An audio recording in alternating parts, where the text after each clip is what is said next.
term, and he obeyed the dictator. I'm done speaking. Thank you very much, first class escort to the VIP, and I want to comment briefly and then go to our closing thoughts and burning desires from our mod squad. The statement, pardon Coco, there might be AT&T peeps outside. I had them come do some wires across my backyard a couple of months ago also. The statement that there are no checks and balances couldn't be further from the truth. And what I heard from the prior speaker, what I heard was that him, other people, and so-called experts didn't agree with the Supreme Court decision. In other words, in my humble opinion, if they had agreed with the Supreme Court decision, or if the Supreme Court would have decided oppositely, then they would be embracing them. They'd be on their knees, sucking their kneecaps, saying, oh, of course there's checks and balances, because they agreed with the decision. You see, it takes a critical thinker to distinguish fact from opinion. And we've been encouraging this for years on the show. We encourage everybody to educate themselves as much time as they have available to them, which I know time is money and time is going short, to search out your information. But wherever you get your information from, always think the information that I'm getting, is it fact, is it opinion, or is it a combination of both?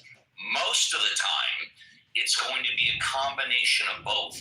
And then it's up to you to decide what is actual fact and what is opinion. And with that, let's go to JCC. JCC, would you like to say goodbye? Yes, sir. Where's your drill sergeant? Start! You mean to tell me that you finished your drills training all on your own? That's the fact, Jack! Thank you very much. That's all I wanted to say. Thank you, JCC. Let's go to our mod squad physicist, John Malincrot, who continues to say democracy is coming to an end. Would you like to say goodbye? Yeah, no, I already said goodbye to democracy. I will just point out that there are no checks and balances. There never have been. There's only been norms, and the norms have been that a president respects Supreme Court decisions, etc. The Supreme Court has no power to enforce its decisions, and Trump may have not fully violated any Supreme Court decision. There's been precious few that he's really needed to, given the Supreme Court. But it's coming. I guarantee you it's coming. By next year at this time, we'll sound like fucking Arnold Schwarzenegger. And we'll understand it does the pump and it's coming. Yeah, go ahead. Yeah, no, it's just that, as I say, there are no checks and balances. Trump can literally, even right now, but he doesn't need to yet. He'll need to by next year. He doesn't need to yet, but by next year he will need to, and he can do literally anything he wants. There is nothing that's off limits. He's already effectively a dictator because he can do anything he wants. And the reason for that is simple. That's because, especially in the wake of the Supreme Court granting him almost unconditional immunity, the only remedy for anything he does, the only remedy is impeachment and conviction. And if anybody thinks that is going to happen, you haven't got your thinking cap on. Trump can literally do anything that he wants.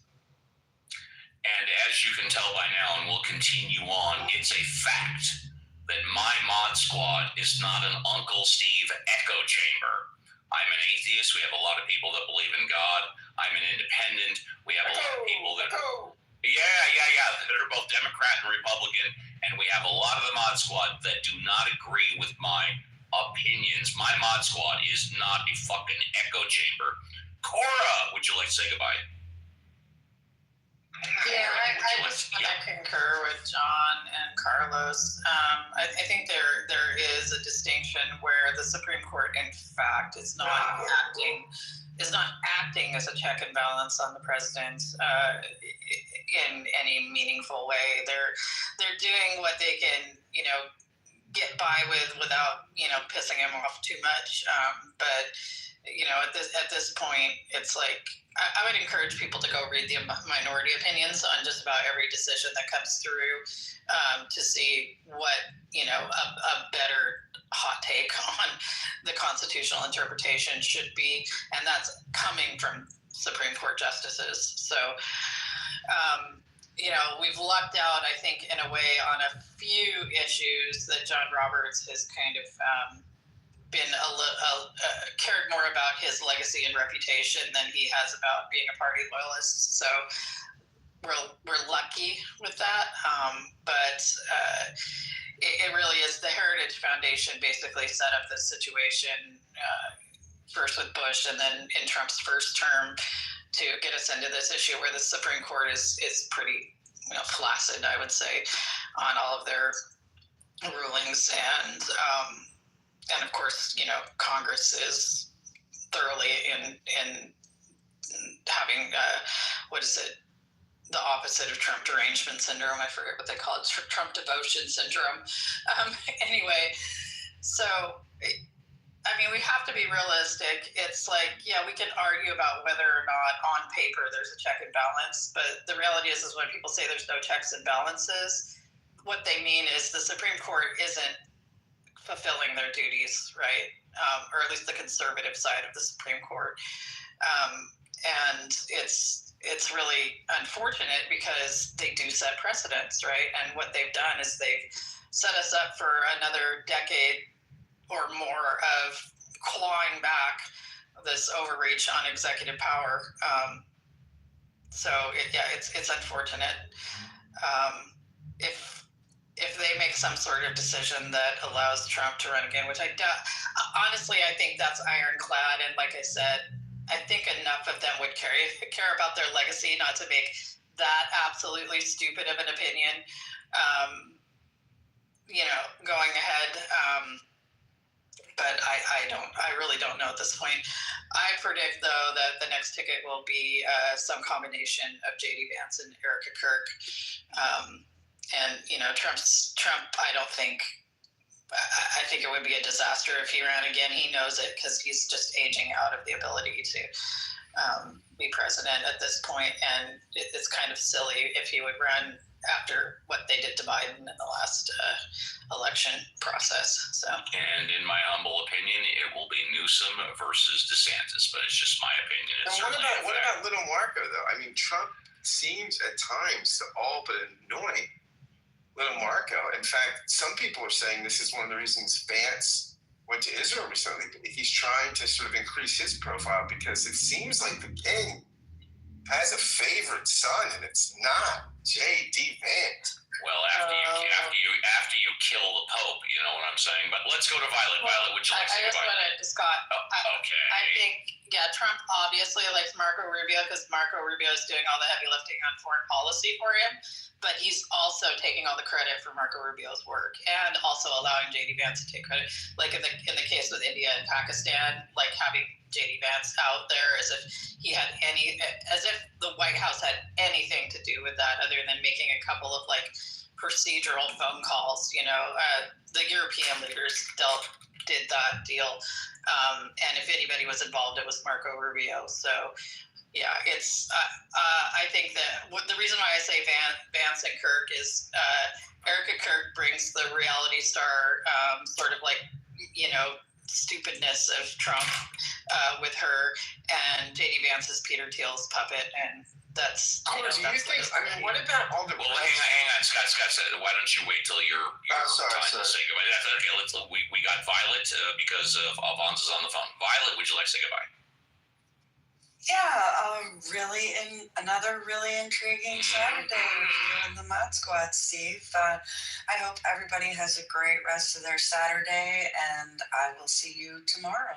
Thank you. And last but not least, Reverend Scott, can you give us the soul count and then take your time to say goodbye? I can't because I left Mike, Oh, that's love right. that. And you were off to your coffee I'm shop. waiting for the subway. Public. All right, go ahead and take your time.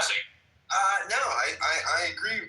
Again, I often am in agreement with my dear friend John Malincrot about the problem with the court not having the means to enforce things. And I also think if I could wave my magic wand and just change the Constitution, I would make impeachment harder to do, harder to actually get an impeachment proceeding going. Make that like a 60% vote or something, and then make it easier to convict. I mean, make it a simple majority, because that's the problem. I mean, it's too hard to get a conviction.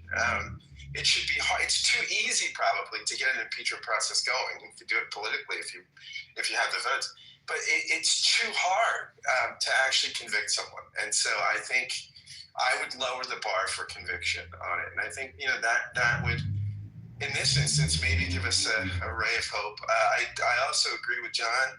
It's about norms, not laws. Republics are held together by norms, not laws. This is the thesis of Mortal Republic, a great book on Roman history by Ed Watts, coming back on the podcast this week to discuss his new book on Roman history. But Ed brilliantly charts out how Rome became an autocracy, and it's just norm breaking. It wasn't laws. It was people just doing shit that wasn't done over about 2 centuries, and then the whole thing just fell apart into a dictatorship. So again, John is often the voice of reason, my dear friend. And and I also think I wonder what Cora's thoughts, and maybe we can talk about tomorrow, just on this disgusting defense of these racists in the Republican Party by J.D. Vance, who has a brown wife and brown children. And it's just saying that these are just kids making Hitler jokes. Kids, by the way, 40 years old, some of them. I wonder, will the right tolerate a candidate with that's spouse and children are not white? I mean, in the current, I think in a previous instantiation of the party, Uncle Steve, back in your day, the old Republican Party, which you were a member of, maybe would have tolerated it. But I don't know that this MAGA party will tolerate the racial impurity. Thank you, everybody, and goodbye. Yeah, Ronald Reagan would roll over in his grave if he saw the Republican Party today. But with that, we are done. Thank you all very much. If any of you missed any part of the show, replays are on, of course.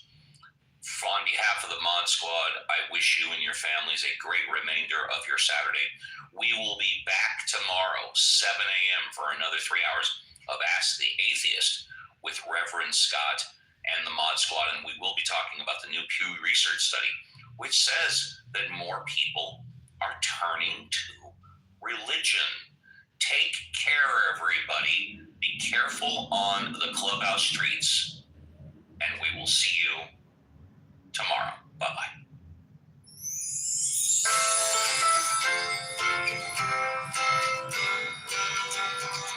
Candlelight, moonlight all around us. I look into your eyes. You hold my hand underneath the table, and I can't disguise the way I feel. I could have wished 1,000 wishes for this night. I can't believe that it's finally me and you and you and me, just us and your friend Steve. Steve. Leave. What's the deal with your friend Steve? Oh hey, how's it going? You took me out for waffles and to the movies. I was hoping for romance. You even took me to the Mexican circus. I thought there was a chance we'd be alone. I could have wished 1,000 wishes for Steve to disappear. What the fuck's your fucking problem? Why is he always here? Steve. Go away. What's the deal with your friend Steve? Oh hey, how's it going? It's not that I don't like your friend, but how many hours with him can you spend? And it's not that I don't think he's great, but it's only you. Only you. I wanna play. Are you gay for Steve? I think you may be, and that would be alright. But let a bitch know just what your steez is, so I know if I should shave tonight. I could have wished 1,000 wishes, cause I like to be with you. But if it's always me and you and your friend Steve, there's nothing I can do, Steve. Do. Why don't you just go be with your best friend and boyfriend, Steve?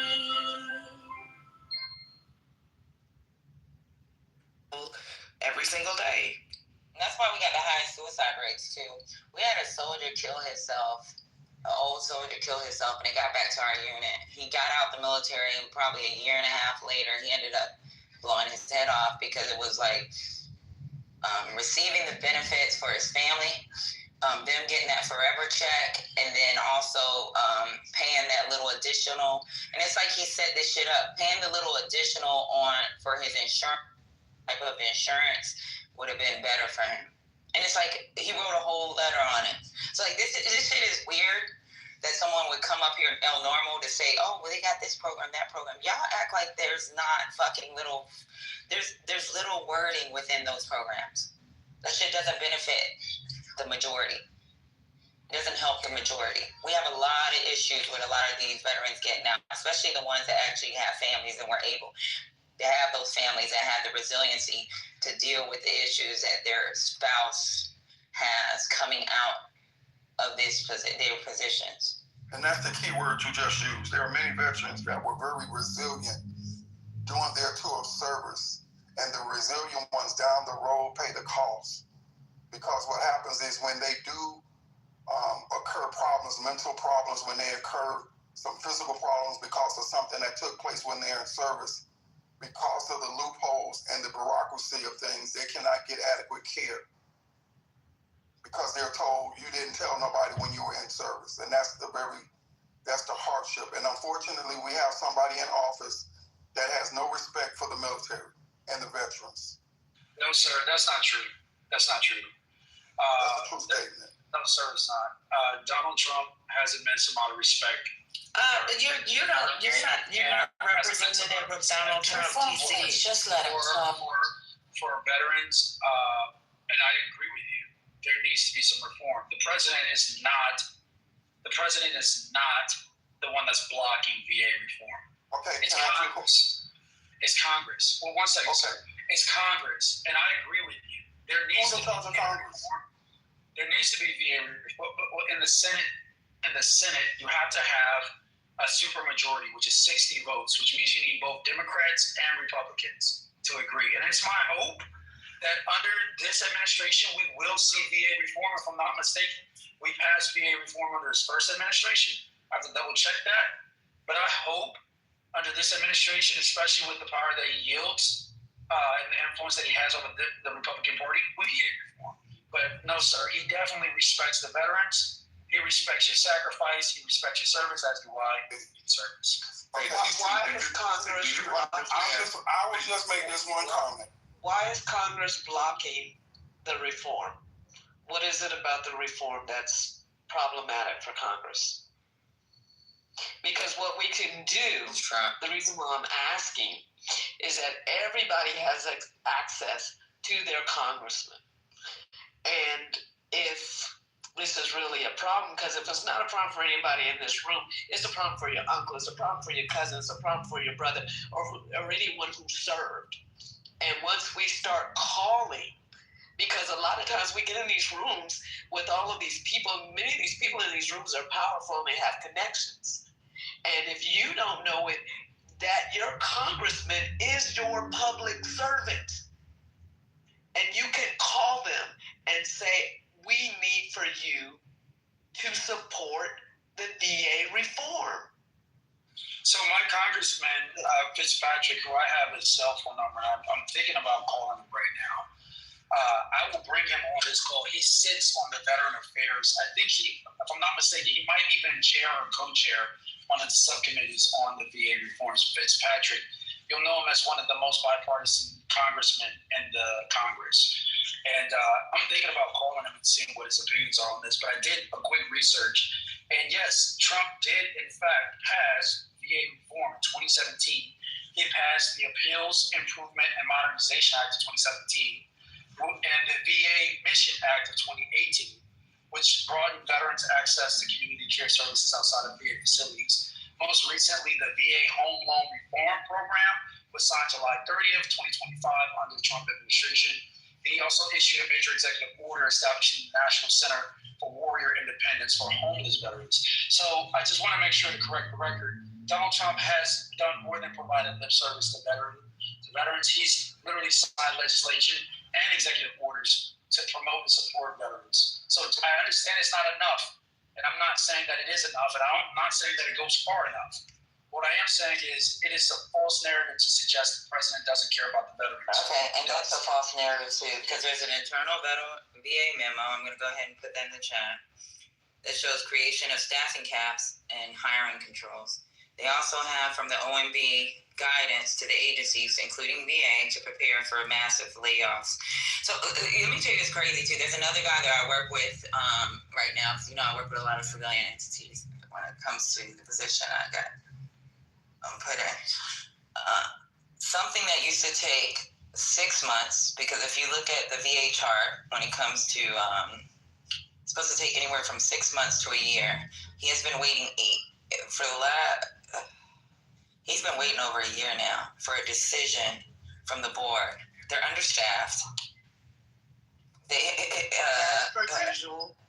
Right, they're understaffed right now, and he's not getting any information. He was asking us, hey, can we, like, if he could take a day off to go down to Warner Robins or to go talk to his representative in fucking Marietta when it came to his VA benefits. He's not able to get a decision on what his percentages look like, and we know that he's having issues because one of my boss wrote a letter to send to his doctor, and it has to do with his back, and it's aggravated because of his current job, and there's been a pause on all this shit. Like, if you know any veteran, they'll tell you right now there is an issue with them getting decisions back. The appeal process, they know, has been put on pause. It's not as simple as you think it is.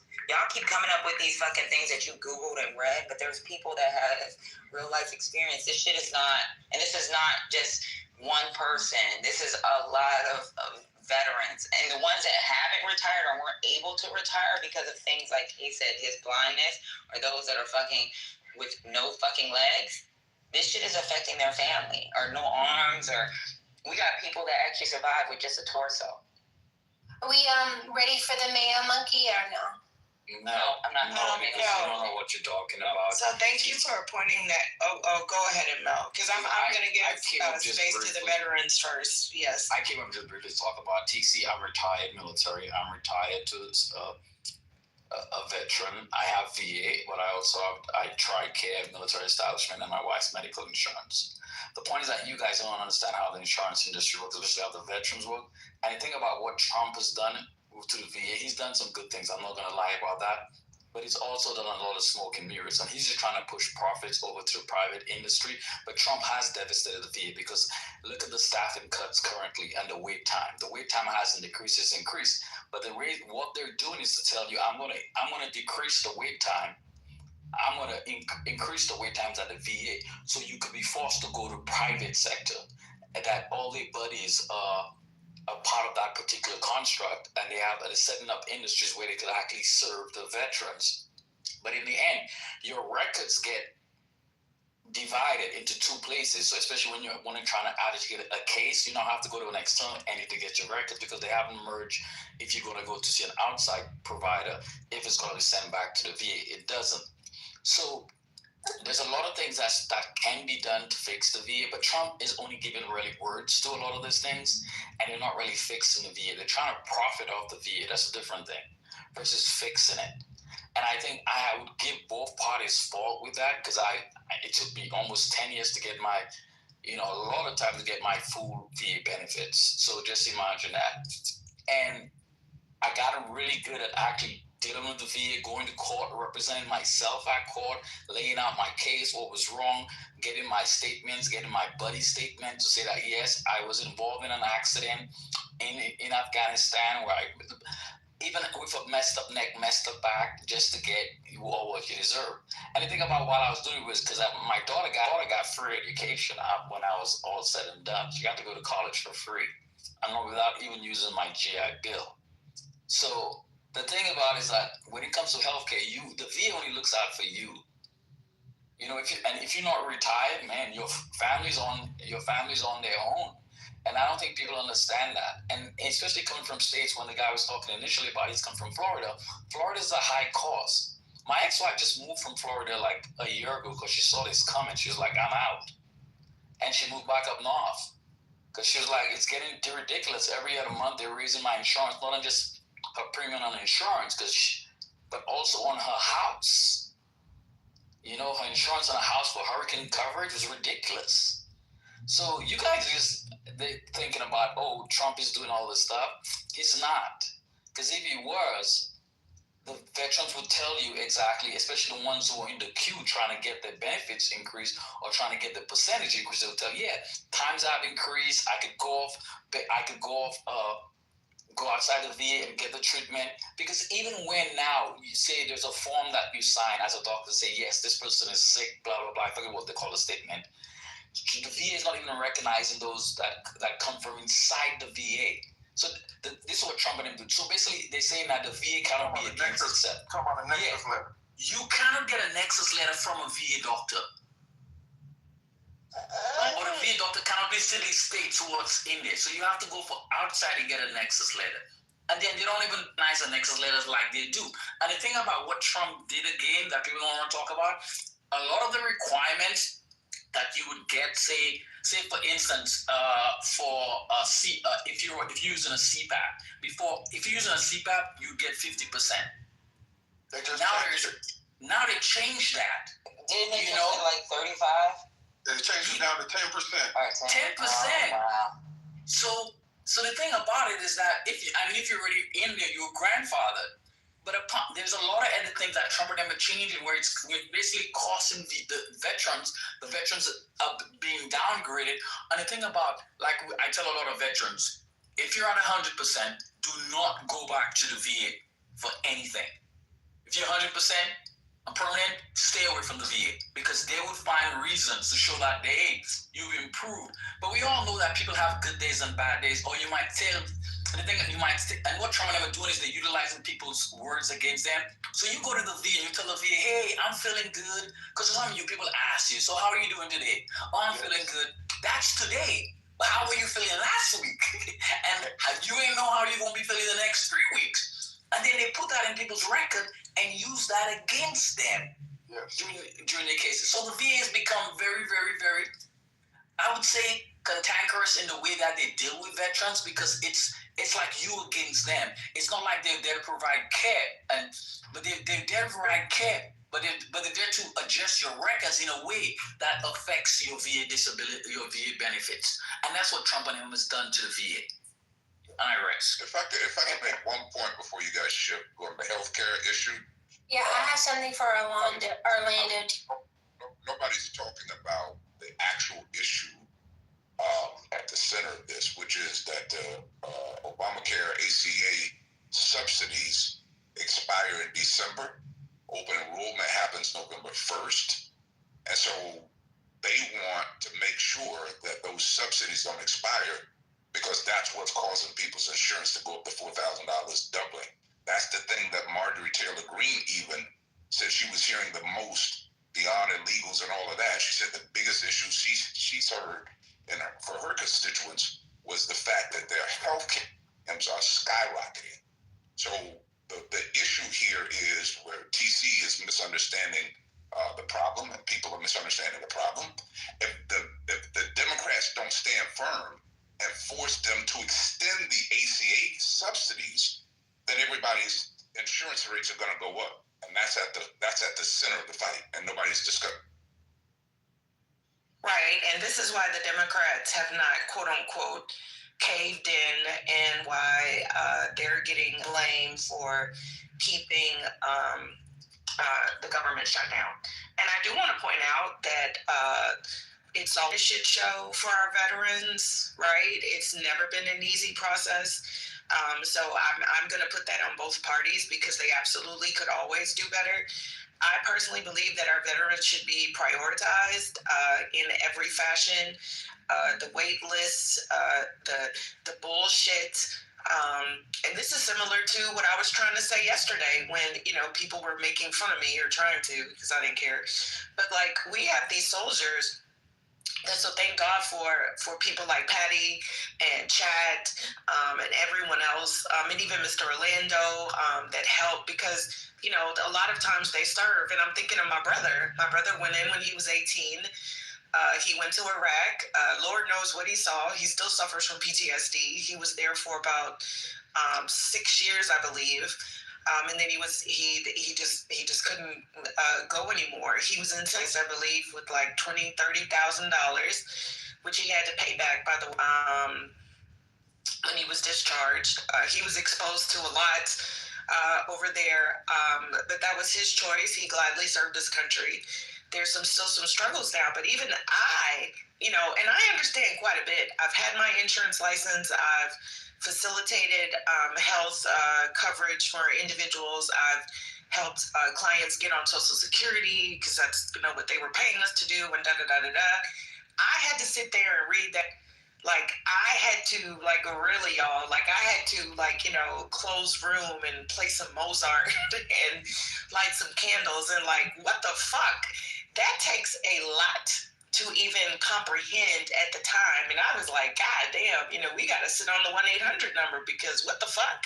It's completely unique. It's not like anything else that's out there. And there's so many nuances to it, and it's like, holy shit. It's not easy to understand, not easy to process, and I'm gonna say that that's done intentionally because what the fuck, right?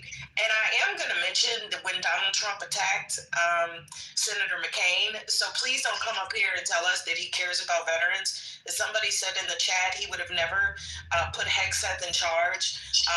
Hegseth does not give a shit trying to save the Department of War. That is not just what our military does. Our military does not just wage war. So let's not put something on Donald J. Trump that he's never actually said himself. Yes, he did. He attacked Senator McCain. He attacked those families, and he said that he was a loser for getting caught. Yes, he did, Matt. What? You know what? I'm not even going to respond to it. If y'all love this man so much that you can't even acknowledge what he said. Yes, it was a pretty big deal. It was a huge deal. And I actually voted for Senator McCain over Barack Obama just for that purpose because my brother was in the military, family members, and I was like, I'm always going to vote for a soldier or consider voting for a soldier because that was very important to me at that time. So, anywho, that's just what I wanted to say. But TC is still here. But TC, please don't ever tell someone who has gone through this that their feelings are false. This person is absolutely correct. What we do a lot is we as humans, we just deny someone else's experience, and that's not okay. You do not speak for Donald Trump. You are not a paid representative. You have not consulted with the president. So I don't know why you even presume or assume that you could sit here and proffer political statements to us as if we're not grown-ass people and we've heard these things for our damn selves. That's all I wanted to say. Mr. Orlando, can you send me your Cash App in the back channel, and I want to send you just a little something, ice cream on me for you and your family. I know it's not a lot, but just want you guys to get some ice cream on me or some Starbucks or something this weekend. No problem. Oh, this is a reformed pseudo. Not very reformed, but I'm working on it. One thing about my cousin, she gonna open that pocketbook. I'm sorry, go ahead. I'm gonna open that pocketbook, First Lady. First Lady and Patty working on me, and now I got April. I got another handler here, but I'm Girl, trying. I ain't gonna never slow you down. I ain't never gonna slow you April ain't down. gonna stop you. April gonna Okay. I'm gonna tell people. I just want to tell him, Mr. Orlando, I sent your contact information to a young lady named Chat. Her name is Christine Chatham. She does a lot for vets. Let's see what she can do for you. She's very effective. Orlando, I also sent you some information in the back channel. I'm gonna tell TC that since Trump cares so much about the military and retirees, why did judges have to reject the VA secretary's request to pause veterans' claims appeals during the shutdown? I wonder why. That's what I was talking about. Those claims repeals have been put on pause. Yeah, they're not considered as essential. So then veterans who've been waiting years, my husband is one of them. It's 20 years now that he's still trying to get his full claim. Yeah, why is that happening? 20 years is sad. May I just say, like, we need to do better. Can y'all tell us, like, who do I need to send? I want to send an email and like this. I know it doesn't help. Mickey, it gets complicated. It gets complicated because as veterans age, they have more.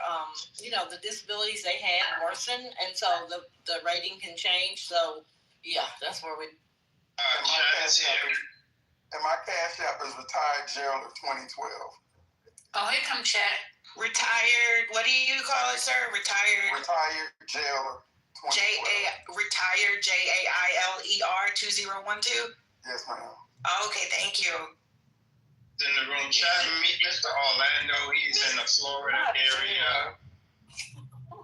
Yeah, retired jailer. He was MP, sir. But Mr. Orlando. Okay. Mr. Orlando. Not retired jailer. Your goddamn savings account. Get your handcuffs. Yeah, I was an MP. Yeah, there you go. Oh, okay. I was in jail. That's what's up. There you go. Y'all talk what's that going on? You all right? Every day above ground is a good day. That's a fact. That's the right attitude, Mr. That's a fact. So he was just talking about. Yeah. Say, Orlando, this is a young lady I was telling you about. Her name is Chad. She's a friend of the room, and she works with veterans and helps veterans. So, Chad, I'm glad you made it over here to link up with Mr. Orlando. Mr. Orlando, can you just explain to her what's going on with your health insurance, like how it's under threat, and what's going on with you, sir? And he's blind, by the way, Chad.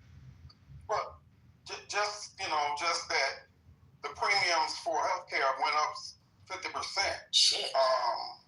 In Florida, because I'm a retired officer with Miami-Dade, and because I'm disabled veteran, I was explaining to the room that when you're a veteran, does not curtail that your family going to be covered by the insurance.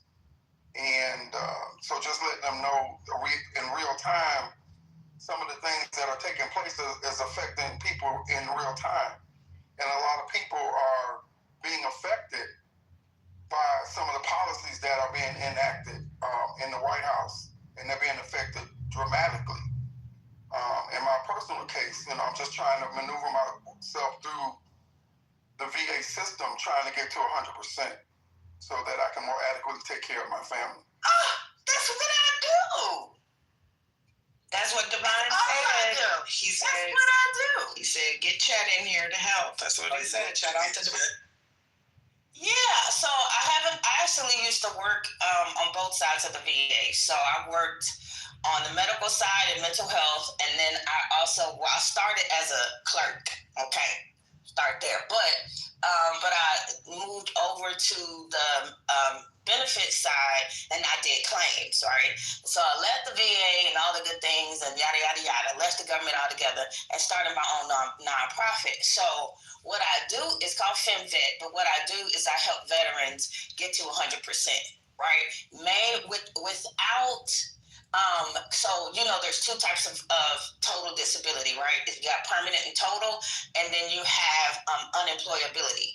Unemployability, they will check your income. We don't want that. We want permanent and total. So that's what I do. I help veterans get to 100% permanent and total. I've taken veterans from 20% to 100% in 3 months. Veterans that only had 2 years of service. All of that, veterans have tried for years. I just had a lady I helped. She's tried for like 6 years to get to 100%. She's been stuck at 80. And then what I told her to do, I only told her to do like 2 things, right? Out of those 2 things, we got her to 100% permanent and total, right? So that's what I do. I have friends that are in leadership at the VA from when I worked in DC. So I will send you my information. My email is the same thing as my Cash App, retiredjailer2012@gmail.com. Hey, hold on a second. This one is about y'all. Send it to her in our back channel, though. Yeah, Chad, I'm gonna be reaching out to you too. Okay. I can't see how she pulled right up. Thank you, Chad. This one is. Yeah. That's Divine send the back signal. I'm rolling up. I was talking on Chatter, and I was like, oh, Divine text me. Gotta go. I left. Baby community. And I will say, I've made a tiny donation to Chat's nonprofit. Like, it is a nonprofit. She has. You can get a tax deduction. Because it is a 501c3, so shout, we got to be a baby capitalist. So shout out for those of you that itemize. Shout out to a tax deduction. I will say, Mr.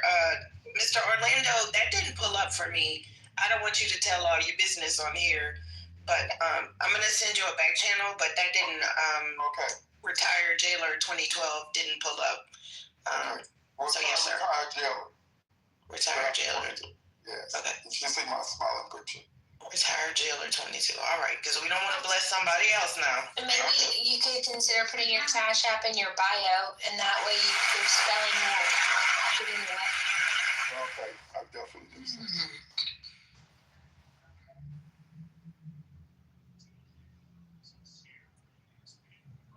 Shout out to Politically Correct. That's what I'm talking about. That's a fact. Solution oriented. Are you like that? Chad, what are the two things you did to get her to 100%? So what we did was, I reviewed what she was denied for first, and then I reviewed what she had low rankings set for. first. And then the third thing that I did was I looked at whatever new on her problem list, whatever new diagnosis was. So I saw that there was something that she was denied for that she should not have been. But while she was denied it, she claimed it as primary. So all we did was have them to go back and change it to secondary. Search field. They had a re-eval. Access the self words. And they rated her at a 70% the second time. That got her to 90. And then we did a new claim for both of her feet because those boots tear us up. And so I did a second claim for her boots, for her feet, bilateral pes planus, and there's something else I want to say. I think hammer toes, but I know it's pes planus, and that took her over 100%. That made her 100% permanent and total. That was it. And she got back pay because they rated her incorrectly the first time, which is why they did a reconsideration and they didn't take it as a new claim. So on top of that, and results vary, but on top of that, she got extra money because they paid her for a year back when they when she claimed it, or when they denied her initially, and when they denied her increase initially. So that we went back a year, they paid her back a year, and then she got to 100%. So they pay her the difference between the denial and what she's currently rated for. So yeah. I'm crying on the inside because it's people like you. We sit up here, we have our differences and we argue and we fight, but you are the change. You are being the change that you want to see. And we got to give you your flowers, man. We need that hand applause sound. Somebody bring in the soundboard, and we need the whistling and the hand clapping, and we got to give you the flowers. Yeah. Make some noise for Chad, y'all, because she can help that woman, change that woman's life, and hopefully, not hopefully, and she's going to help Orlando, and he's going to get to 100%. He's going to get Chad, you got to say my fact. That's a fact, Pat. Me and Chad gonna stay friends forever. Because you're going to get that 100% before you get out. That's what I also do. I'm going to be in Houston. Yeah. Listen. No, you're not going to Houston now. You're not. I need a reason to come to New York.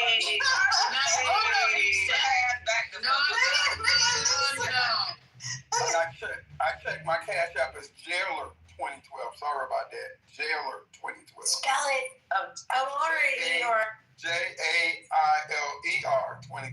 Okay, because I was about to say, I was going to say Jailer 2012. Jailer 2012. Got it. And what's your Gmail?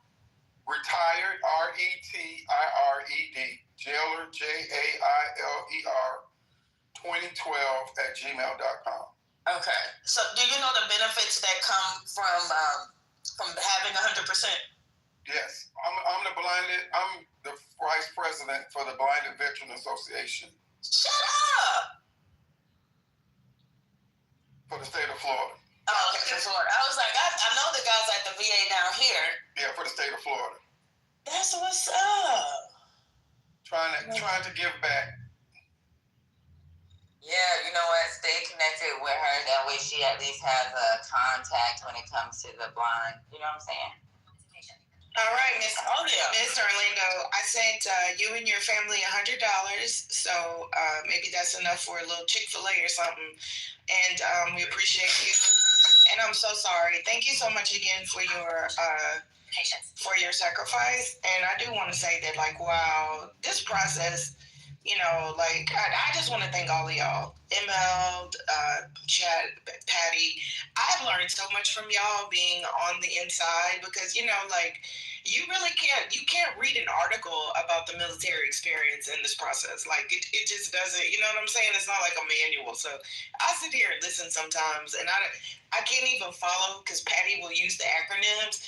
But I appreciate that because it makes me go and do research, you know?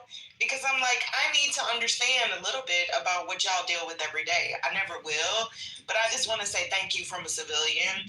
Like, I appreciate y'all. I really do. Thank y'all. And, you know, those of you that do have contact with the politicians, you know, there's an issue like at Camp Lejeune. There was a facility that in Alabama, Fort McClellan, it's been closed down because it was contaminated. The VA knows it's contaminated. The government knows it's contaminated. But they refuse to acknowledge it as a contaminated site because they do know that once they do that, myself and other veterans that were detached or went through basic training that it's going to open up the floodgate to claims because it was a toxic waste dump for all intents and purposes. They've already settled with the city of Anniston, Alabama, but they never settled with with those of us that were stationed there. And so those of you that can make phone calls and ask your politician why are they holding up the designation for Fort McClellan, it will really help those of us that's trying to get that designation so that we can get the help that we desperately need because we were stationed there just like the troops that were at Camp Lejeune. Well, I just want to say this real quick. This is really what it looks like when we can have a conversation and people can actually talk, think, debate, you know, and come up with solutions. Now, there may not be an absolute solution today, but at least there's a process. And we're working and moving towards, you know, a solution.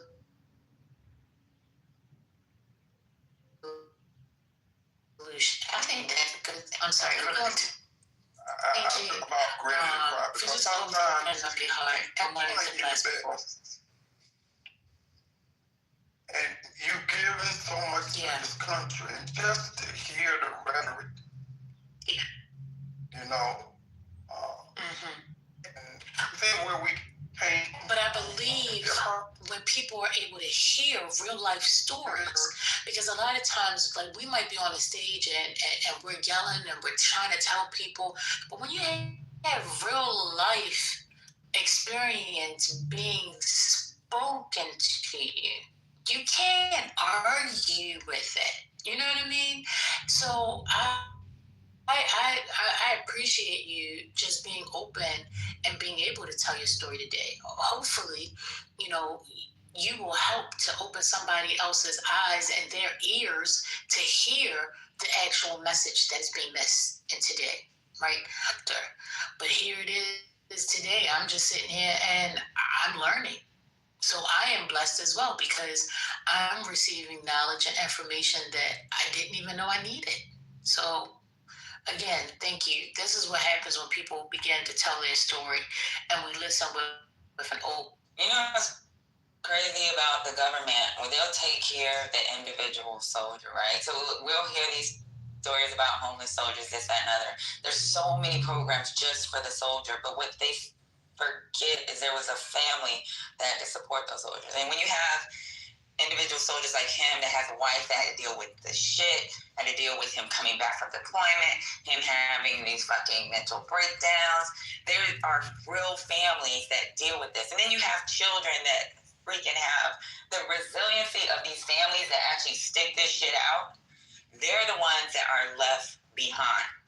We always talk about the soldier and we forget that there's a whole fucking family, whether it's the mother, the father, the child, because there are some soldiers that actually have their parents as dependents, just on their VA paperwork. But forgetting that there's a mom that has to take care of them, there's a father, there's a kid that had to fucking lose out on the benefit of having 100% of a parent. That shit is fucking, it's mind-boggling. Y'all just don't know how bad it is for the dependents. Especially if they didn't retire. If they retired, you know what? Everything's out there for them. But when they are not able to retire, a lot of times they're not able to retire because of these disabilities. And they were the ones that are in the front line, just like retirees that were on the front line as well. But they were able to make it to that 20-year mark. Imagine just being in the military for 5 years, maybe making it to E6 and then losing a leg, or even just fucking losing your mind and somebody has to take care of you for the rest of your fucking life. A lot of these people join at 17, 18 years old. And it's not like they get paid a lot, Patty. Let's wake that up. It's not like they get paid a lot because aren't pretty much from E1 to E4, I only know the Army because so many family members in the Army. A lot of them are on food stamps, so let's wake that up. I think people really think that they get paid out of. They get paid better, but a lot of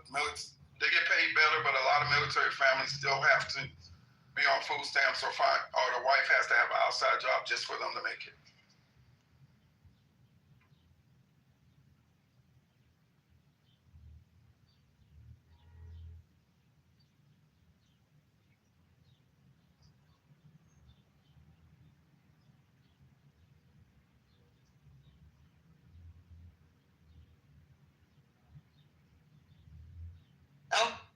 Okay, shout out.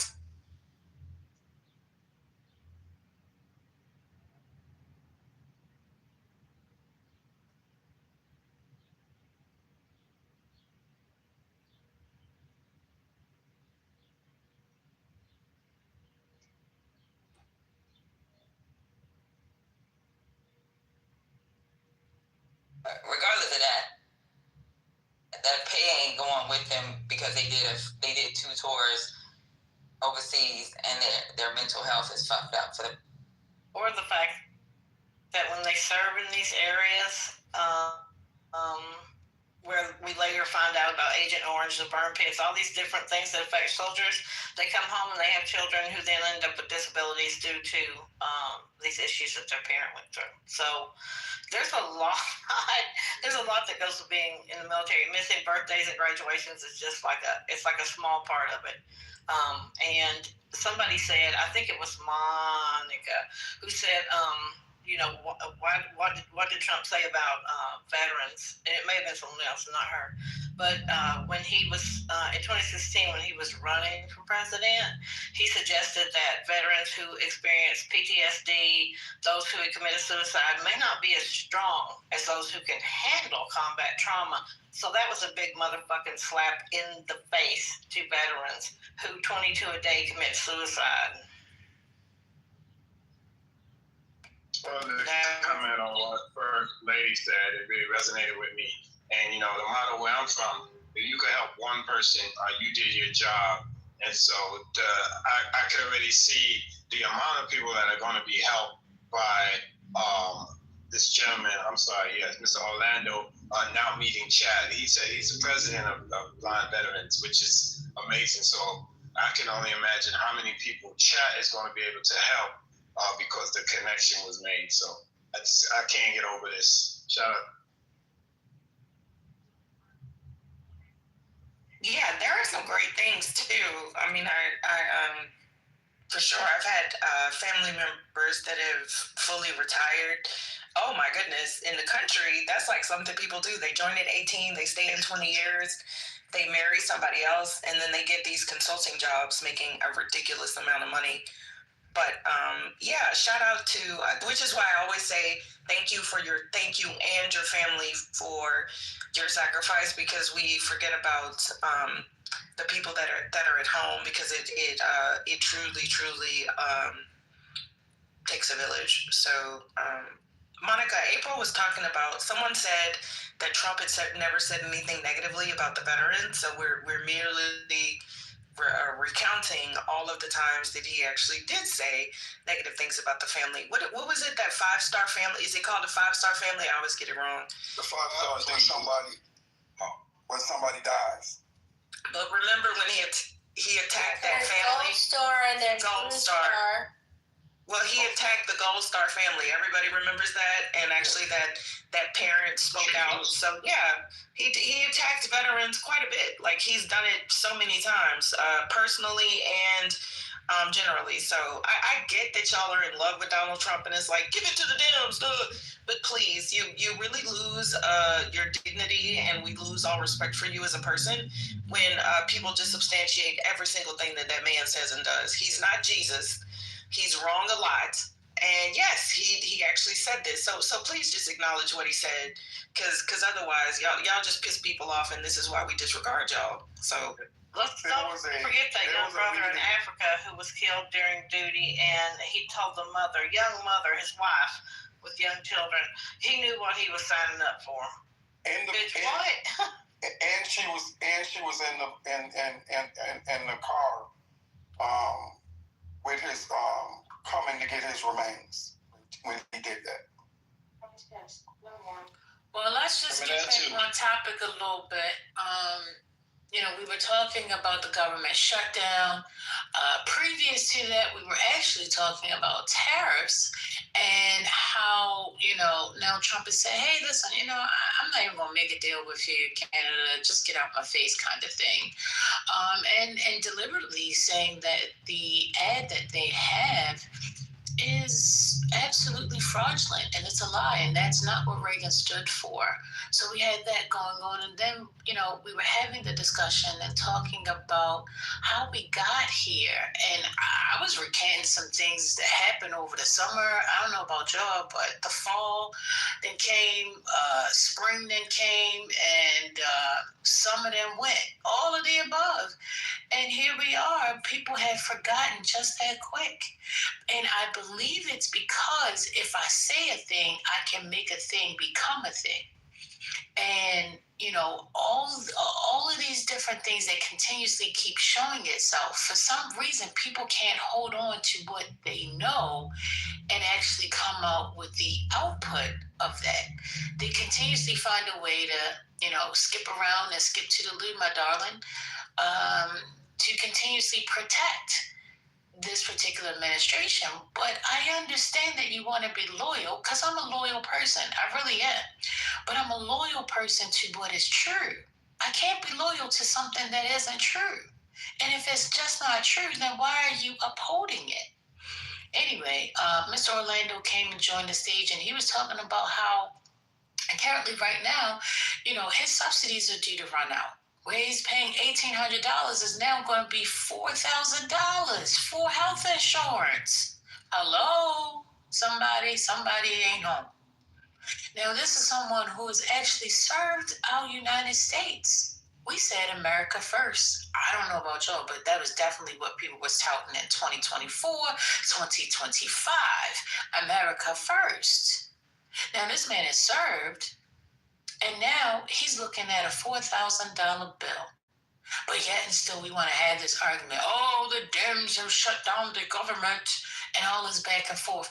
Let's get to the table. Let's negotiate. If you really cared about the people, you would stop worrying about who's winning and who's losing. What are we going to do?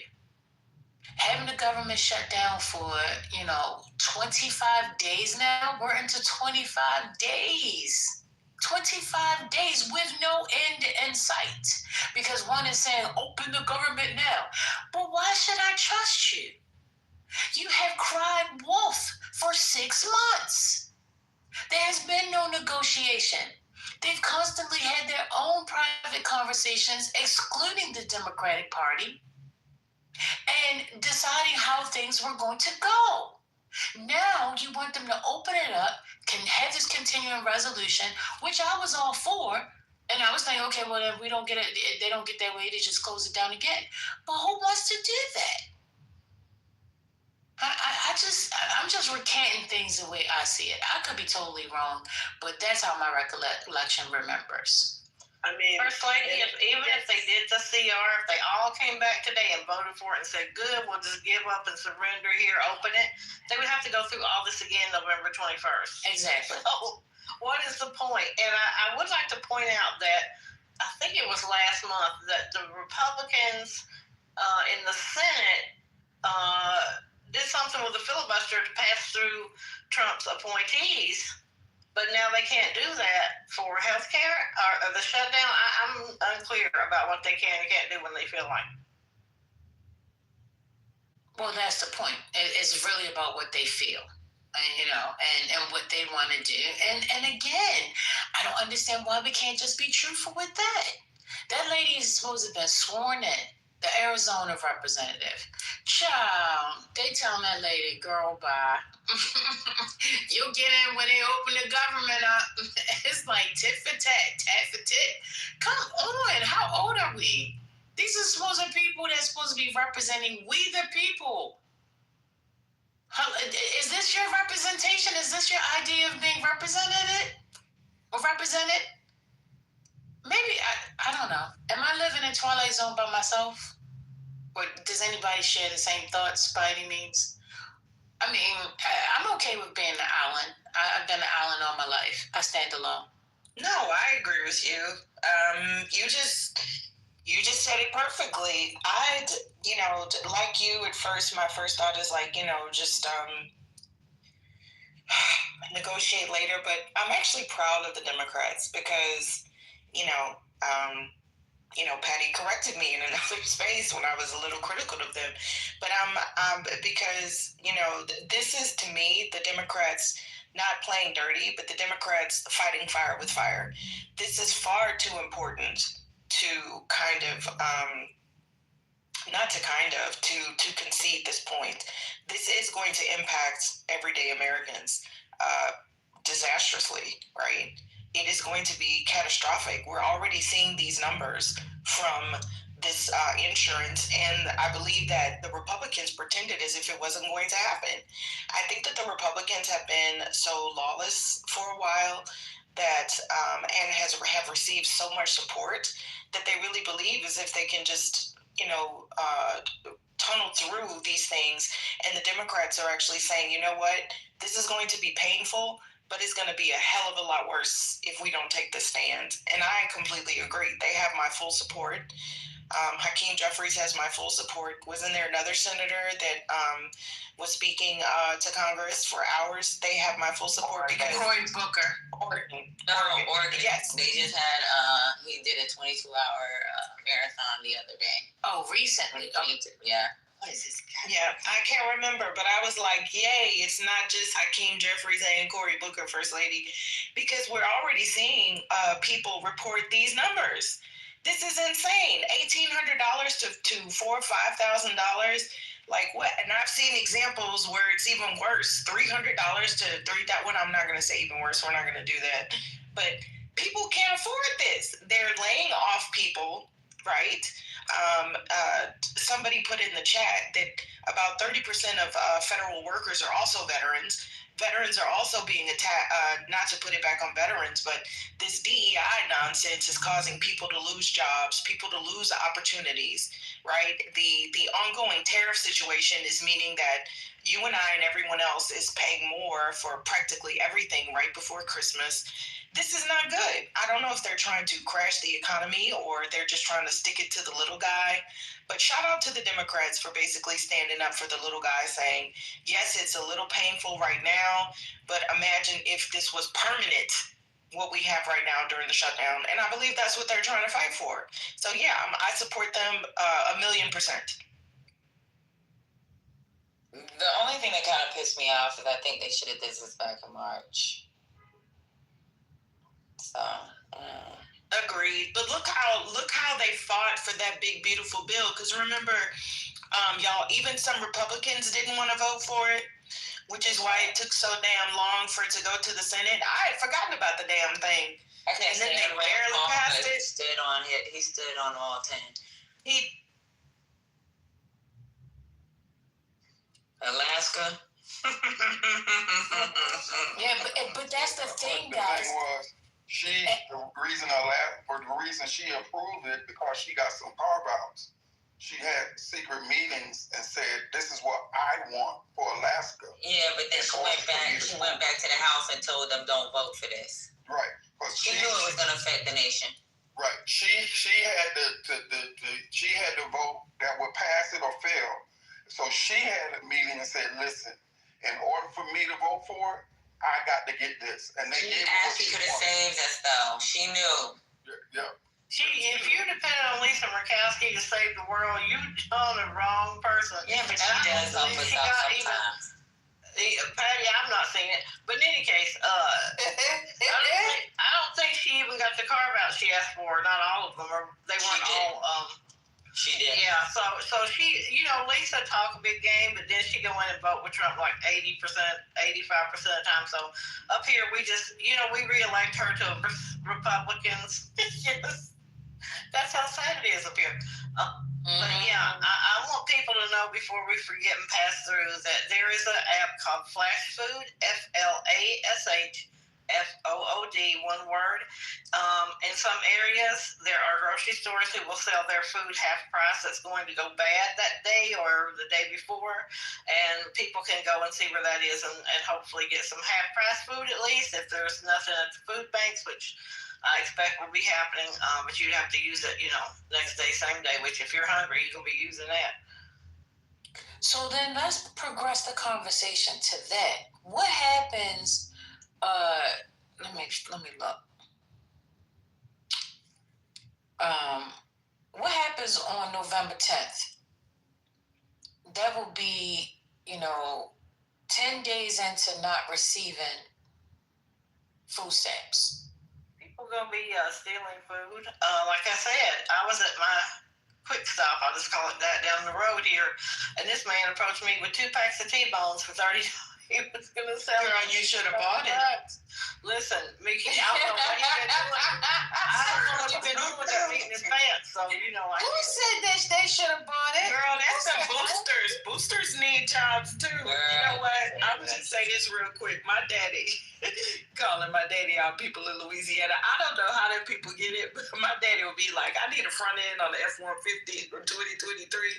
Girl, they going to pop up with the front end. He's like, "I don't ask no questions." I'm like, man, them boosters, shoot, they know how to get some meat. My daddy be bragging on them. Man, they got this one chick.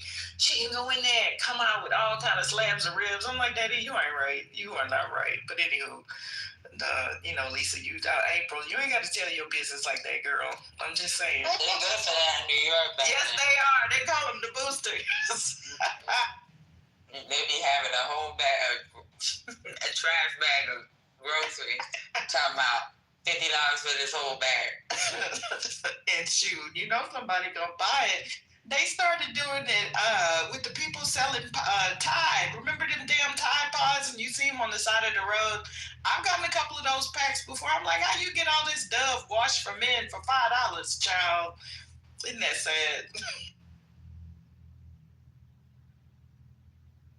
So what's gonna happen on November 10th when people don't have any food?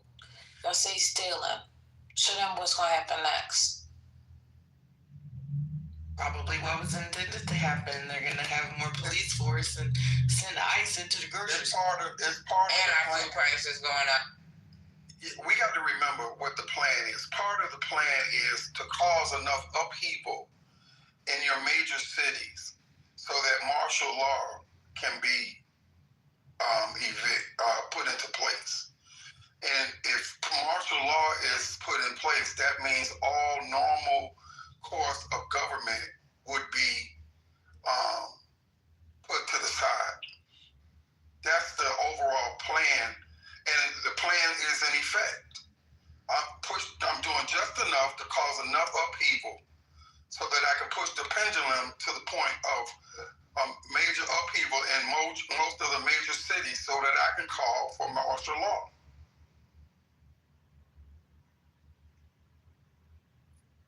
Now, most people won't disagree with that. So, where are the people that disagree?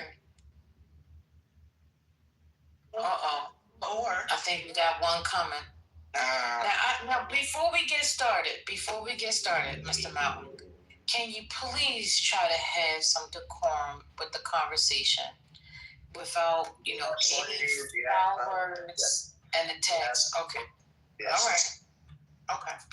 Now, come November 10th, that is the question. When people don't have, these food stamps, we got people laid off, the food banks are all dried up because food banks, people are already out there just based off of missing, a couple of days out of their paycheck. Now we're coming to the place where there's going to be 2 weeks of not receiving a paycheck, plus not possibly getting food stamps. What's going to happen on November 10th?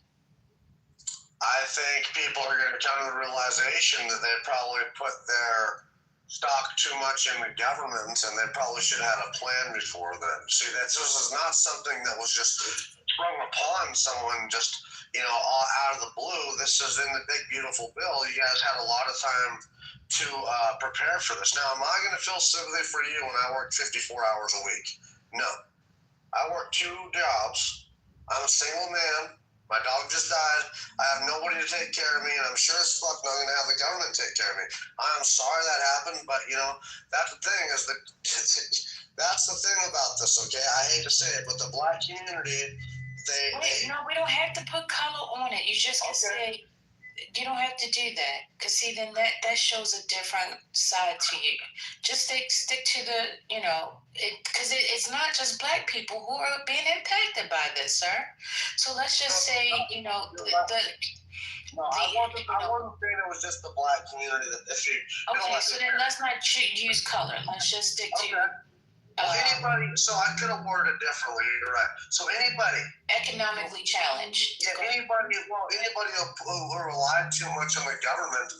The government was never intended to take care of you, to be your mother, to be your father, to be your. That was not the intention of the government. So that's where we are today. People are shocked because all this shit was given to them, and when the rug gets pulled out from underneath them, see, I hate to say it, but my family is all Indian.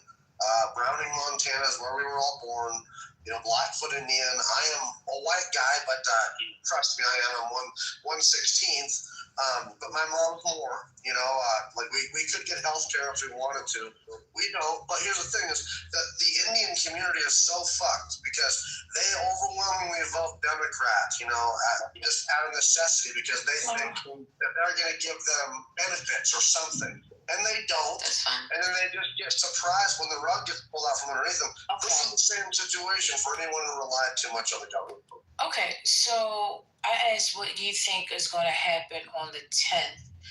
And some kind of way we have went down this rabbit hole. I'm telling you. I was quiet while you spoke the whole time. I didn't say a word. Other than, to say, let's not use certain things. But. I got interrupted while I was trying to finish, so. No, you didn't get interrupted. We let you finish. No, that's not the truth. That's not the truth. I let you finish, sir. You was gone. You closed the mic up. What's going on? Now I'm speaking and now you want to join me. That's not you speaking and me interrupting you. That's you interrupting me. Let's be truthful. So, you brought up the Indian situation, okay? But I'm talking about November 10th. That's a Monday. And I just went, a week and a half into November timeframe when the people are supposed to be losing it. Now, your pushback is, hey, listen, you should have prepared for this. Now, my question to you is, prepare how? When you may not 20 hours a week at least, because that's the requirement. It's 20 hours minimum. It's not that much. No. Young lady, can I make a statement? No, because we've already talked about, and we broke it down what it looks like for a 40-hour. They're going to lose their subsidies, right, when it comes to childcare. Well, wait a minute, before we even get there, November 1st is being cut because the government is not in session. So that has nothing to do with the limitations or what is being planned in the big, beautiful bill. But you can go ahead and have the argument with me, Patty. I just want to make sure that we understand November 1st is not that. Well, Patty, for some people on November 10th, some people such as myself that was working 60 to 80 hours a week, that for whatever reason found themselves unemployable, that have to depend on SSI, their check will be cut off. So I don't understand what, so some people never didn't wake up one morning and say, I want to be dependent upon the government to take care of me, because believe me, what I paid in Social Security would be more than what some people make on their job every week. And so it was never my plan for the government to take care of me. Unfortunately, life happened and something took place where I could no longer work. And I had to depend on the government, SSI, that I paid into. Thank God that I was paying into Social Security, because Social Security had to pay me back for the years that I paid into it, because unfortunately I found out that I could no longer work. So this gentleman is unfortunately, he has never had life happen to him where that he may have to end up not being able to work. And that's what's going to happen to a lot of people on November 10th. No, Orlando, you do know that I'm not stupid, man. Like, you do know that it makes clear that if people are not able to physically work, that they're not going to get their SNAP taken from them. All the way. And by the way, why are we talking about Social Security? We're talking about SNAP benefits, food benefits. I don't know what the fuck you're talking about. But don't sit here and act like... Because that's still a social safety net, and that's being affected as well. Right. That's still being affected. The thing is, you're talking about food. Sucks. No. So this is the thing, right? I let Lady interrupt so she can fucking focus on what we were talking about. And then I let him go. So you're not going to tell me I'm talking. Because now I'm talking. So check this out. Number one, when we talk about this 40-hour week requirement, we have to broke down the numbers. If it was a single mom just with one kid, what's going on here? Are you deaf? Do you need to apply? Do you need to apply on? Do you need to apply for some? Do you need to be like praying because you're lying? I'm talking right now. You're lying. No, be quiet. One second. It's 40 hours with the big beautiful bill. So with the big beautiful bill, the breakdown is you can't make more than $9.83 an hour to maintain some type of subsidy where you're able to at least have some type of child care. And that's for a single mom. What the fuck does $9.83 an hour look like? What the fuck does it look like when it's trying to maintain your home, being able to eat, motherfucking take care of your child? And then you say the government isn't set up for that. Maybe you need to read the Constitution when it comes to, not saying that it's supposed to be that you don't have an individual responsibility. But do you think that we're fucking paying taxes for good looks and intuition just to prop up the government? So you get benefits just like they get benefits. No, I'm not, because I'm not done talking. Yeah, I'm not done talking, Mountain. people don't have individual responsibilities.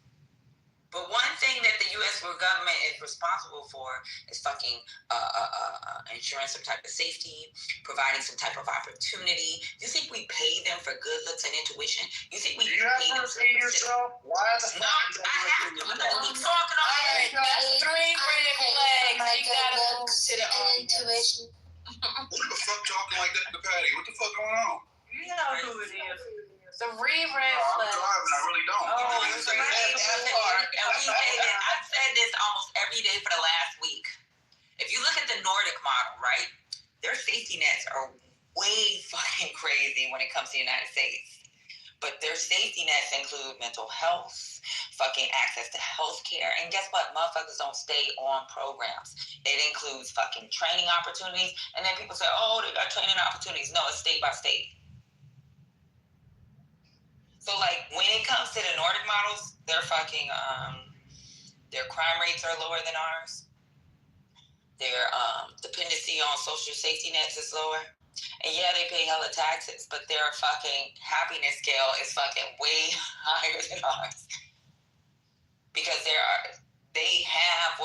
put shit in place to make sure people are doing well. You know what? It's real crazy. They even have nurse case managers. Yeah, the nurse case managers visit individual households because they know of their past anxieties, issues, or how they may have grown up, or even fucking drug dependency. And one thing that we have in this country when it comes to a lot of these poor communities, whether you live in a trailer block, you live in a fucking projects, or you just live in fucking Appalachia, it's fucking drugs, it's violence, and there's nothing in place where you have solid mental health facilities. Do you know that even on the other end, this happened to me 4 years ago when my mother got sick. And she stayed with me for 3 years. And when she got to the point where she could no longer stay with me, I looked to get some further assistance. May I thinking about a nursing home or a convalescent home. And this is basically what I was told. That as long as she owned property and as long as she had money in the bank, I would have to pay for it or out of her money. Medicaid and Medicare would not pay for it until she had no money left. So basically, the system was set up, it is set up, that even for senior citizens, when you get older, the only way you get complete assistance in your older age is that you have got to not have anything in order for Medicaid and Medicare to take care of you in your nursing home or convalescence place. If you have a home, property, or money in the bank, you have to pay for it. So I don't know where these people live at or where their understanding is. No, that is correct. It's called asset protection, which is also why I'm always talking about estate planning and trusts and things like that. There's also something called the Ladybird deed, which is where you basically, mom or dad gets to live in the house, and then they assign the interest to a sibling to a child or someone else, because we just went through that with my grandmother actually in Louisiana. When she was placed, which is why we decided to bring her to Texas, because y'all, this is how bad it is. They ask you about, MJ, this is just about, everything is income-based, which we don't understand in this country, right? It's income-based for the billionaires. It's income-based for people with high incomes that itemize their taxes. But we just tend to focus on people that are lower income because we never focus on corporations and billionaires. So he is absolutely right. And it's really sad, y'all. We've seen individuals that have had to divorce their spouses. Has anybody ever heard of that? It's a painful thing for people to do because let's just say that the husband or the wife gets dementia, and in order for them to go into a state facility, they will have to divorce the spouse, and the spouse retain all of the assets. They were asking us about the value of my grandmother's vehicles, the value of the home. And luckily, we were able to do home care and pay for that ourselves. But had we not been able to do that out of pocket, they will, within a few weeks of your loved one dying, they will force you to sell that property.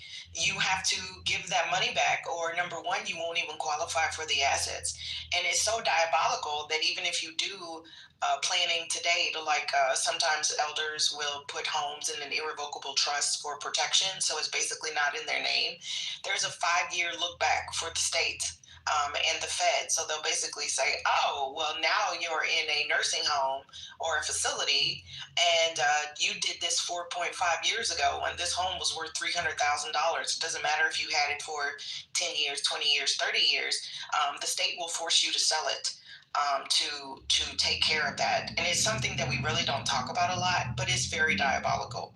But again, it's super easy for a billionaire, super easy for Elon Musk to get federal subsidies despite being the wealthiest man in the world, super easy for the government to subsidize, shout out to promote EV by giving tax subsidies to multi-million-dollar, billion-dollar, trillion-dollar corporations.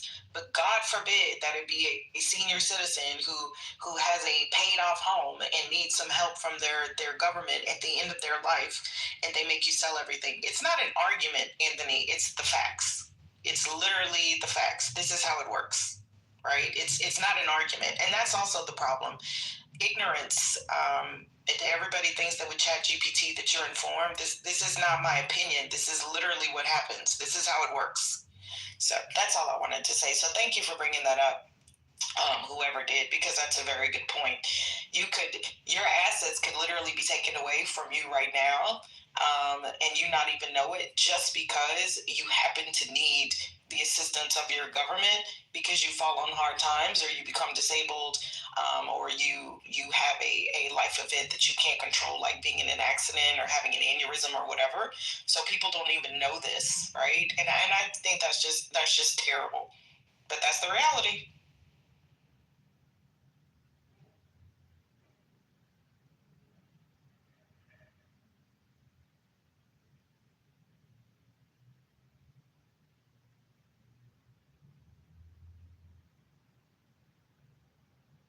Was that a mic drop? We're being so serious, but I do want to say that New Edition, including Bobby Brown and Toni Braxton, and I've never heard her sing live, and Boyz II Men is going on a major tour. Tickets go on sale October 31st.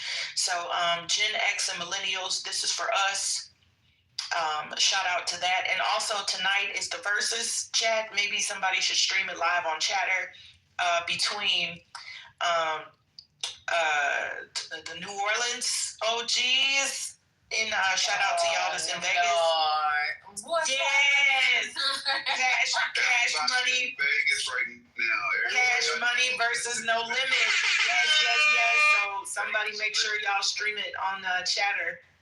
It's going down. Y'all want to do a Chatter party? Yes, because we're going to be all backing it up.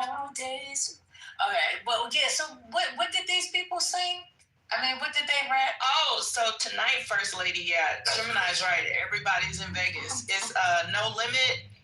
So No Limit Soldiers? No Limit Soldiers. So it's Master P and Cash Money versus Cash Money. It's going to be New Orleans. It's going to be a bunch of baby. Cash Money going to shit all over. Baby. Vacation. That's a lie going on tonight. That's a lie. Cash Money. That's a lie. I love you, but that's a lie. One minute. I've been close. Cash Money. Okay, so give me somebody. Give me Cash Money. I didn't bring you Lil Wayne out. Lil Wayne is Cash Money. Girl, you look good. Once you back that ass up. Once you back that ass up. I mean, Big Daddy when you back that ass up. So it's only from like 90 or what is it, 92? It's like a time frame though. So they can't now back that ass up is included. but it's only like up until like the 90s, I think. So like 97. So not Nicki or Drake or any of those. Yeah, not YMCMB. CMB. Yeah, just regular Cash Money. Just regular Cash Money, not YMCMB. Chad, you gonna stream it? Oh, I'm sorry, Gemini. Go. Right? Yeah. Dante gonna be there. Black ass stuttering ass, right? Listen, get your life together. Let me finish. Like a nice piece of whack ass. I'm screaming. Nah. Because this rapist ass is locked up. That's a fact. Yeah, this is locked up. He locked up for raping again. He a serial rapist. Oh wow. So this is his third rape charge. Yes, that's his third. Damn. Yeah, 1, 2, 3. So outside of that, who the hell gonna be? Wait, you didn't say Snoop. What are we doing? Snoop is the only saving grace, and he ain't really. I mean, he just ran over there for a little bit. Okay, we Yeah, he got like 4 songs on dog food, at least, that he could do. Not dog food. Wait a minute. Snoop was part of who? Snoop was part of for like 1 year. You remember that? Yeah, remember that song, First Lady? Y'all all talking. I don't know. No, I don't know. Say it. Ran away. He was scared of Suge Nighter. Suge was on his fucking head, so he ran to New Orleans, yeah. But remember that song, After Mother Ninjas, cause I'm down with my ninjas. Down for my niggas. After Mother Ninjas, cause I'm down for my ninjas. Yeah, what? That Snoop is on that one. Yeah. Yeah, but 2 of them niggas locked up from that song. And Mr. Golden. Yeah, no, All these people really in jail? Behind jail. He ain't in prison. Gemini, stop telling stories. No, it's a fact. I'm not. He wasn't raping nobody though. See murder. That Monica baby daddy don't pick up my husband. Monica got a new shit put up this new now. But she still was visiting him though. You know that? Oh yeah, She's the one motherfucker that still visits him. She visits him more than his own brother. She still visits him to this day, even though she got a man. Right. Yeah, she does. So you know he done fucking milked that. But that's I don't know if she visit him no more because the last interview I saw when she talked about that situation, she said they cut ties after she got done dealing with her last baby daddy.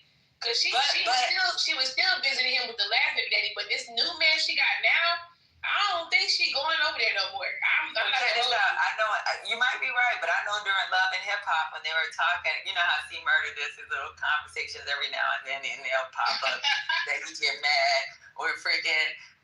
When they went home, they were talking about Monica being the one to come visit him, and it wasn't like a visit once a year. She was coming down. Oh yeah, honey, that was her man.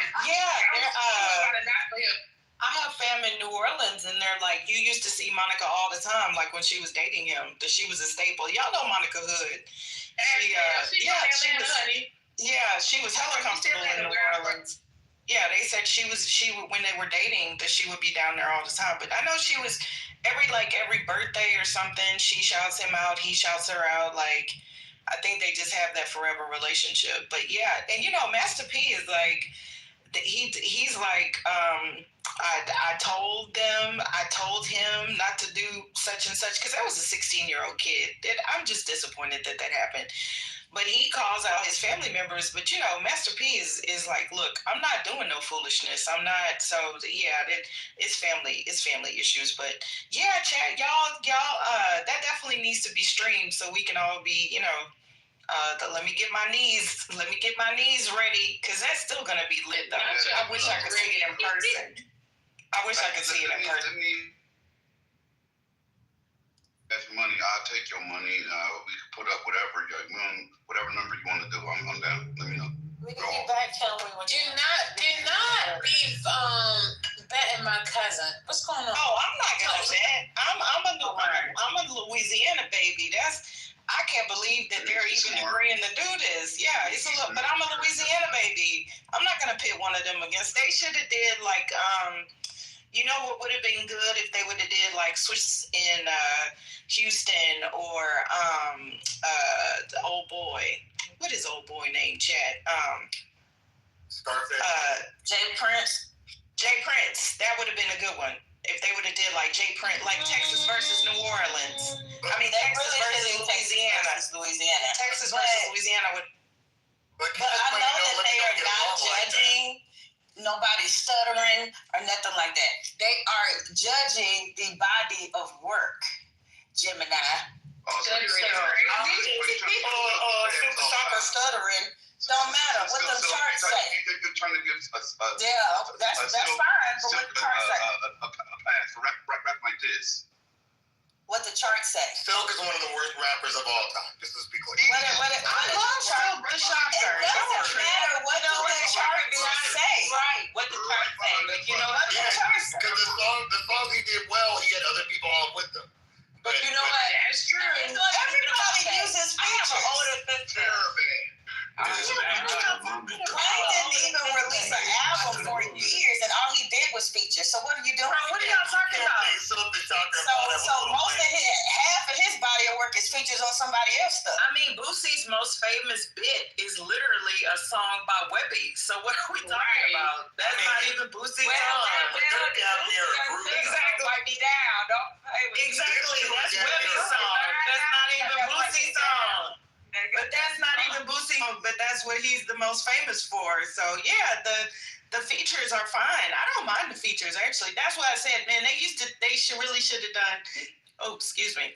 Texas versus I couldn't catch my breath for 2 seconds. Texas versus Louisiana. I don't mind features, but it's gonna be hard to come up against Juvenile. I mean, Juvenile can hold his own. And he got his own. So, like, I don't know. Like, I'm putting my money on Cash Money. I ain't gonna. Oh, it's gonna be Cash Money. I remember that guy. What is his name again? Juvenile. Oh, Juvenile. You a paper chaser? You done done it? Yes.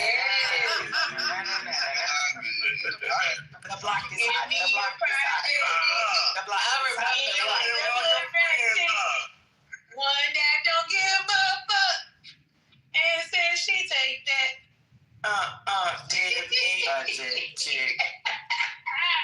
Y'all know about that. I know about that one. Louisiana. The only thing that's gonna help No Limit is if they have like rock the boat, rock the boat, rock the boat. Yes. Right? know that. Come on, baby, do it right. What you perform? She know all this shit. You know, I'm a Louisiana baby. Yes, I'm a Louisiana baby. I don't give a damn where you from. I don't know that shit. They're gonna do well. They just don't have enough songs of the people that are there to keep up with Cash Money. No. That's a fact. Songs like How You Do That there, that's a classic. There ain't nothing like that. That's what I That's said. one of my favorite songs. That's one of my favorites too. Mine is Make Me Crack Like This. Nigga, what? Give a fuck, nigga, what? Pull that what, nigga, huh? And then Juvenile even got newer hits, like he had Rodeo. Yeah. Let Me See You Down, Shad. Oh, somebody said if he plays slow motion with it. That's my shit. That's my shit, Mickey. Yeah, this is really not fair. This is It's not really because they not have a fair. bigger, Look they at have that. more names. Yeah. It ain't fair. Like even you know what my Just favorite up to song 99. is? Wait a minute. They like the Wu-Tang Clan for the down south, right? Just a whole bunch of niggas rapping. They are though. Y'all know what my favorite song is? Little nigga 17s, getting on 6 figures. Man, Bling Bling is my shit. That is my favorite song. Yes, that is my shit. That was actually hard as fuck. I ain't gonna hold you. But I always admired P for being one of the most non-talented hustlers that was able to get out there and just make it happen with just no lyrical skill, just nothing but raw, just I'm gonna sell crack and make it happen. The guy over NWA? So I always he got that made crack like this. And then I always admired him for putting this shitty ass brother on because Silk is nobody in the world would have signed that nigga. I like Silk the Shocker. Rapping, stuttering ass. No, Silk that song with Let's Ride with who is that? With adult people. Who did Let's Ride? Montel Jordan. Silk the Shocker killed on that one. You tripping? Did he do something? Yeah. Yeah, good beat. Every time I heard his voice on a good song, yeah, fuck it up. And didn't he also do something with? Didn't he also do something with Maya? Wasn't Silk the Shocker on the Maya song?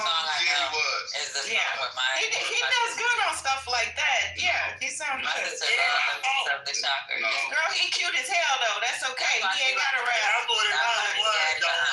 So yeah, it's the late 90s and early 2000s. I don't see that side of him the way y'all do it. Please, y'all got Ice Spice because she got a big booty and she can't rap worth the damn. So let us have Silk the Shocker. Let us have Silk the Shocker. Okay. So Birdman can rap. Dumb down. Oh, okay. That's a good response. Yeah, Birdman can rap. Please. He feel like But he gets Uno card because he's married to Tony Braxton.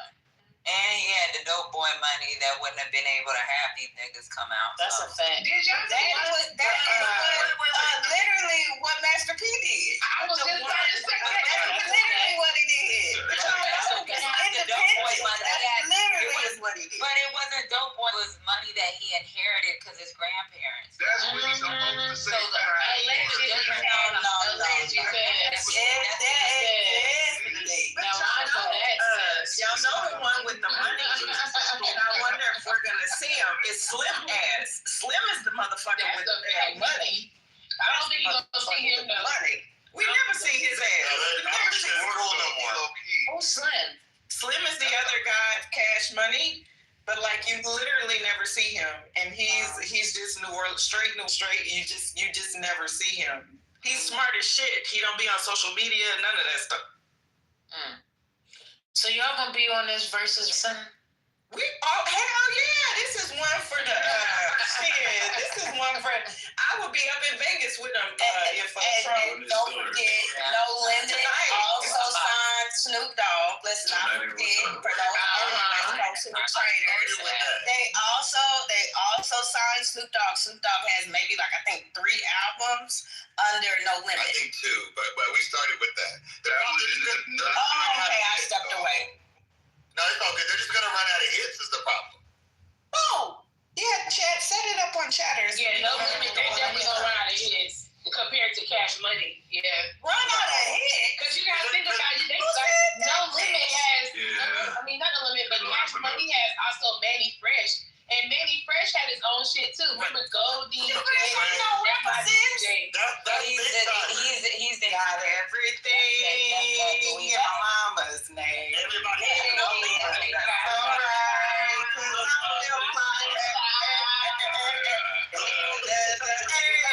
Show your age.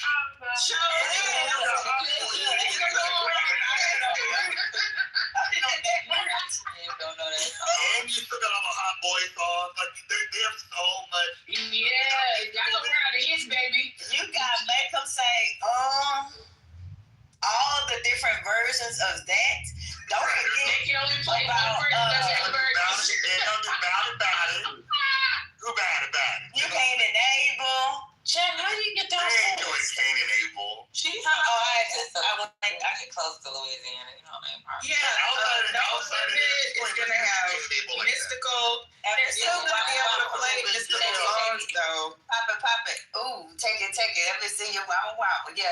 Mystical has some hits. Yeah, Wobble's gonna But be in the there. only thing I know with Mystical is Still Smoking Bud and Shake It. That's my song though. That reminds me of Kappa Peace Party. Sorry. No, remember Danger. Get off the phone. That's the man right here. Yeah, Mystical was shit. If it wasn't for like certain East Coast people being in the songs, I don't think I really would have known. And then I had an older sister too, so. And I know that Maya songs, but I wasn't really into that. My dad wasn't into it. Yes, we know New York started hip hop. Okay. No, Let's get it out. Let's get it out now.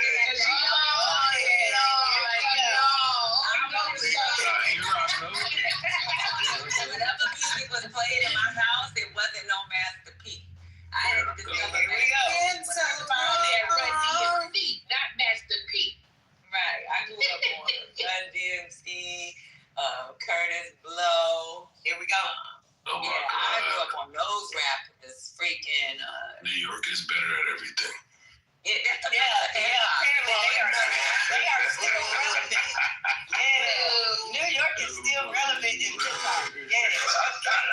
gonna get rid of it. Yeah, it's still relevant. Oh,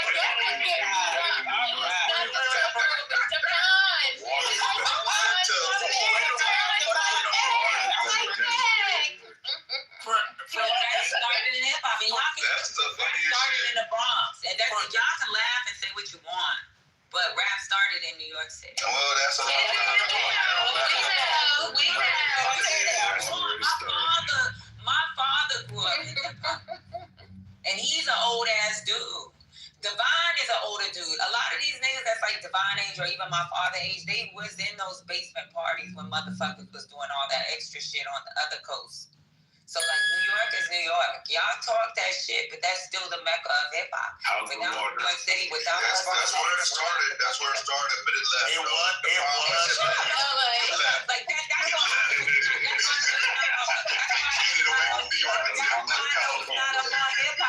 That's why I know you don't know shit about hip hop. Because regardless of the fact, it's just like going back to fucking This check If it wasn't for fucking certain music, a lot of niggas wouldn't put on.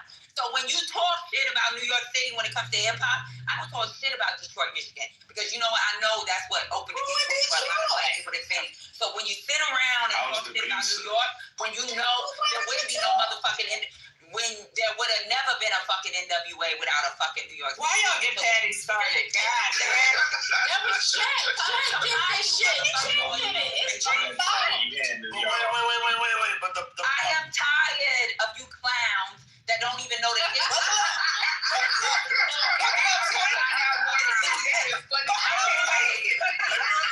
Let me respond to Wait, not somebody named Miss Hip Hop joined. Oh shit, get your ass up here, Miss Hip Hop. Oh god damn. Come on, man. We the one that made you. We the one that made hip hop ornaments and fucking. Oh wait. Hip hop. I came in on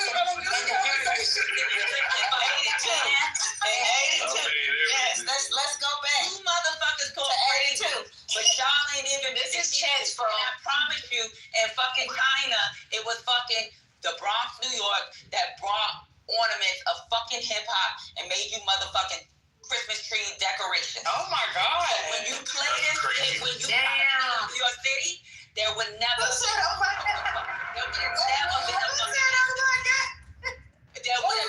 a motherfucking mask. That's out there.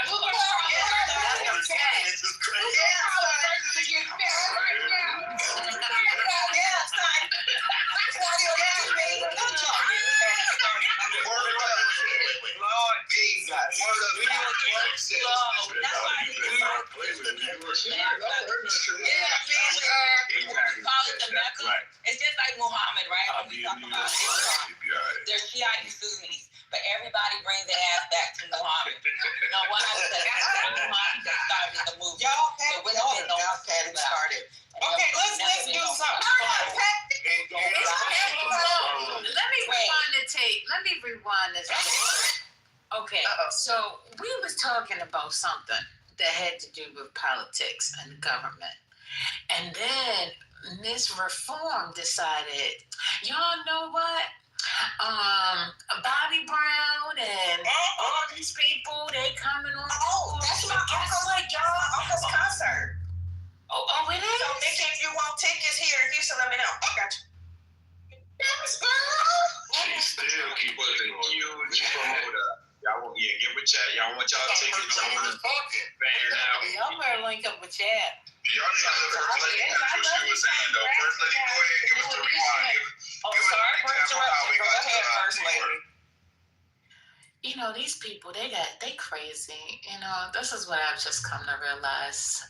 Anyway, so then Nikki took us to, Reform took us to say, hey, listen, it's going to be verses tonight.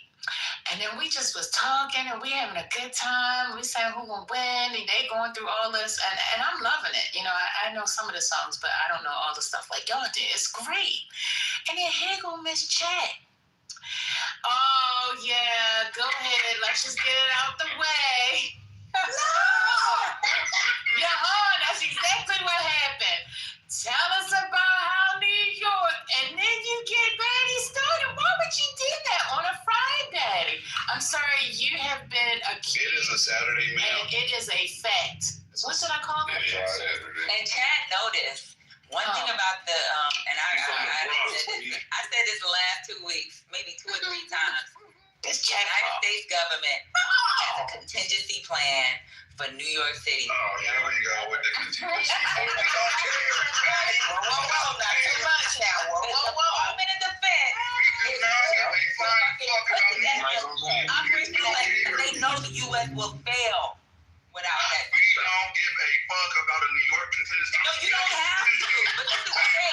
Let me tell you why. This is why it's a slow conversation, right? So you don't have to give a fuck, right? Because that is your level of understanding when it comes to the global market.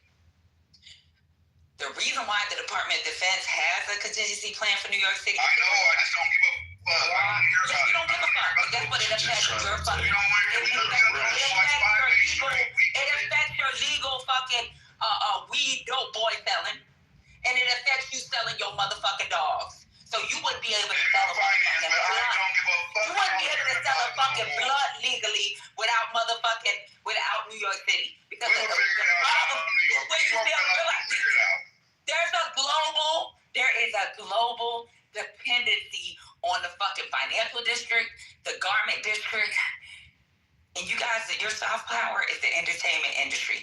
When we write down fucking soft power, it's global finance. Global finance. And then guess what's in third place? Motherfucking entertainment. So when you talk shit about New York, motherfucking get your shit together. Because obviously, not only the United States government, NATO, other countries, they see that we needed a contingency plan if something was to happen to that city. And guess what's so fucked up about this whole situation? Texas is one of the states that we actually put as, when we're looking at fucking landmass and fucking a possible movement if something was to happen. When you're talking about one of the states. So let that sink in, motherfucker. So we're number 1 in GDP. Let's just start with that. Let's just start there. That has nothing to do with dependency. That has nothing to do with global dependency. That's where you guys are so. They're just messing with you, Peg. They're just messing with you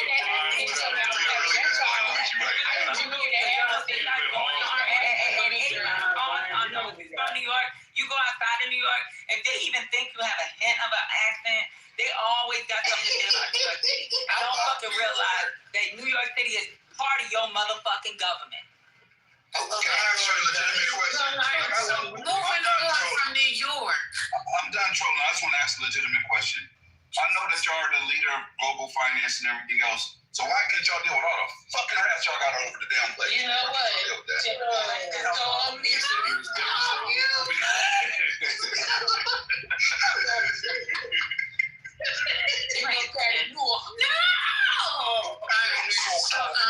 They're not rats, bro. They dogs. Hello. I thought they were cats. Stay focused. Stay focused. Stay focused. Okay, wait. I love you, Patty. I'm just fucking with you. All right. So what time does the verses start tonight? Anybody? I think it's at 8 o'clock. 8 o'clock Eastern? Okay. I think. Oh, so in Vegas, that would be 5. In Vegas, so they starting stuff off in Vegas at 5. I mean, sometimes they have to, depending on. If you think a rap event gonna start on time, First Lady. Right. I'm about to say that part because you gotta remember all them niggas gotta show up. So if they ain't all there, then they gonna. That shit gonna start about 9:30, 10 o'clock Central. So probably about 10 Eastern. That's what I'm saying. Thank you for the real. Thank you for the real. Thank you for the real. That part, go get your snacks, put the kids to bed. You got time. This is going to be a huge night in Vegas because they also have that big HBCU game tonight too. It's I think it's Jackson State versus Grambling, but they're playing at the Raiders Stadium in Las Vegas. All the strippers from LA went out there. They all go out there for events like this. I was like,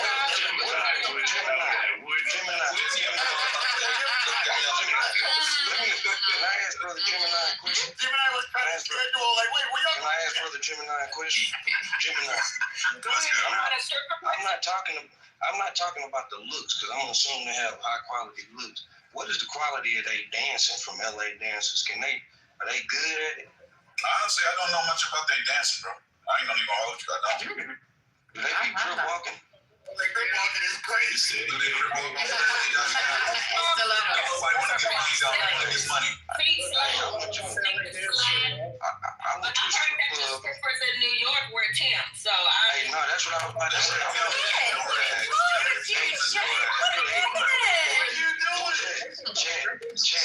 Chat, they didn't have Tim's, sister. Chat, they didn't have Tim's. But they were walking around in tennis shoes. You know what's funny as hell that Your Honor said I know about their preferred strains, and I do, because they don't like Vegas weed. Vegas has the worst weed out of all the legal states. Why? I do not fucking know. But everybody complains, like they got dispensaries up and down the fucking strip, and all of them suck. Like a lot of them suck. There's people that take a lot of risks to take it across state lines just to get money over in Vegas, because you're not supposed to take it from state to state. The second you cross the state line, that's a federal fucking event. But some people still do it just because Vegas is so open with their shitty ass weed. It's weird. Well, I was just wondering, Brother Jim, and I'm always curious about the strip club cultures of other cities, and yeah, it's important to have good looking strippers. I don't know if you've ever seen strippers that they call bullet wound strippers. I'm sure you don't want to see that. I will say this: the only competition for LA and Vegas dancers would be Atlanta and Miami. That's it. What you mean in terms of looks? what are you talking about? I don't know about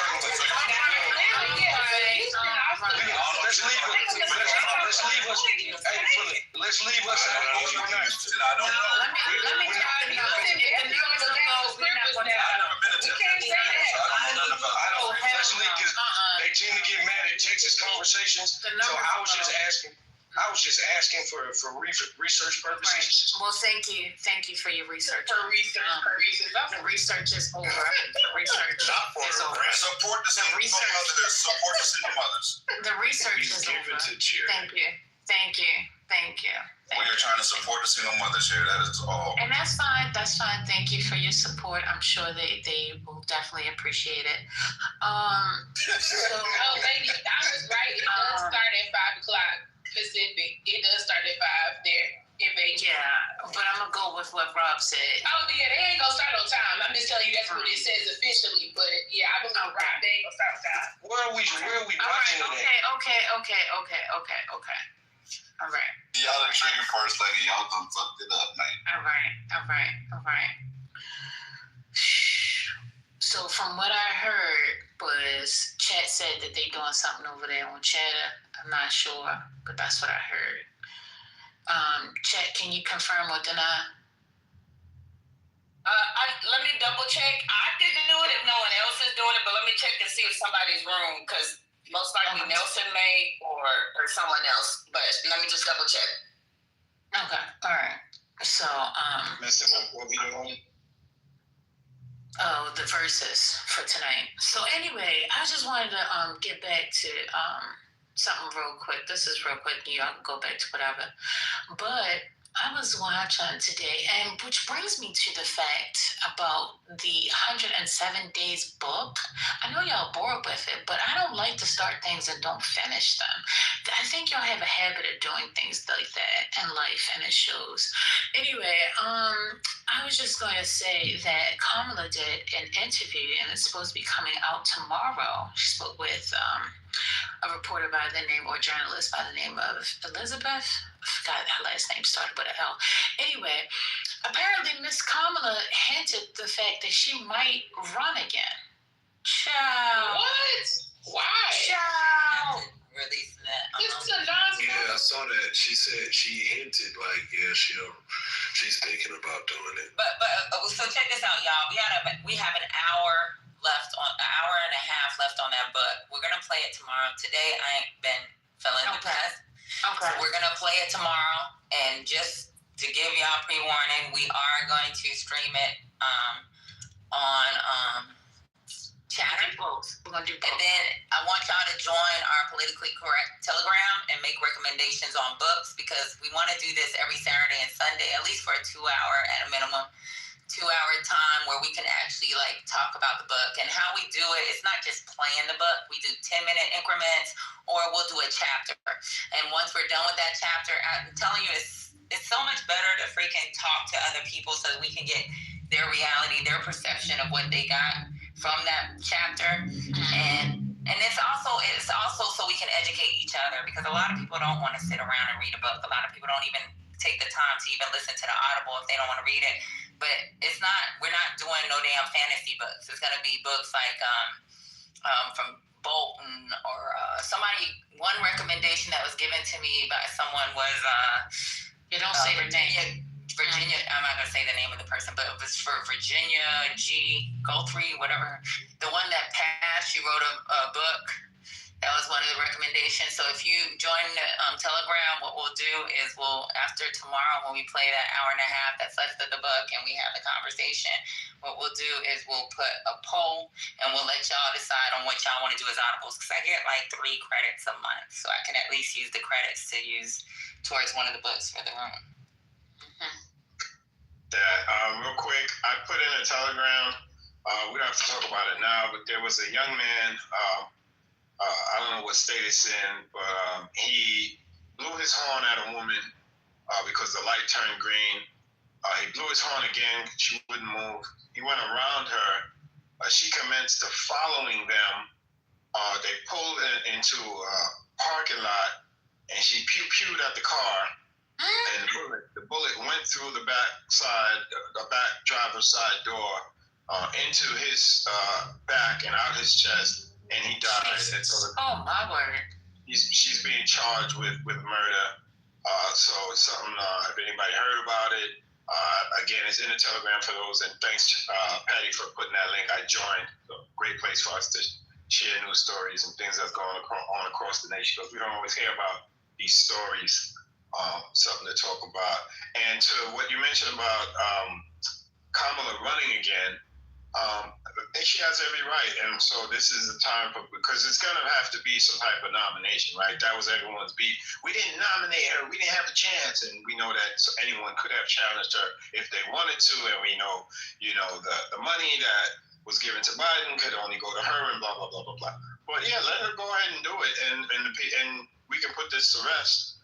And the people could speak, and the delegates can choose whoever they decide to choose as the nominee. Now, will they choose her? I don't know.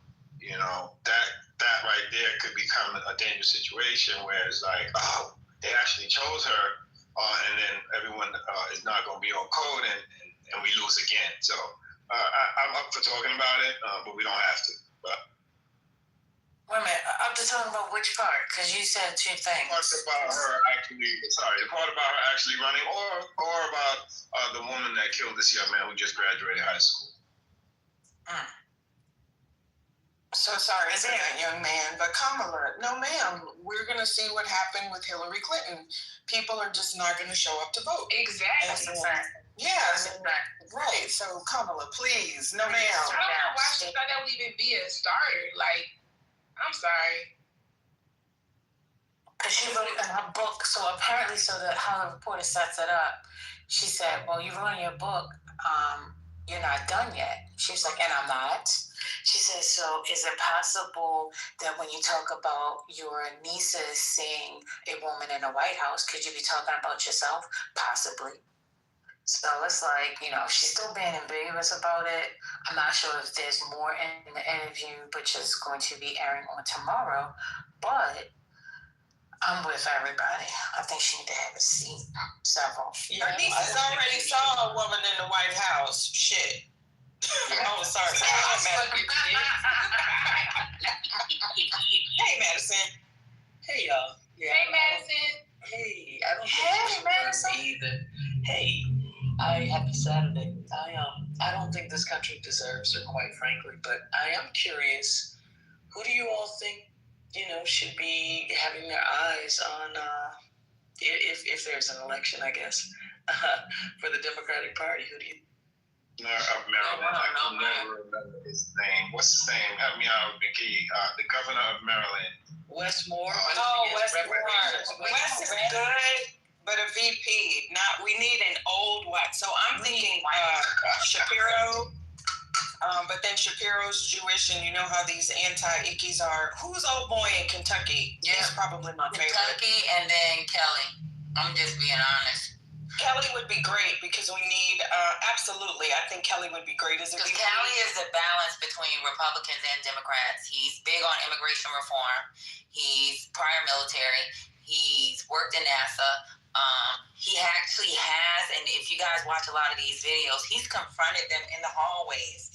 Like, we always see the Cory Booker and but what a lot of people don't see is John Kelly is the one that stops them in the hallway and say, what the fuck is going on?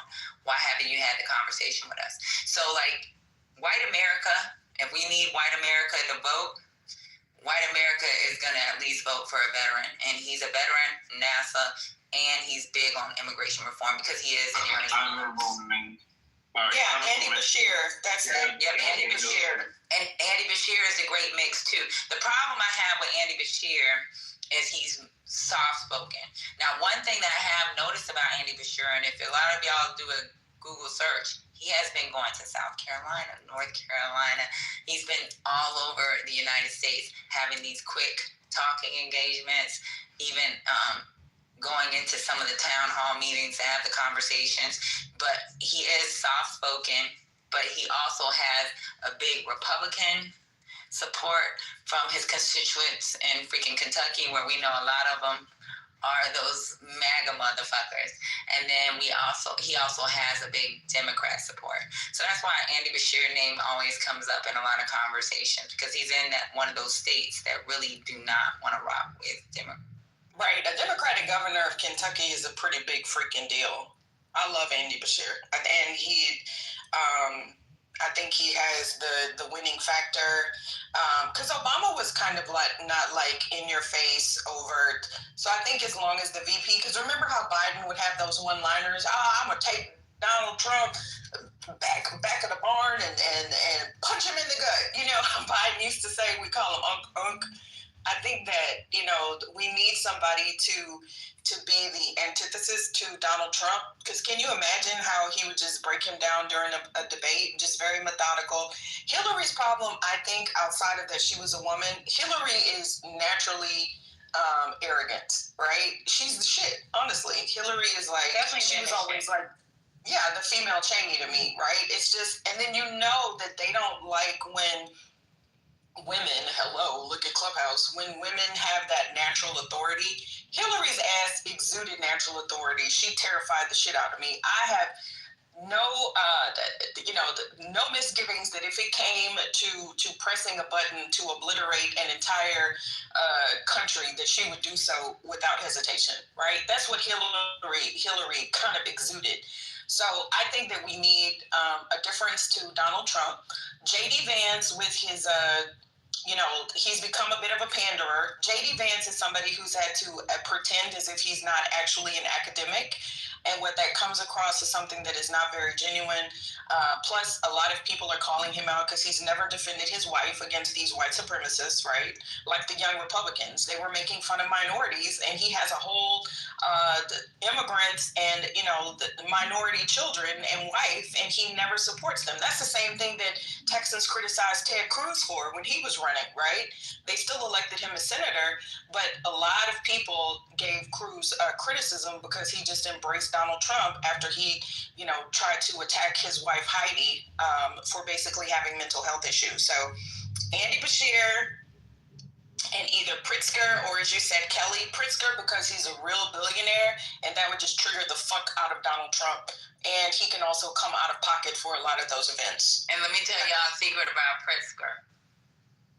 His family, a lot of people don't know this. His family was the only family that owned those hotels. What is it? The Hilton? Is it the Hilton? Hyatt.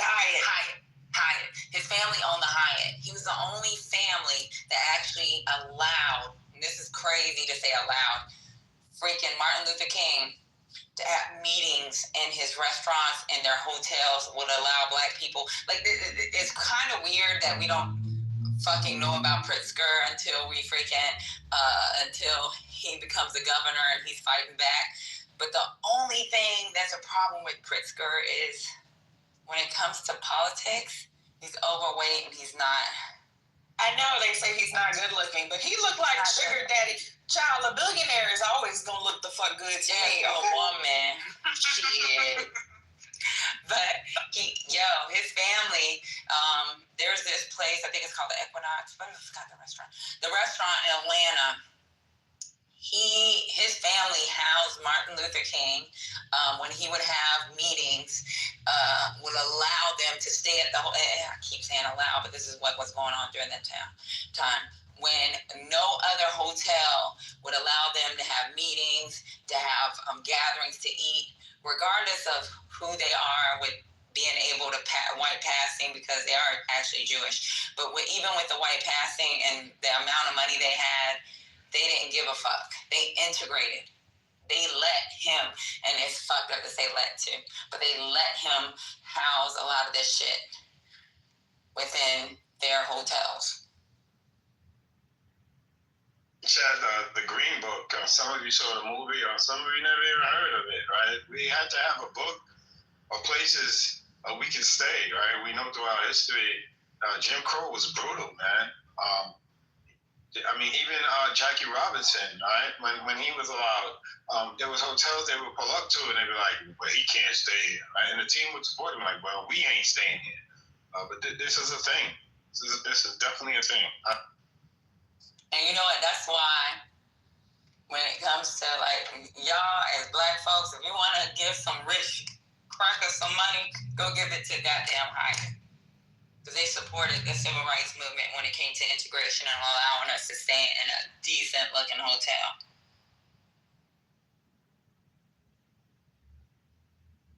If you guys ever come to North Carolina and you're in Greensboro, highly recommend you stay at the Magnolia House. The Magnolia House is like the only and one of the first Black-owned I want to say Airbnb, child. It's a bed and breakfast. And a friend of mine, one of my mentors, Sam Pass, he restored it. So now you can stay there and eat breakfast there. But people of their ilk of like Tina Turner has stayed there before. The Temptations stayed there before back in the day. A lot of like really major stars stayed there at that hotel. So if you're ever here, y'all should check it out. It's a good cute piece of history.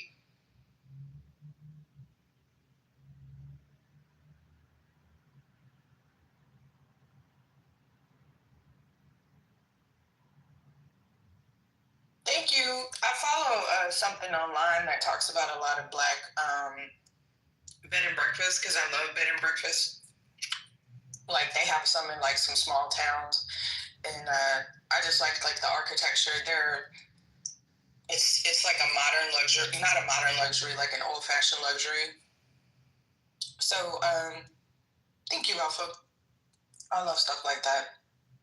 Yeah, it's really cute. It gives you that whole like vintage vibe on the inside. They still kept most of the even when they restored it, they restored most of the appliances and stuff. So like it even has like the old sinks and like the shower, the tubs, like the way they used to make those steel tubs back in the day. They don't make them like that anymore. Yeah, it's really cute.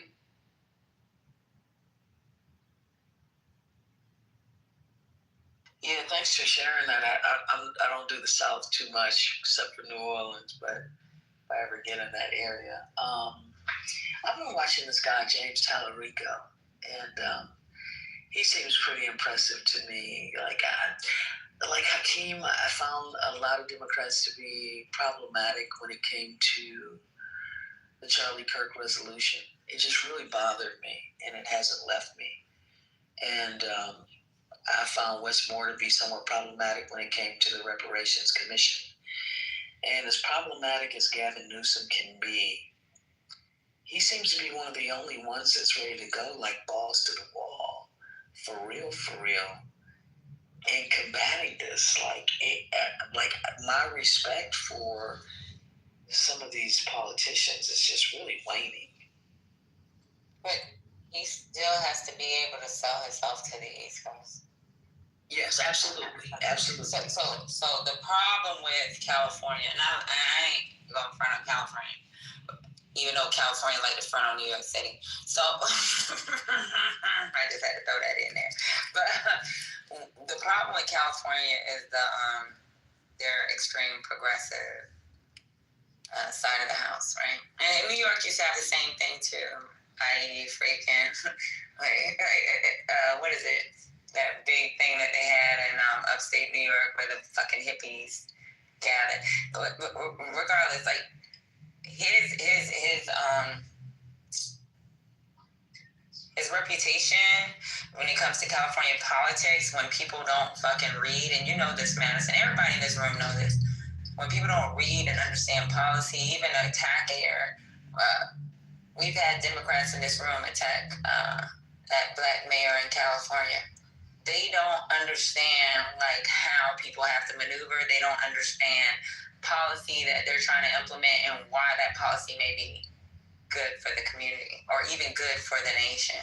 So that's the only caveat I have when it comes to him. I don't think he's winnable because people don't fucking read or they don't really want to know what the person that they have in place is really trying to do for them. They're good with the rhetoric. Like, fucking Trump won on a 2-page PowerPoint presentation and nobody took, even if you don't want to read 98 pages of Kamala Harris, you could have controlled F and said 25,000, how this is going to happen. And if you didn't want to read hers, look at the presidential agenda for fucking 2025. It's in White House archives. Everything that she had in that 98 pages was already in the archives. They beat her up about saying on The View, I'm not changing a thing. You know why she said that? Because a lot of those pieces of what she wanted to do was shit that her and Biden came up with during the 4 years that they were in that seat. Yeah, I mean, I agree, but it's like the ability to navigate the culture wars. Like, he was one of the first people that came out and talked about, they made the trans issue into such a big thing. And there are people in the LGBTQ plus IA community that also agree that children shouldn't do things that are life-altering, that they should wait until they're 18 years old. And a lot of people feel that way within the community. But that never gets said. It never gets said in a common sense sort of way, and they just deflect, and we pay attention to policy so much. I mean, Hillary was a policy wonk. Nobody knew policy better than her. But nobody, as you said, nobody pays attention to that shit. They don't read, they don't know, they don't care. They vote based on how they feel. So somebody that can navigate policy as well as deal with some of these culture wars, like in a common sense sort of way, and be strong enough to like carry it. I haven't seen anybody possess the ability to do that. I'm glad you brought that up. I love Hillary. People talk shit about her whiteness. They talk this shit about her fucking bound down to the rope because her husband cheated. I don't give a fuck.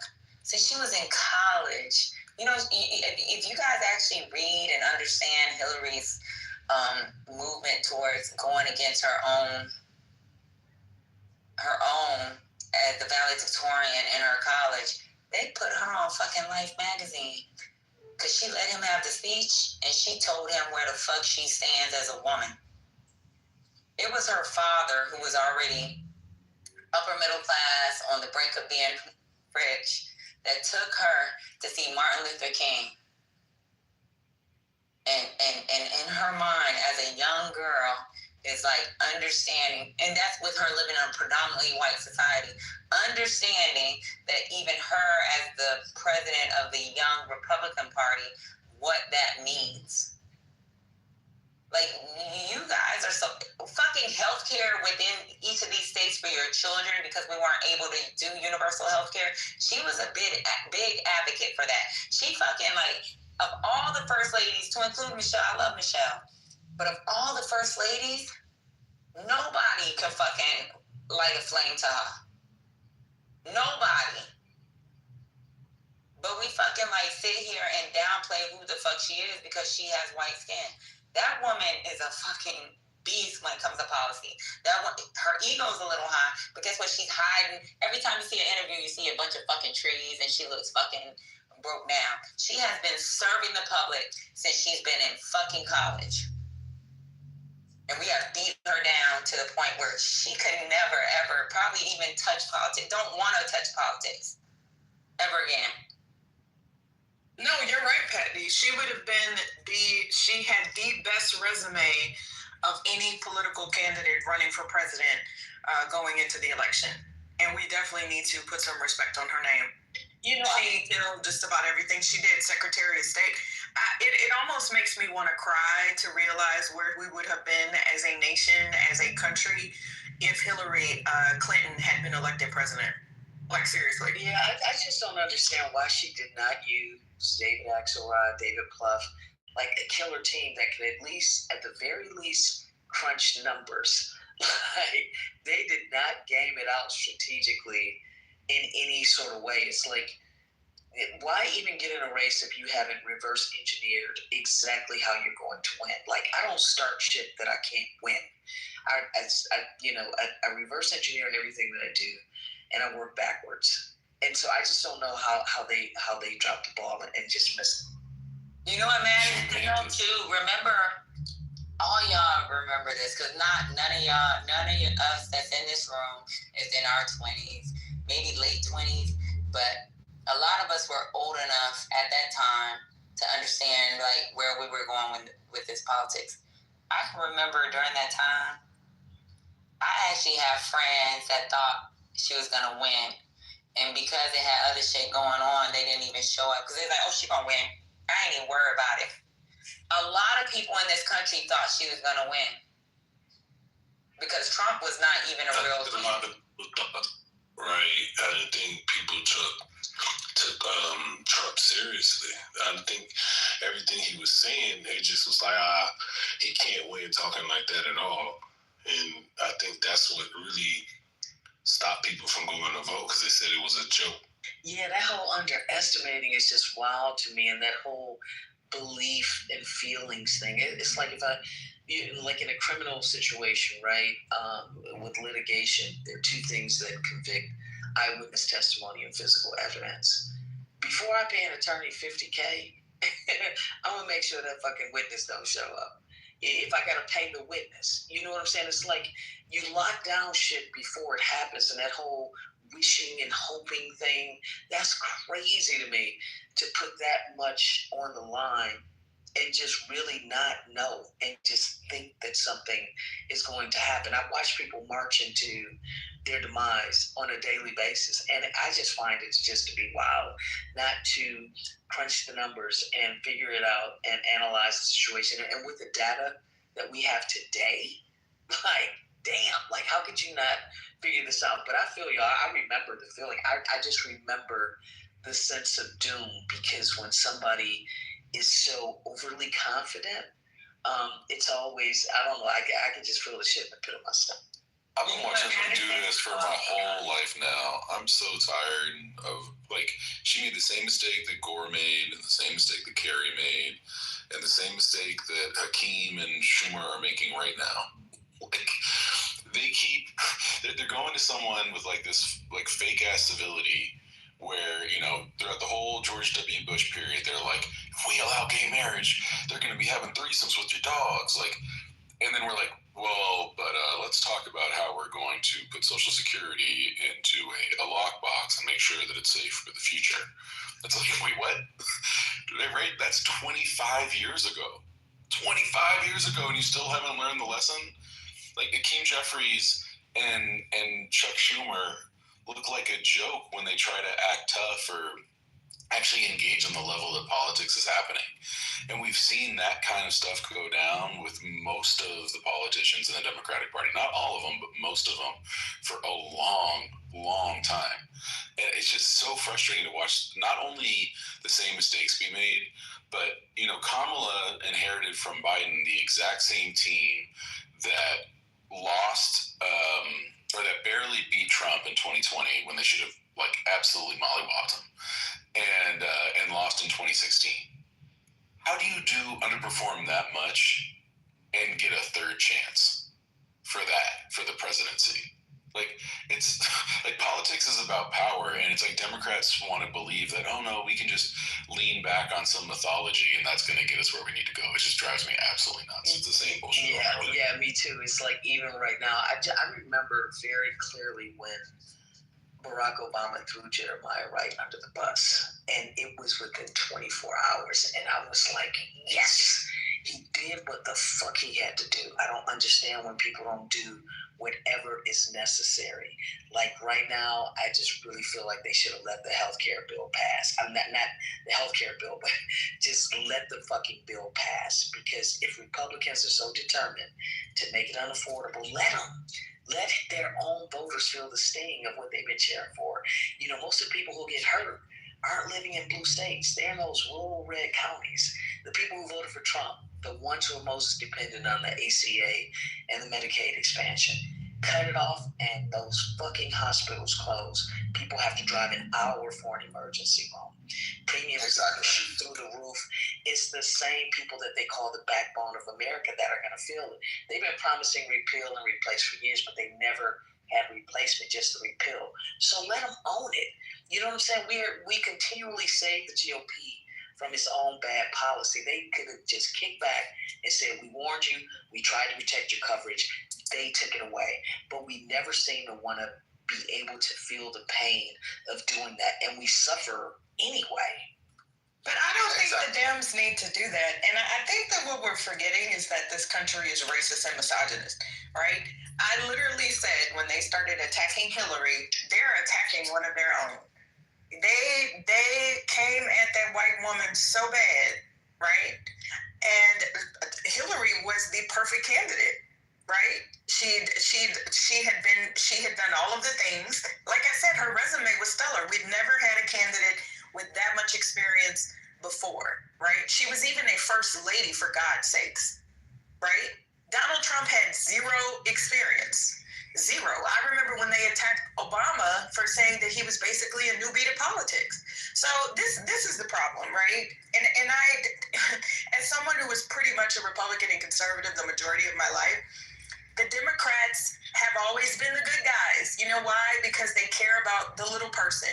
Republicans have never given a shit about the little person. They've never even tried. You cannot expect the Dems to take on that stance, because intrinsically that's not who the fuck they are, which is why they promote things like equality for trans people, because I'm going to go there, right? People are going to be like, oh my God, Miki, but I'm going to say it. You know what the fuck loses the Dems elections? Promoting LGBTQ and promoting black people. You want them to fucking stop being who they are, then they're going to be the Republicans. Because the Republicans don't do that shit. People do not want trans people in the bathrooms. I'm sorry, but they fucking don't. If you run with that, the Republicans are going to run with that every fucking day. But the Democrats are never going to abandon that, because that's who they are. So when you say you want them to win elections, do you really want them to win elections, right? Do you really want them to focus on what's like 1 to 2% of the population, if it's even 1 to 2% of the population? The very first time that they did the bathroom thing, I fucking knew it. Like, I knew it. I'm like, oh, well, this is incredibly tone deaf. Because the majority of the country is always going to say, we don't agree with that. We don't want trans women to compete against young girls. 90% of the country is going to say, I don't want that to happen. So you want the Dems to abandon who they are? And we seem to forget, because put some respects on the Dems' name. Barack Obama won as a biracial black man after Republicans fucking obliterated the economy. Come on. Like, put a little respect on them.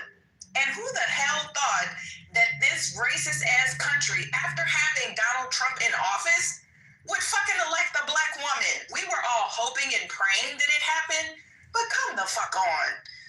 Suburban white women vote as their husbands do.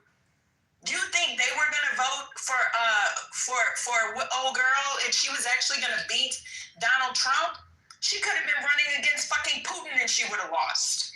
Come on, guys. But it's not what you do, it's how you do it.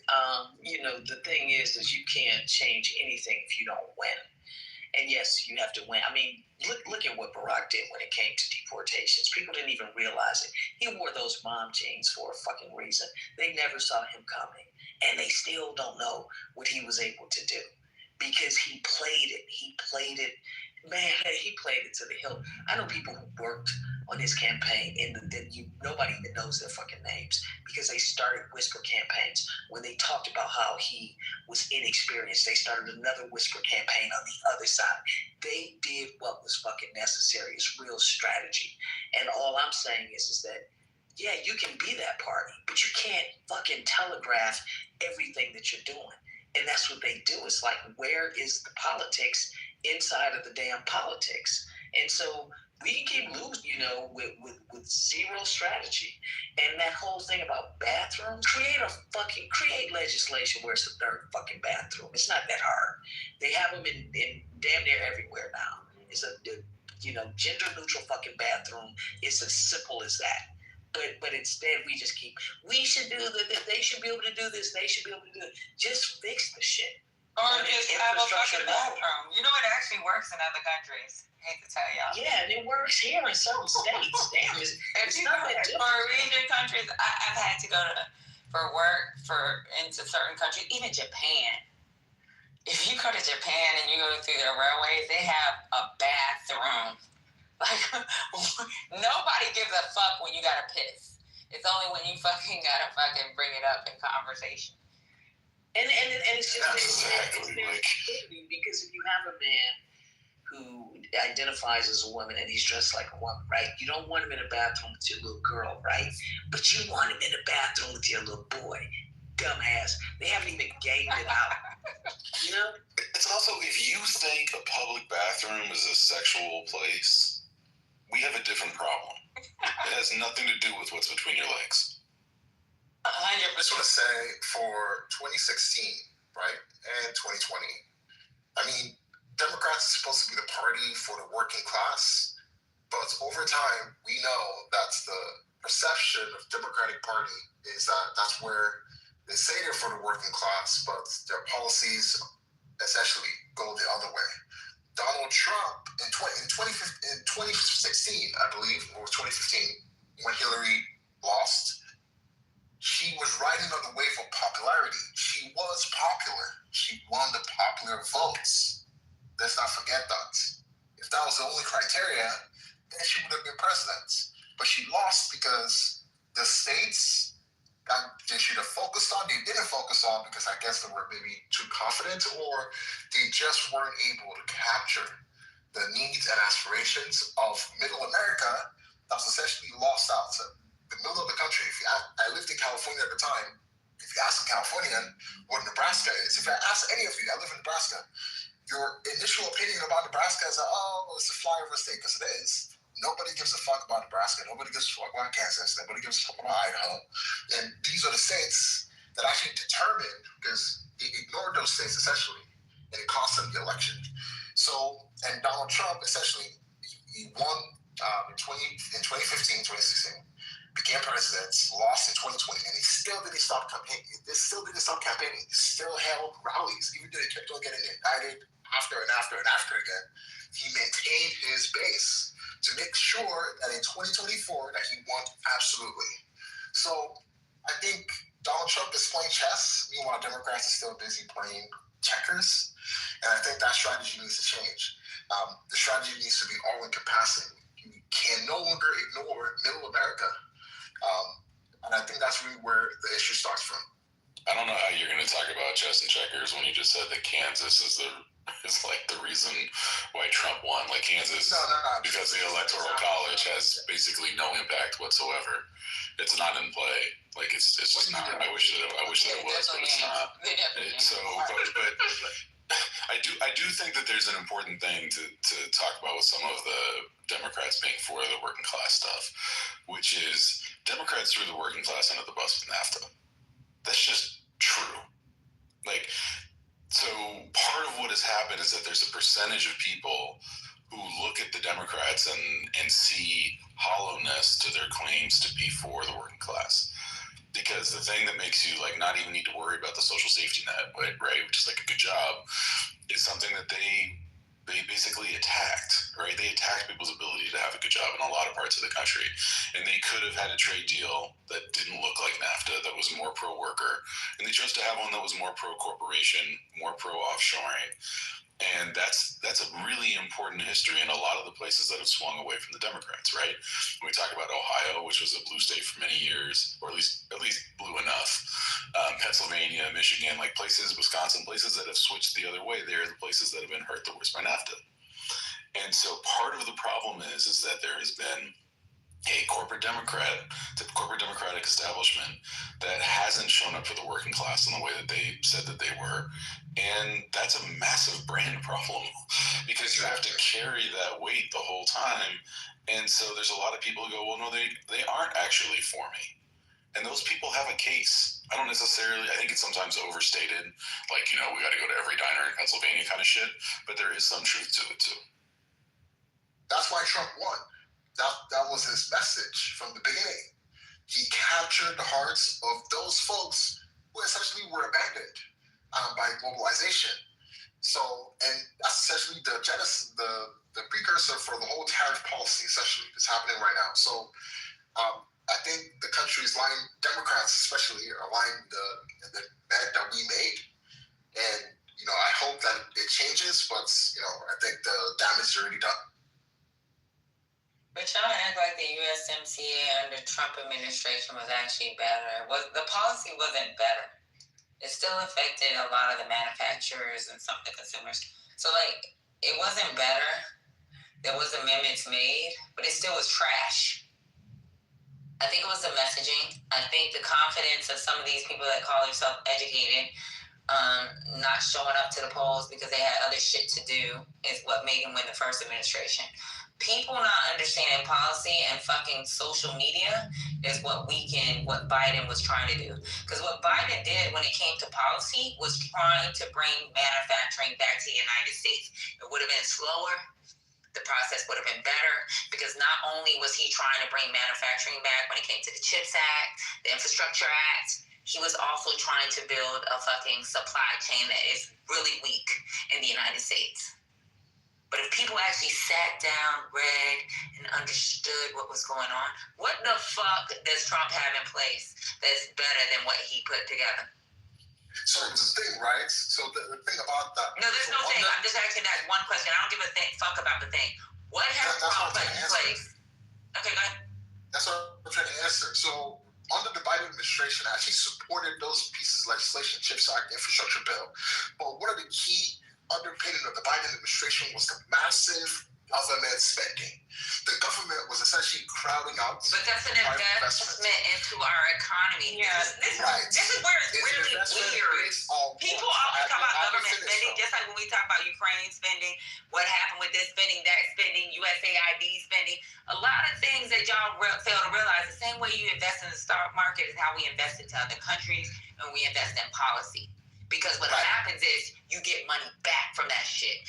You may have a little negative that year, but guess what? As each year comes about, you're gonna get your fucking dividends.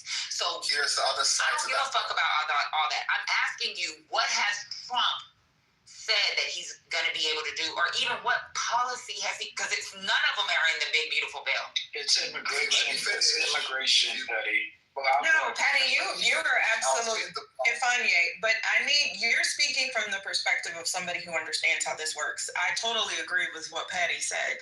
80% of Americans do not understand that legislation at all. They literally don't. Biden's are in from his administration. Do you guys know that they are absolutely stellar? Considering if you have I don't like comparing the Dems to the GOP right now. The GOP is literally breaking laws. The GOP is not upholding democracy. The GOP is allowing a president to run rogue, and we know that. We know the Dems are not going to do that because, quite frankly, if the Dems gave in and acted as the GOP did, then the fucking United States is gone on a global perspective. Right? We might as well just wait until we're invaded and taken over because it's going to happen.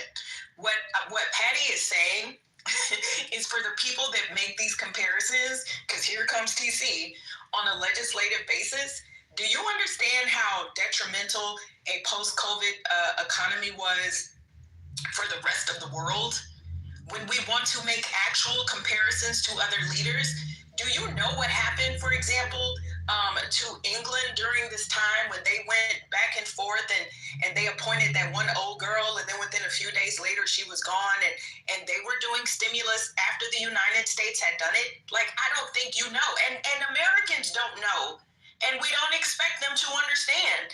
But if you want to have a legislative battle, Biden actually did more in some instances than Barack did. Now, this is because Barack Obama, I'm not, we can give the exceptions.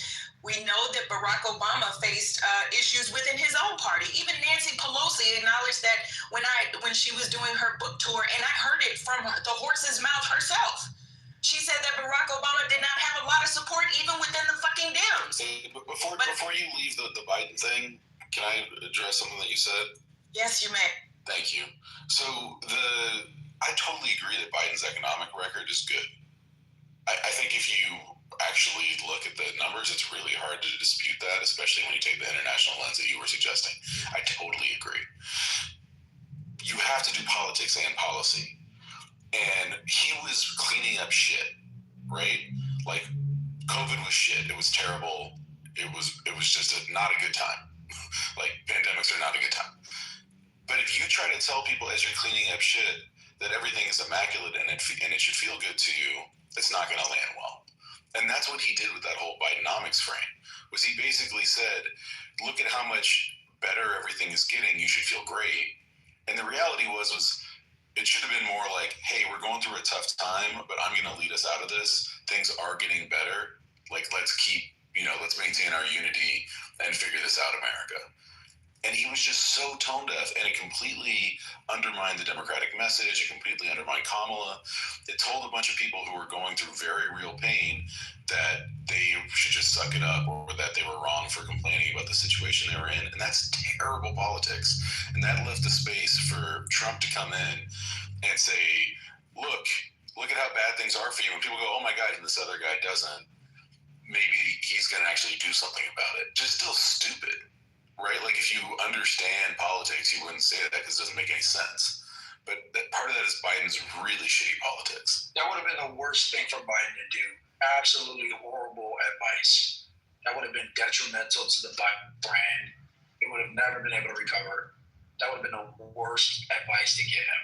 What he should have done was he should have distracted with another issue. That's what you do. There's nothing that Biden could have done about that economy. He did the best he could with what he had. What he should have done was he should have distracted and moved the view away from the economics and put it on another zeitgeist issue that's important to the Democrats. He should have promoted this big, huge healthcare relaunch of the Affordable Care Act. He should have launched some sort of massive social services program. He should have introduced something that would take the messaging away from economics and put it on something else, which is exactly what Donald Trump is doing right now, which is why the title of this room is We Shut Down MAGA-Sponsored Terrorism. Donald Trump is still leading the narrative. The Democrats do not have the narrative, and they haven't had the narrative. The issue is messaging. The Democrats don't know how to message. They're consistently bad at messaging. The last time Democrats had a good message was Barack Obama with Hope and Change. Yeah, but it is a narrative, and that's what we're arguing about in here. When are people going to realize that the narrative is not reality? That is the point. When are people going to realize the narrative is not a reality? I applaud the Dems for trying to uphold democracy, right? And no, I totally agree, Aaron. Sometimes I just wish they would be like, F it. Let's just make shit up and get elected. But this is the point that I'm trying to make, y'all. Trump is literally promoting Biden's economy, but Trump gets all the fucking praise for it. He's adding tariffs, which is contributing to inflation. But people don't even understand how fucking tariffs works and inflation works. Like, the Dems are damned if you do and damned if they don't. Trump is literally bragging about shit like the fucking stock market, because guess what, y'all? Technically, last administration, the economy was actually good by the metrics we gauge the economy. Now, what are people in this room, the average American, right, gauge the economy, the price of gas and the price of a gallon of milk. Both are fucking up. That's my point. Price So, I mean, goddamn. But you know what? They're not complaining. No, gas is not down. No, gas, it's literally not. Here is like, let me tell you something. If gas goes down, just know there's a problem globally. If gas is down, there's a problem globally. When interest rates are down, there's a problem within our we have problems. Y'all can't play like interest rate went down. What that mean? There's less gas money is out going there. down, interest rates is going down. Right. There's less money. When gas prices go down, guess what that means? The demand is down. The supply in this case is higher than the demand because supply. Exactly. So people lose jobs. Yes. Or what does that mean for Miki? Or what does that mean for the nigga that lives next door to you? They're not going nowhere. We're not fucking going nowhere. You know why we ain't going nowhere? Because we trying to save our fucking money because we know there's an issue. No. In this case, the price of gasoline going down is a supply issue. The United States increased its supply, so is the rest of the world. Not only that, they increase its supply because of what's going on in Europe. Well, there's a whole bunch of factors. Whatever it is, price of gas is going down. It's not a demand issue, it's a supply issue. It's going down for what? It was already too high. That's the point we were making about inflation earlier with CPI. It was CPI. Somebody in this room. Going up. You can literally look at inflation and you can point to why prices are going up. That's what I'm saying. The economists forecast things based on things today, right? When I said, see, it's even funny, y'all. I'm just going to say this for 2 seconds and hush, because I really want to hear from other people too. I literally just said the average American gauges the economy by the price of a gallon of gas. And Patty, look what they started going to, how much they pay at the pump. Like, you literally can't fucking make this shit up. That's crazy. You cannot make this shit up. Interest rates went down. It's more affordable for us to buy homes. Motherfucker, I ain't got no money to buy a home at this point. Wait, I'm not laughing at that. I'm laughing at. But that's the truth. It's the truth. And I'm laughing at it because a lot of you motherfuckers voted for this shit. So while I'm able, or Miki's able, to fucking restructure what we may have bought a home during the 8 to 10% interest rates, and we've already said, let's go ahead and go to this bank where they offered us a lower interest rate, and the interest rate went down even lower, we're okay. It may be our cousin that was trying to, and we negotiated. I told people every day, buy a home now. Because what you can do is you can fucking negotiate with people. Because I had somebody took $50,000 off the home. $50,000. I said, hey, I want this home, $50,000, this percent towards the down payment. Because at the time, this percent towards the down payment, or towards the down payment, this percent towards certain repairs I wanted done. And guess what? They were okay with it. Give this bitch $50,000. You could have did the same thing. And in my mind, that $50,000 was, if I got to do 6 months at 10%, that's an additional X amount of dollars. That additional X amount of dollars will take away from the $50,000, the house value, because of the house next door, and then the house down the street sold for this. Patty saved $4,200, but then at the same time, Pentagon Federal was offering me a 6% interest rate when it was 8%, and 10% for y'all, 8% for VA. I can do the 6% interest rate and still save even more money. So make it make sense. Everybody is not able. I'm not able. The only reason why is because I had a decent credit score. But everybody doesn't have that credit score because of certain things. Everybody doesn't have that job where they feel that they're secure and they'll be able to go to work tomorrow. Like, we got to make it make sense, people. Right, Patty. The average cost of a vehicle for the first time ever, $50,000 fucking dollars. $50,000. But you know, yeah, Biden. The average cost of a house, highest ever. Tuition, highest ever. Foreclosures, increasing. Credit defaults, increasing. Layoffs, increasing. Unemployment, increasing. Inflation, increasing. But Biden did a bad job. The fuck? Really? You know what? Y'all just, ooh, child. Tell the the truth and shame the devil, Patty, because the people that are going to be hurting the red states, because y'all see Trump put back the salt tax deduction in the one big beautiful bill, even though your president over the whole United States was bragging when he passed it in 2017 that it was really going to harm people in blue states because his stupid ass was lying about his goddamn square footage in his house so he didn't have to pay his damn property taxes. Yeah, I'm gonna go there. And then what happened? What he did with the economy cost him the damn election the second time, because y'all don't like to mention that. He fucking lost. If Trump did so well the first fucking time he was in office, why the hell did he lose? But his ass lost. Okay? Just like his ass probably gonna lose again because he fucking up the economy just like he did the first goddamn time. And Democrats to the rescue. You can hate on Biden all you want, but Biden is why, right? You know, the wealthy got the wealthiest than they ever did in their entire life. Anytime I hear somebody who says, I'm a business person, I'm an investor, right, Patty? I do this and I do that. Because who the fuck refine houses when Jerome Powell had them bitches as low as fuck? Raise your hand. Majority of America? That's who the fuck did. The majority of Americans who own the goddamn house? Okay? Y'all don't want to have this economic discussion. I got 2.2% interest rate on a home in Hawaii. That's crazy. I thought I was doing good at 2.7. Refinanced one and bought another house at the time. Do you know what 1.1 million looks like when you're at a 4.5% interest rate? And with the property taxes in Hawaii, that's $5,100.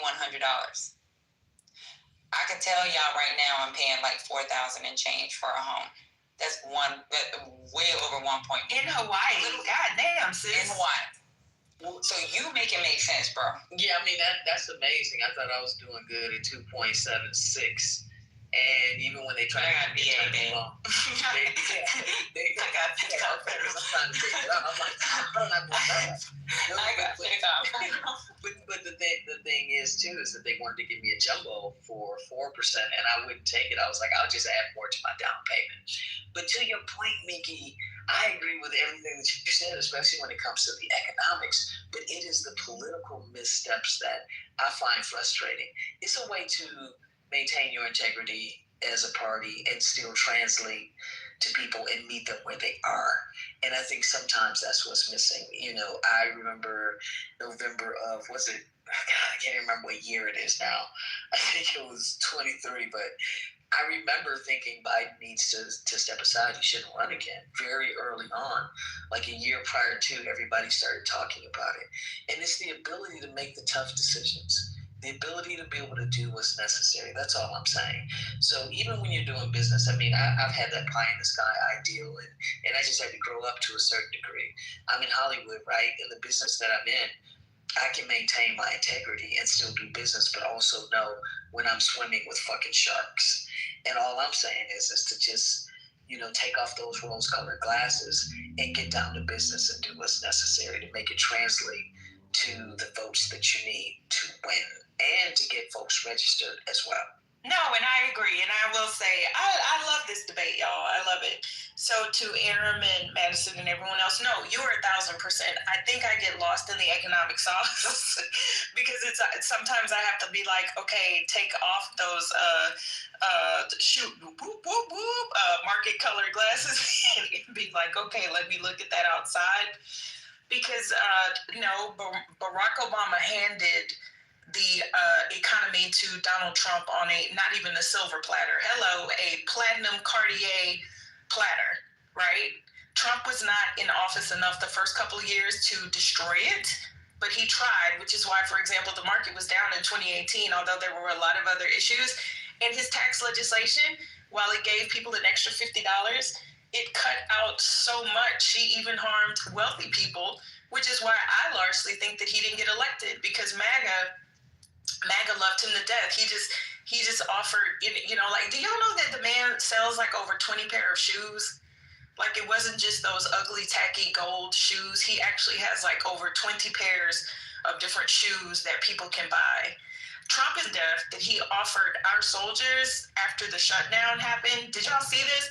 He offered them a particular watch that was gauged for the military. while the shutdown was happening, weren't getting paid. So we know that when it comes to the economy, like Republicans have always put forth legislation for the ultra high net worth, right? And then those be like, oh, but what about the opportunity zone? Yeah, so a couple of people, if you get to benefit from the crumbs on the table and you're just, basically snatching that, I'm not going to say that legislation was for you. Because one thing we can say is that the Dems have more legislation and policies that benefit the average American. This is why their economies tend to be better, because Democratic economy are always better than Republican ones. Yes, including Donald Trump and Biden's economy, right? People were struggling. The 1%, the 10% held the 30%. The 30% benefited. But I'm curious to hear from other people. What do y'all think? Jason, you've been saying a lot of stuff in the chat, sir. See, the problem, right? So like I said, if I completed my thoughts earlier, I wanted to say this, but sure, the stock market under Biden had multiple market highs. That's a fact. But the inflation problem, even the Biden administration recognized that. From the peak of the inflation issue, when the Fed started hiking rates, the Biden administration had to toe down their government spending. They literally, from that point onward, started reducing their government spending because they recognized that was a major issue. Patty mentioned that, of course, the investments the country was making was an investment in the future, but the question is, where's that money coming from? The money was coming from debt, of course, bonds. The United States expanded its deficits under the Biden administration. And of course, if you listen to her or his Treasury Secretary, the first female Treasury Secretary, Janet Yellen, her initial idea was, well, that was the time for the country to invest. But of course, what that did is that it crowded out private investments, made it essentially a government show, and increased deficits for the country, which is a problem. So we had the sugar high, we got the sugar response, of course, who owned assets essentially got better, but the people most Americans, about 50% of Americans, don't own any assets about that or not invested in the stock market. So those people were killed by inflation. That's where his issue came from, right? That's the core of the Biden issue. Everything else I supported. I supported the investment, the CHIPS Act, I supported the infrastructure bill. The difference between that approach versus Trump's approach, in Trump's America, the people who are making the investments are the actual billionaire companies. They're actually shelving out their billions that they've gained from the American people to invest in the country, to build infrastructure.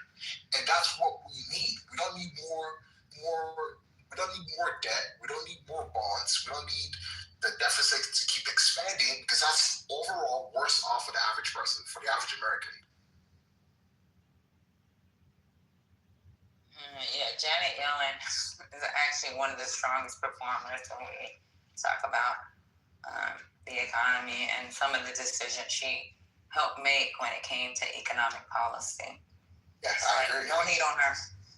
But when it comes to one thing that Obama said, I went to the rally that when he talked about, and this is where I was like, these motherfuckers are stupid, because I've sat on Clubhouse.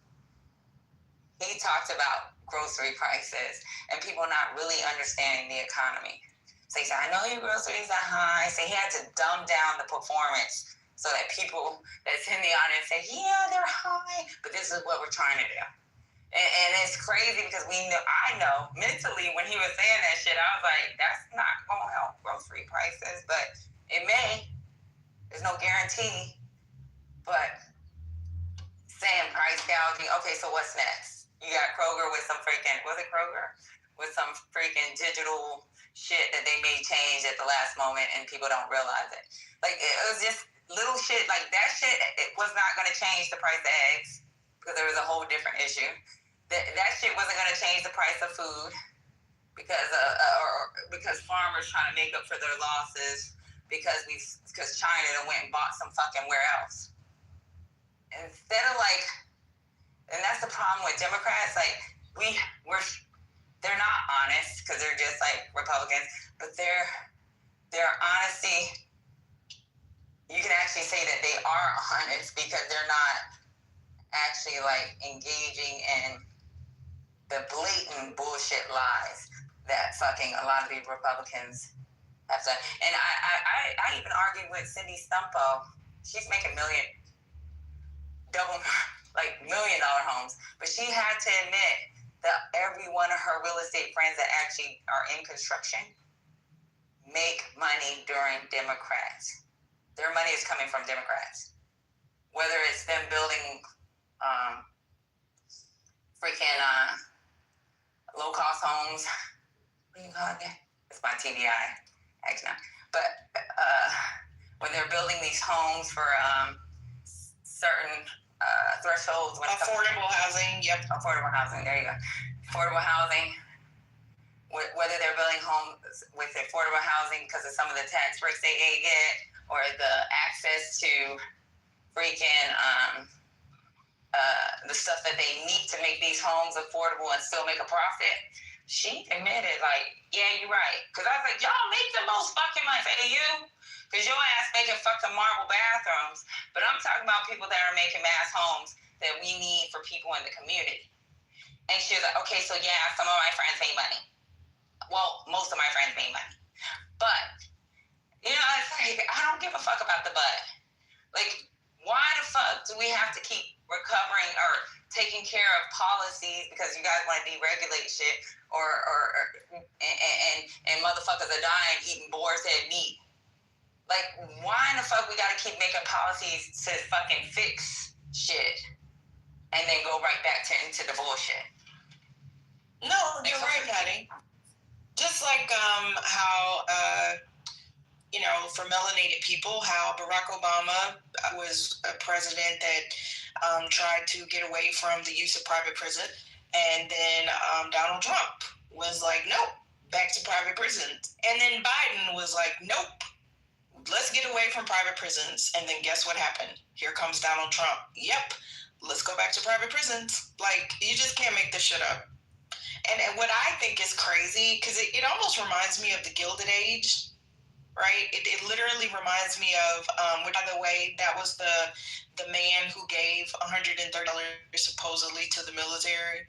And who's doing the accounting on that math? Where the fuck did the wire come through, right? What account did it come through? That's what I want to know. Where is the accountability, right? This is an heir from the Gilded Age, the Mellon, right? Like Bank of New York Mellon that gave $130 million, which, by the way, is a pittance for our military. It costs about a little over $6 billion to pay the military every 2 weeks. And I'm not saying that because we absolutely need to prioritize payments of our military. But come on now. So now, nobody's going to talk about that. Nobody's going to talk about the corporate interest that the White House is basically for sale, that you're going to have Apple and all these tacky ass logos on this big ass, right? This big tacky ass ballroom, right? That is now being contributed to. And I actually put an art. I'm going to put it in the Telegram, Patty, because this is interesting. Boxable is a company that I'm actually would love to invest in if it ever IPOs. So they basically have those prefab houses. If y'all have seen it, Don't do it. You probably. Thank you, Madison. But guess what? I noticed that two of the names, because I haven't had the time to research all of the private contributors. Well, I won't say private, now we know their names. The individuals, I should say. I know who the Winklevoss twins are. One is the Secretary of Commerce. But guess what? The father and son individuals who are over Boxable gave $10 million to build the ballroom. But guess what? They have legislative issues, which is why they can't expand into more than a few states. So we literally have, while, MAGA is in the chat talking about, yeah, Trump, we love Donald Trump, Trump's great, da, da, da, da. What say you about people literally bribing the president of the United States by giving $10 million to build a tacky-ass ballroom to tear down the East Wing, the People's House, in order to get some fucking legislation changed? So y'all keep saying that we've been wrong about predictions. Well, let me predict this shit. I bet fucking Boxable is going to get those regulations removed, and they're going to be able to either IPO or go into every state in the fucking country because they gave Donald Trump's tacky ass shit $10 million. Now what the fuck y'all got to say? Oh, you ain't got to say shit about that part I didn't know. I guess I will hold on to my Boxable because hold on, girl, because they made that vibe, girl. It's coming. It's coming. It's because our kid works for them, and so we do have some information about that, so we can talk offline.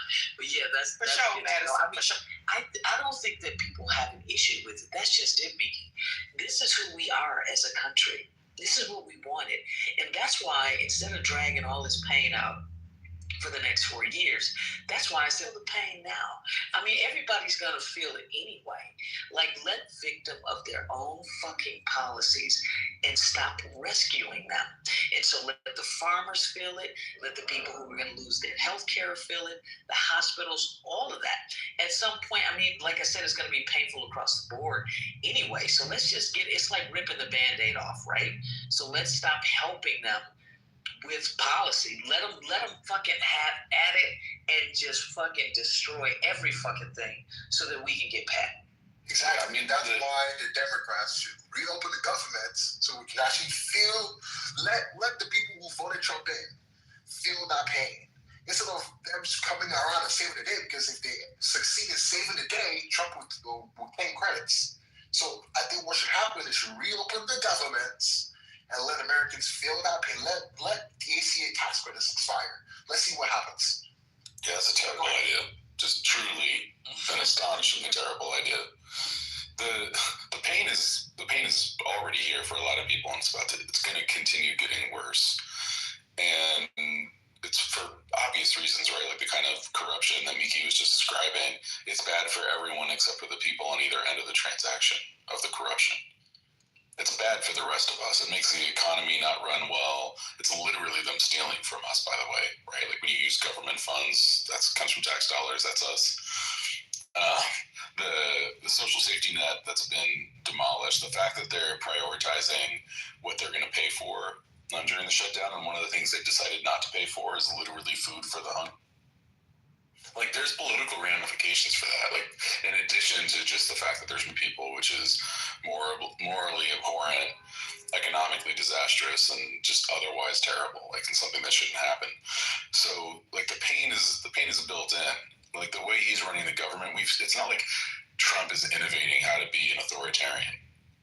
Like, you know, corrupt authoritarians have a very long history in the world, and we've seen what ends up happening. And it's never economy. It's never good for the everyday person.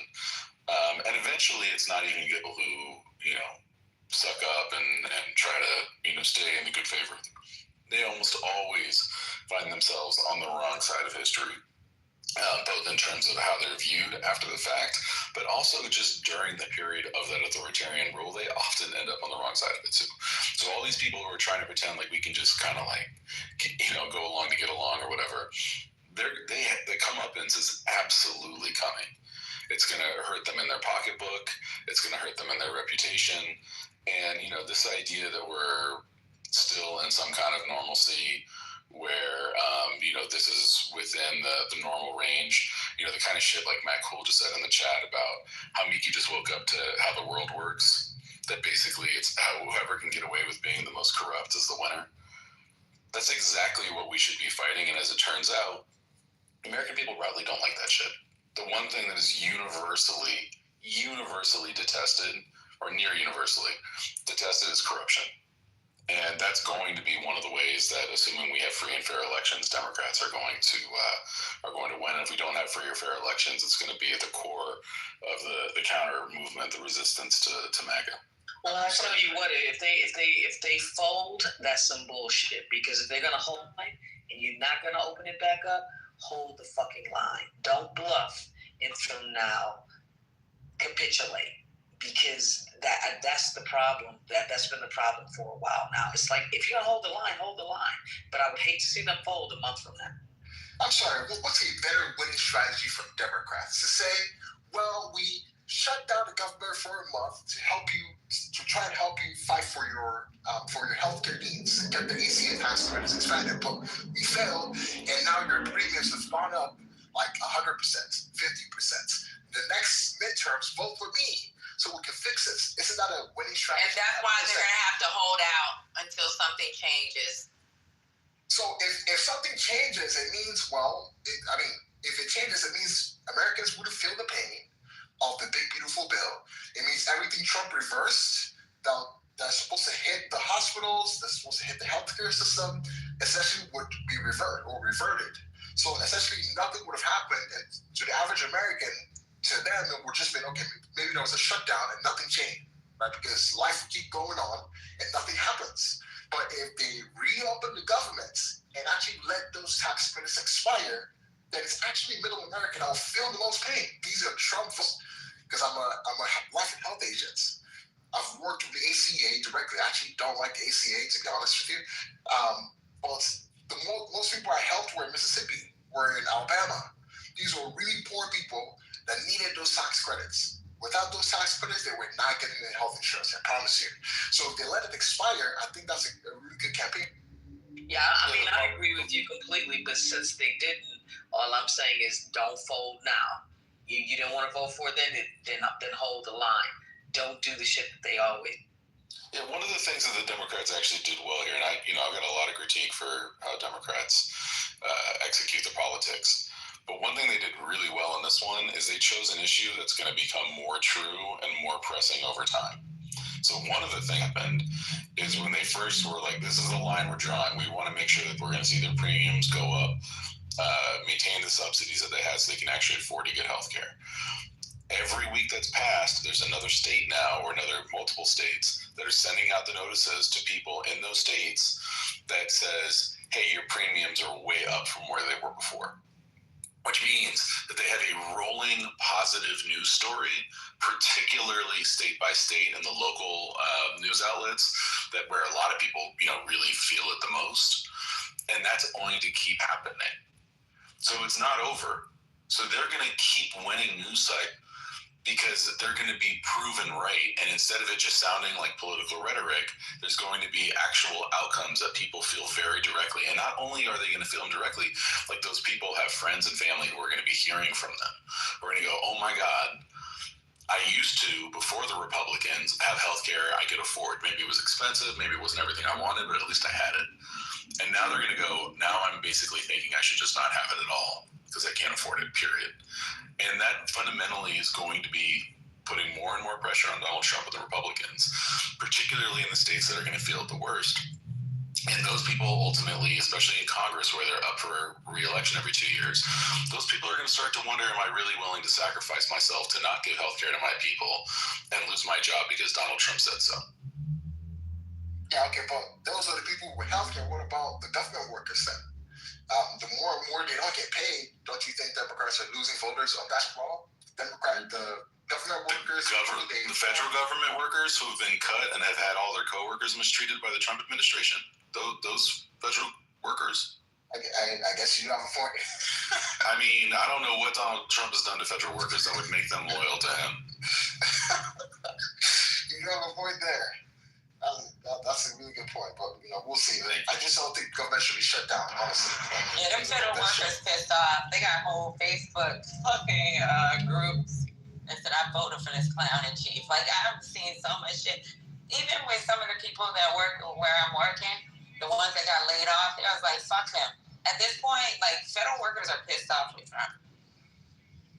And, even with the community that I hold, a lot of them are willing to not get a paycheck just because they know that he's about to fuck her. For me, I don't give a fuck I do give a fuck. I do have a mortgage to pay, but I'm prepared. So it's like, at this point, it's like, I said in this room, should they shut it down? Shut that bitch down. Like, I know that this guy's not going to give up. He's going to be like, fuck y'all and fuck all you federal workers and you're not going to get your check. I don't care at this point. I can have a conversation with my lender, my creditors, and say, hey, this is what's going on. Because it's worked for our soldiers in the past. So for me, it is what it is. Like, I have civilians that are family members, so I don't agree with some of this shit. So I'm okay with just figuring this out until I get paid. let's also remember that it's all of the businesses that derive off of that government money too. So like I live in California, we have a ton of national parks, beautiful state by the way. All of those places that are near those national parks are not seeing the same kind of business. This is true for all kinds of scenarios all around the country, right? Like other government buildings where, you know, got the little cafe down the street, the restaurants, those people aren't getting money right now. Even the bigger businesses, or, you know, like to Patty's point, like the insurance company, the mortgage company, where they're like, damn, like we've got a choice. We can either, foreclose on this house and have that really inefficient process, or we can extend them and kind of eat some of the pain ourselves to be able to make this work. And that's complex. It's expensive. It cuts into profits. You know, it means that they're going to face a harder decision next year when they're setting rates. They're going to have to adjust and basically include like a Trump can't run the government penalty to their rates to be able to deal with these rainy days. Like all of this adds up and creates more and more pressure. And I don't believe for a second that these businesses are like, yeah, hold the line, make sure that those people don't get healthcare subsidies. This is worth fighting for. The Democrats actually have a really good argument.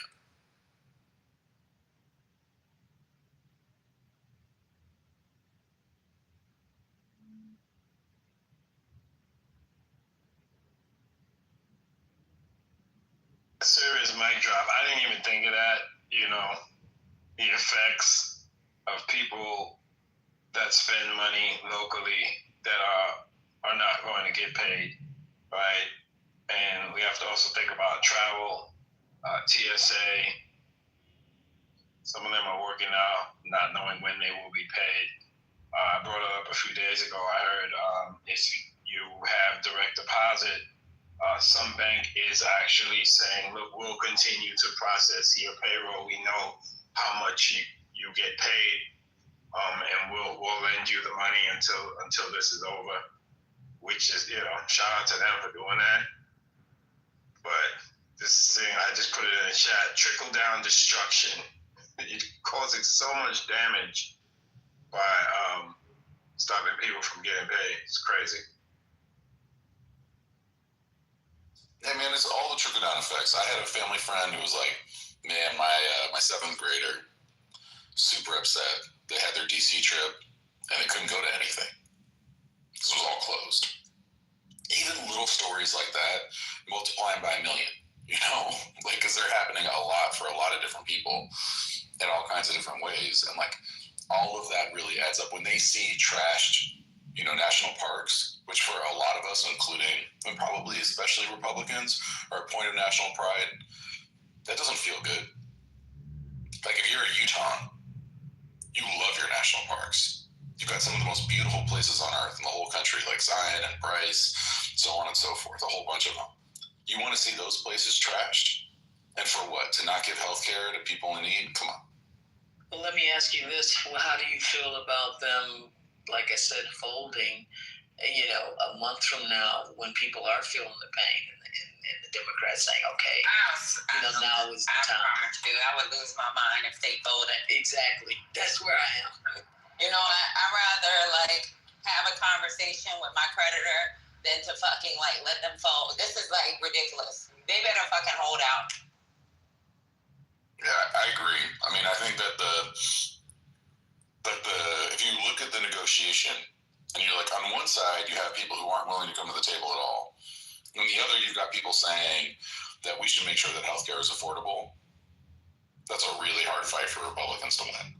And the other two sides of this fight are, you've got people who are just running roughshod over all of our political norms, running roughshod over the Constitution when it comes to Article 1. And, you know, just the congressional power to appropriate in particular, you know, not following court orders, acting in the most authoritarian ways that we've seen in this country since, I don't know, at least for the last century. People aren't for that shit. They're just not for it. Like, I think Democrats absolutely should hold out until they get concessions, which, oh, by the way, is exactly what Republicans have done over and over and over again. So let me ask this question, okay? Because you say hold out, and I'm trying to figure out what's the pathway forward. The original Affordable Care Act the subsidies were due to run out back in 2020 or 21. Hence why Obama took it and put it under, extended it under the IRA. Is that correct?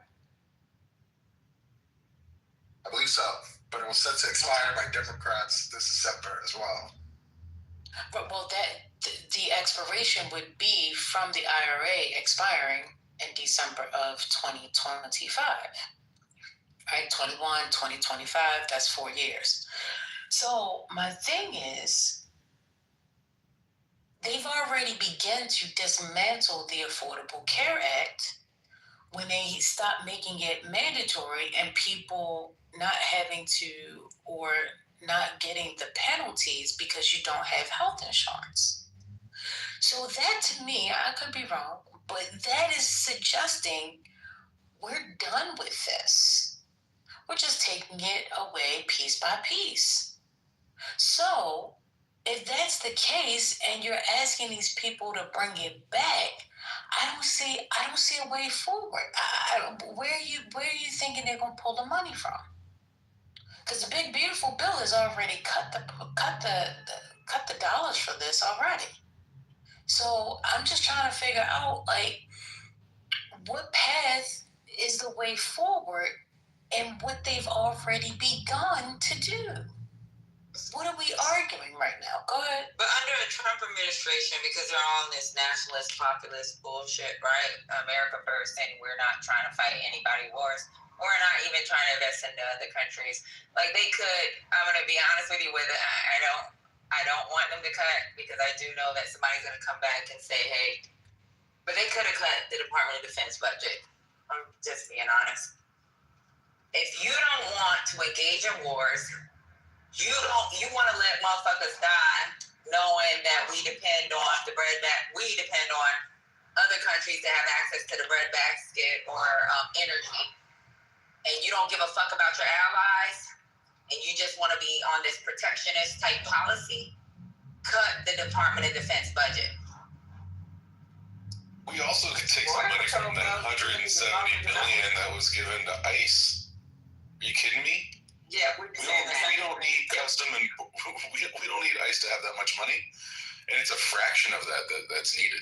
Okay, it's not hard. We can also just borrow against the debt, like we do with a lot of things. Like, there's a lot of ways to handle it. Okay, so wait a minute.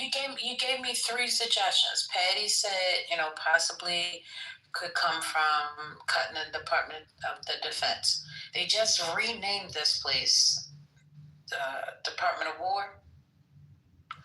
So we know they're not cutting that. Now, you gave another suggestion, Your Honor, about ICE. We know for sure they're not cutting that because this is their shtick.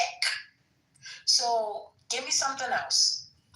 Give me something else. But I need something else. That's part of the negotiation is that they have to do that. But that's the thing. They're not going to negotiate on those things. Those are non-negotiables. I'm telling you, they're non-negotiables. They're not going to have that conversation. Hence why they keep saying, just come on back in. Well, we got it. Don't worry about it. Hence why they haven't done anything for the last 6 months. So I'm just trying to figure out a way forward. But these arguments and what you're suggesting, that is a non-negotiable on their side. I don't see that happening. Yeah, so this is a fight, right? And this is where Democrats have finally drawn a line in the sand. And, oh, by the way, I was saying they should have done this the first go around. But we can disagree on that one or not. But this is a fight. Someone's going to back down. Because right now, one way or the other. We're fighting for it. Or they're going to... should have been fighting from... Like, they should already be at the table trying to find a compromise. But because they're not even at the table, that means that it has to be a fight. So, yeah, you're right. This is a really, really shitty situation. But capitulating to Donald Trump doesn't make it not a shitty situation. It just makes it a shitty situation where you don't even care enough to fight for what you believe in. So if your options are shitty and 1, I'm a wood, stand up for my people, and 2, I'm going to fight, you got to fight. So I don't know what's happening with chat and reform. They don't know how to come back into the room. It's because we're from Texas. I believe it's because we live in Texas. Okay. And I have now lost power for the 5th time today. So really? In the middle of curling my hair. So there's that. Shut up, boy. Why are you losing power? What's happening? Terrible storm last night. Storm. Chat into that, my electricity flickered on and off for a quick second, scared my dog. Yeah. And I was just like, wait. It's the rain has been heavy. It was thunderstorming last night. It took me an hour to get home from my studio, which typically takes me about 20 minutes. It was raining so bad. You were driving that last night? Oh, right. It started while I was already there, and I had to get home, and I was just like, I didn't want to, unfortunately I had to. Girl, I thought the Lord was coming last night. I was like, please do not leave me in the remnant. I do not want to be down here. Chad, I had my hazards on. You know, everyone was going slow. So we all were on the same page last night, because typically there's that one speed demon, but last night everybody's looking at each other like, we got to get home, y'all. Like, slow and steady. Wow. I'm so grateful for that wonderful commercial. It was brought to you by Texas.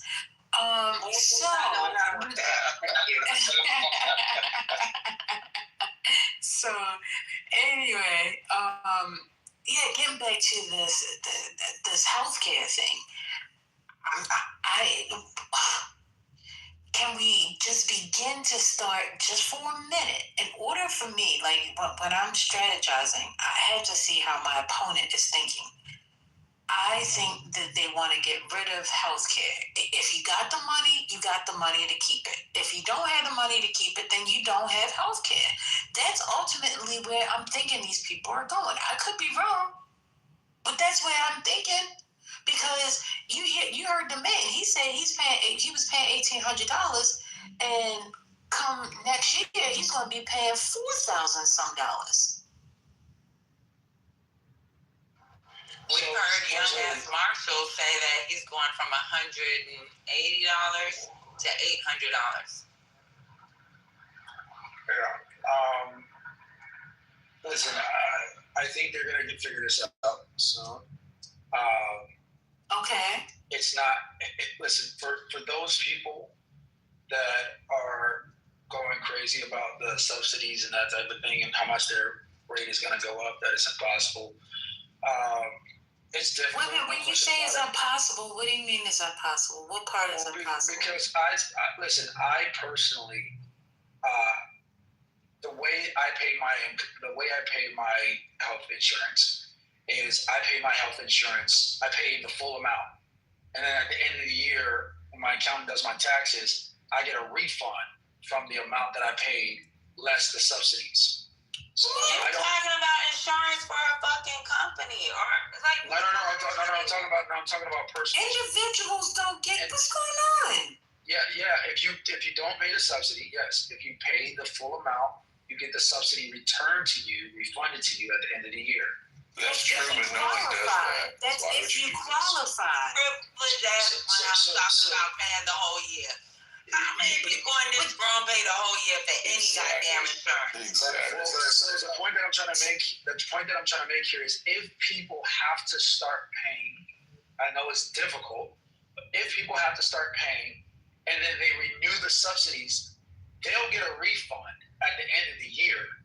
Wow. So it'll be as if they've been paying it discounted the entire time. You hear all everybody's screaming, brimstone and hellfire. Okay. It's difficult. Like, you're going to do it. Everybody's like, oh my God, what am I going to do? Okay. I understand. You're going to do it because it's healthcare. You have to do it. But then it's going to be refunded to you. It's not like... Okay, you're repeating yourself. Please stop repeating yourself. Okay, wait a minute, TC. Okay. Don't tell me who the fuck are you? Okay. The person is about to move you to the goof. You talk to me like that. Why do you have to go to hell like that? Just stay focused. Don't go to hell. Come back. All right, so... I'm just trying to wrap around what you just said. I'm trying to wrap this around my head. So, First of all, in order for you to get it at the end of the year would mean that you qualified for the subsidy in the beginning. Correct. Correct? Okay. Yes. Now, what you're suggesting is that this gentleman, some kind of way, find a way to pull out $3,200 out of the sky and multiply 32 times 12. It's what our family situation is. He should not be paying $3,200 a month. What is his? What? How many people does that? What's the? Has he done the math? No, I'm saying 32 on top of what he's already going to be paying. That doesn't sound right. I don't know what his family situation is. What is it like? What was he paying previously? So he said $1,800, and he says going to about right. Oh, okay. If he's only paying twice as much. Right. Yeah, if he's paying. Look at Marshall. Marshall's a big liar then, from what you're saying. No. From 180 to almost $800. No, it's 3 times. It sounds about right. So okay, right. So he's going to be paying 3 times. So again, if he's paying $1,800 currently, I don't know what his family situation is, but if he's paying $1,800 currently, 3 times that shouldn't. I mean, I don't know his situation, but it shouldn't break the bank. Yeah. So here's the actual numbers. Okay, you ready? So if your household income here, let's at a little bit of a higher level. Let's start at $35,000. Not a lot. So if you're in the exchange, you're already at 224% of the federal poverty limit, right? So you're not Medicaid qualified in most states. Wait, $35,000 for how many people? Is it a 4-person household? This is households. I'll find it after. So $35,000. It says that your annual dollar increase is going to be $1,582. This is, by the way, from the Kaiser Family Foundation. Very reputable. Wait. 1,582 annual, right? This is the increase from because of the expiration. Yes, annual. Yes. Okay. All right. So that's an extra $100 a month plus for a household income of only $35,000. In other words, someone who's part of the 67% of this country who can barely make it month to month, right? Can't afford $1,000 surprise expense. Talking about them now having to find $1,500, almost $1,600. If you're a $65,000 household, that's your household income. Actually, sorry, it says it varies on that one. Let's go 45,000. It says 288% of the federal poverty level. You're going to see a $1,836 increase. These also go way up when you go higher up the income level. Like, these are not small amounts of money for people who can't afford anything right now. So we're talking about additional $100 a month or more. So we're talking about $150 a month. Wait. At $150 a month, I want to give you 30 days. It's additional $5 a day. That's literally additional $5 a day is what we're talking about for that last figure you gave. $45,000 a year, which, by the way, $45,000 a year is close to making about $17, $18 an hour. So in a state like Pennsylvania, that's not a bad livelihood for a single person, a single member household. You're trying to save $45,000 a year for a household is a single member individual for one person, individual $45,000. Yeah, but I'm saying they have an extra $5 a day to dedicate for the increase if they're gonna get it back at the end of the year when they get the shit figured out. Again, I'm not saying it's ideal. I'm not even saying it's acceptable. I'm saying for the people that are screaming bloody murder. Yeah, you're pretending like that's not the lights being turned off, or not having enough food, or not paying your bills. Like, it's not paying your bills. Like, these people aren't with extra. Like, what are we doing? They don't have it. If 67% of the country can't afford $1,000 emergency expense, 67%. It's $1,000 per month. It's not. We're not talking about. They would have bought a bill. They could afford it. What's going on? That's like $80 per month. Okay, can I chime in real quick? Please. So if you're a retired couple on a fixed income, I saw the stats for May, $130,000 married couple. This is what they get. They're going to see a $16,000 increase. All right, so now you have a fixed income. You're not working, and now you budgeting. What if they're renting? Well, Aaron just said it. You got to eat. You got to pay your other bills. This is unacceptable. I don't know why people try to rationalize a 20, 15, even 10% increase for something that you're paying for right now and can't afford it. Why does it need to go up? It's unacceptable. I know. So it's not so insurance goes up every year. Okay, that's always a given. But the problem is that the subsidies that help to offset the increase has expired. That's where we are. So we're not even talking about bringing down the premium. We're talking about the subsidies that help pay for the premium.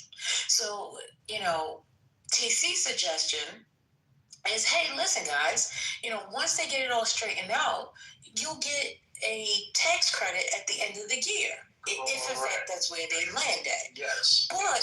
But the thing is, TC, you're automatically assuming that these people would be able to afford it, and they just simply can't. And they're not where you are. You know what? He has made this argument. I know he hasn't ever been in a household where they had to pay bills and still had to feed their kids. You always talk this shit about how I came from a poor household. If you came from a poor household, you remember when your my mama had. Wait, those people aren't paying insurance, Patty. Hold on. Volunteer for bingo. Patty, used to clean the bathrooms and the fucking. No, don't hold me on. You can talk after. I didn't fucking interrupt you. My mother had to fucking volunteer for bingo. She had to volunteer to clean fucking bathrooms. She had to volunteer to do shit just so I can go to a decent school. So obviously you don't understand what it looks like for people who really don't have the fucking money. You're a liar. You've been lying to this whole time. Because this wouldn't even be a conversation. Talking about if they pay a whole year, they'll get a discount and they get a credit. Nobody, people that are volunteering for bingo, people that are fucking working janitorial jobs, people that are working at the bottom, or people that are working just to make it, that may be working multiple jobs, cannot afford to pay for a year. So, Patty, what I'm saying is I know exactly what I'm talking about because I was there. Those people, okay, the ones that you're talking about that are scraping to get by, the ones that can't afford health insurance, chances are they live under the poverty line and they don't have to pay for it in the first place because they're on Medicaid. I wasn't on Medicaid. That's the thing that's sad about it. Y'all really think that Medicaid is just a thing, right? So they may do emergency Medicaid when you first find out you're pregnant or whatever. But there are certain things that would keep you from being able to get these food stamps. I can tell you I've never had food stamps in my household. But my mom was still poor. I can tell you that my insurance was, or the little bit of insurance that we had, I've never had Medicaid. I'm sorry, Medicaid. But I can tell you, my mom was poor. There is a such thing as being poor and just not being eligible. When I first graduated from college, I was living from check to check. So, there would be times I'd be like, okay, so I'm going to buy Chinese food and split this in half because I wasn't eligible for a lot of these programs. This is my first year of getting out of college. I decided I'm going to go ahead and teach. But that fucking teaching and certifications just because I took a practice exam, I knew I wasn't going to survive like that because I was barely making it with paying my insurance, and I wasn't living above my means. So don't talk about some shit you don't know about. You keep talking about how you came from that part of life, but I don't really believe you ever came from that part of life. I just want to say, I call cap on that. Hold on, I call cap on that refund. You only get a refund on your health insurance if you overpay for health insurance. So I don't know where you're getting that from. If you listen to me, it is an option. If you listen to me, you would have heard me say that if you don't accept the subsidy and you pay it, you qualify for the subsidy. That's considered an overpayment. So it's still an overpayment. It's still an overpayment. The subsidy help you from. So none of I agree. You're not getting a refund, bro. I don't know where Divine is coming from with that. You made the argument of a refund. So now the subsidy is not there. Where's your refund? No, what I said was obviously they're going to pass the subsidy, and then you get the refund. But how would they pass it? If they're going to pass it, I'm trying to figure out how do we get to the passing part. So that was my overall first question. You said your accountant gets you a refund. That's what you said. Yes. All right, let's not argue this point. Let's not argue this point. Okay, we don't have to argue this point. Okay, fine, you get the subsidy. That's fine. I want to know, how do we get the conversation going with Congress and figuring out how we're going to get the subsidies back? Because like I said, what I'm hearing the Republican Party say is, listen, this Obama shit ain't it. And, we need to figure this out because we really didn't like it anyway. They have rolled back the mandatory mandates where if in fact you don't have insurance, you were supposed to get penalized. They have rolled that back. So now that that's there is the reason why I'm thinking, they're like, well, why we got to come up with the subsidies? Because if the people don't have health insurance, they're not going to get penalized. So what's the big deal? You just don't have insurance, you just don't have insurance. So I'm trying to figure out, how do they get there? You make it sound like the Republicans want to keep the subsidies. If they want to keep the subsidies, then why can't we just have a quick conversation and get it done?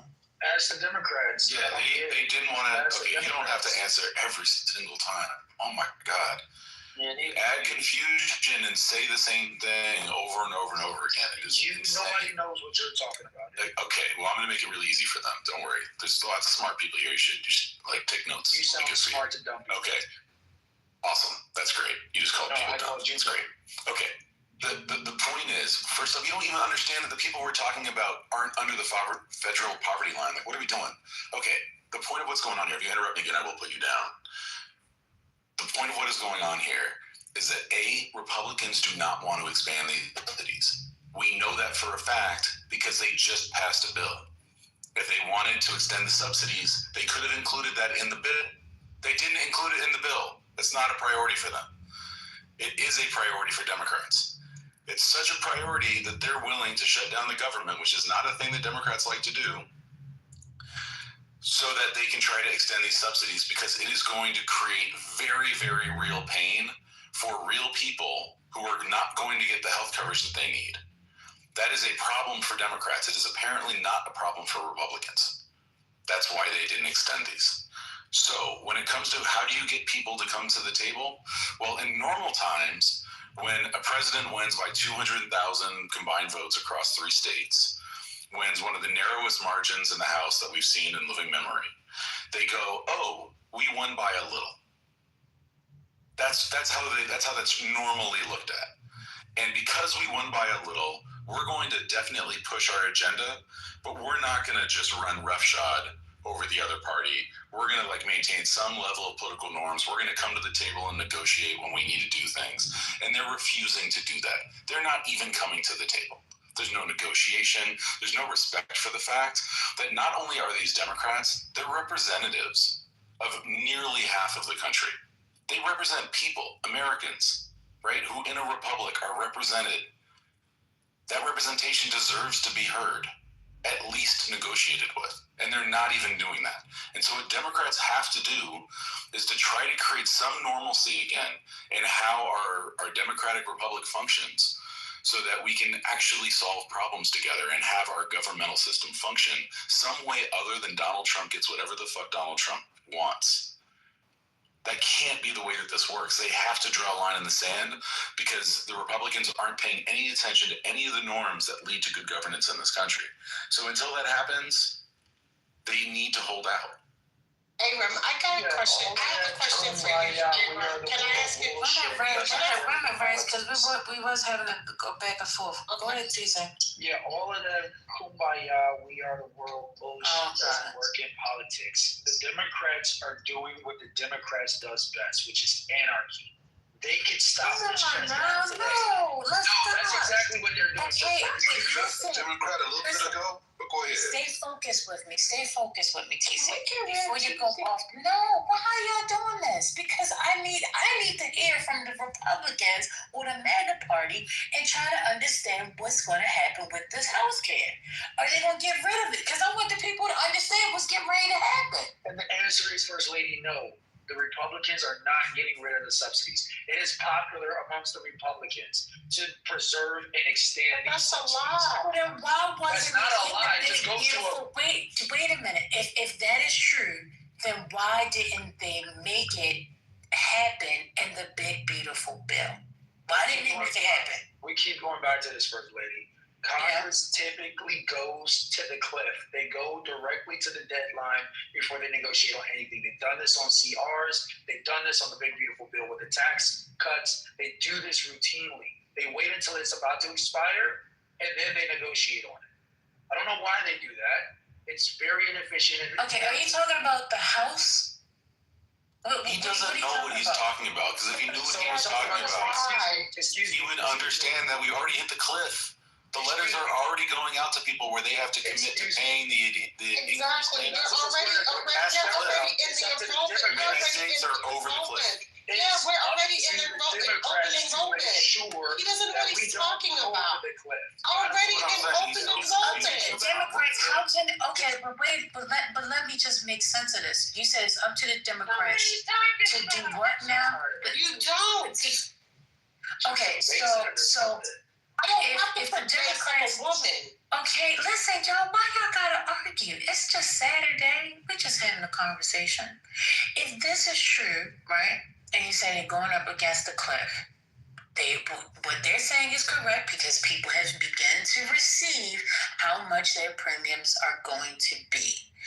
I'm trying to figure out, you keep talking about this cliff, and I remember the summer, so you can't just tell me that they keep going to the end of the summer. They had conversations, and if I'm not mistaken, Trump put pressure on their asses because there were Republicans that was holding out and not voting on the big, beautiful bill. They, for whatever bullcrap they tried to make it seem like they really wasn't, for what the Democrats was for. But anyway, they was holding out, and Trump was like, y'all better get that shit done before 4th of July. Am I right or am I wrong? Is that a fact or am I lying? I called it. Okay, but so you remember. So if you remember that, and you're talking about they were pushing until the end, the Democrats were still holding out. So what are you saying? It's leverage. It's leverage. That's why I said that kumbaya, we are the world shit doesn't work. It's called leverage and negotiation. So what the Republicans are going to do is they're going to go up into the cliff to create the most amount of leverage. There's some people in here that doesn't understand it. Business, you have to do this. You literally have to take every inch of leverage you can to try and extract out as much for your side as you can get. So the reason why they do this, First Lady, is for the maximum amount of leverage. If they can bring the Democrats up to a cliff on something they know the Democrats want, but they want to, but they know the Democrats want it more, they're going to use it as leverage to get out of the deal what they want, which are their priorities. This is how they negotiate. But what's happening right now is you've got a game of chicken in the Senate, okay? And you've got the Democrats thinking they have all the leverage, that they're doing what their base wants them to do. And you've got Trump thinking he has all the leverage. He's doing what his base wants him to do. And so because both sides think they have the leverage, we're in this stalemate, which is why I've said the Democrats will blink first because they'll realize they in fact do not have leverage because their voters are going to be the ones. You're in the matrix. Stay there. The Democrats are going to go first. Watch my words. I guarantee you. I'm making the prediction again on this very stage. Today is October 25th. Democrats are going to buckle. Probably before November 1st. Okay, that's great. So you may be right. We'll see if that happens or not. We'll see. I don't think we've got any prophets on stage, but we'll find out later. I've been right consistently. Okay, you're done. You just talked for like 3 straight minutes. I wanted to interrupt you a lot. I didn't. We're moving on.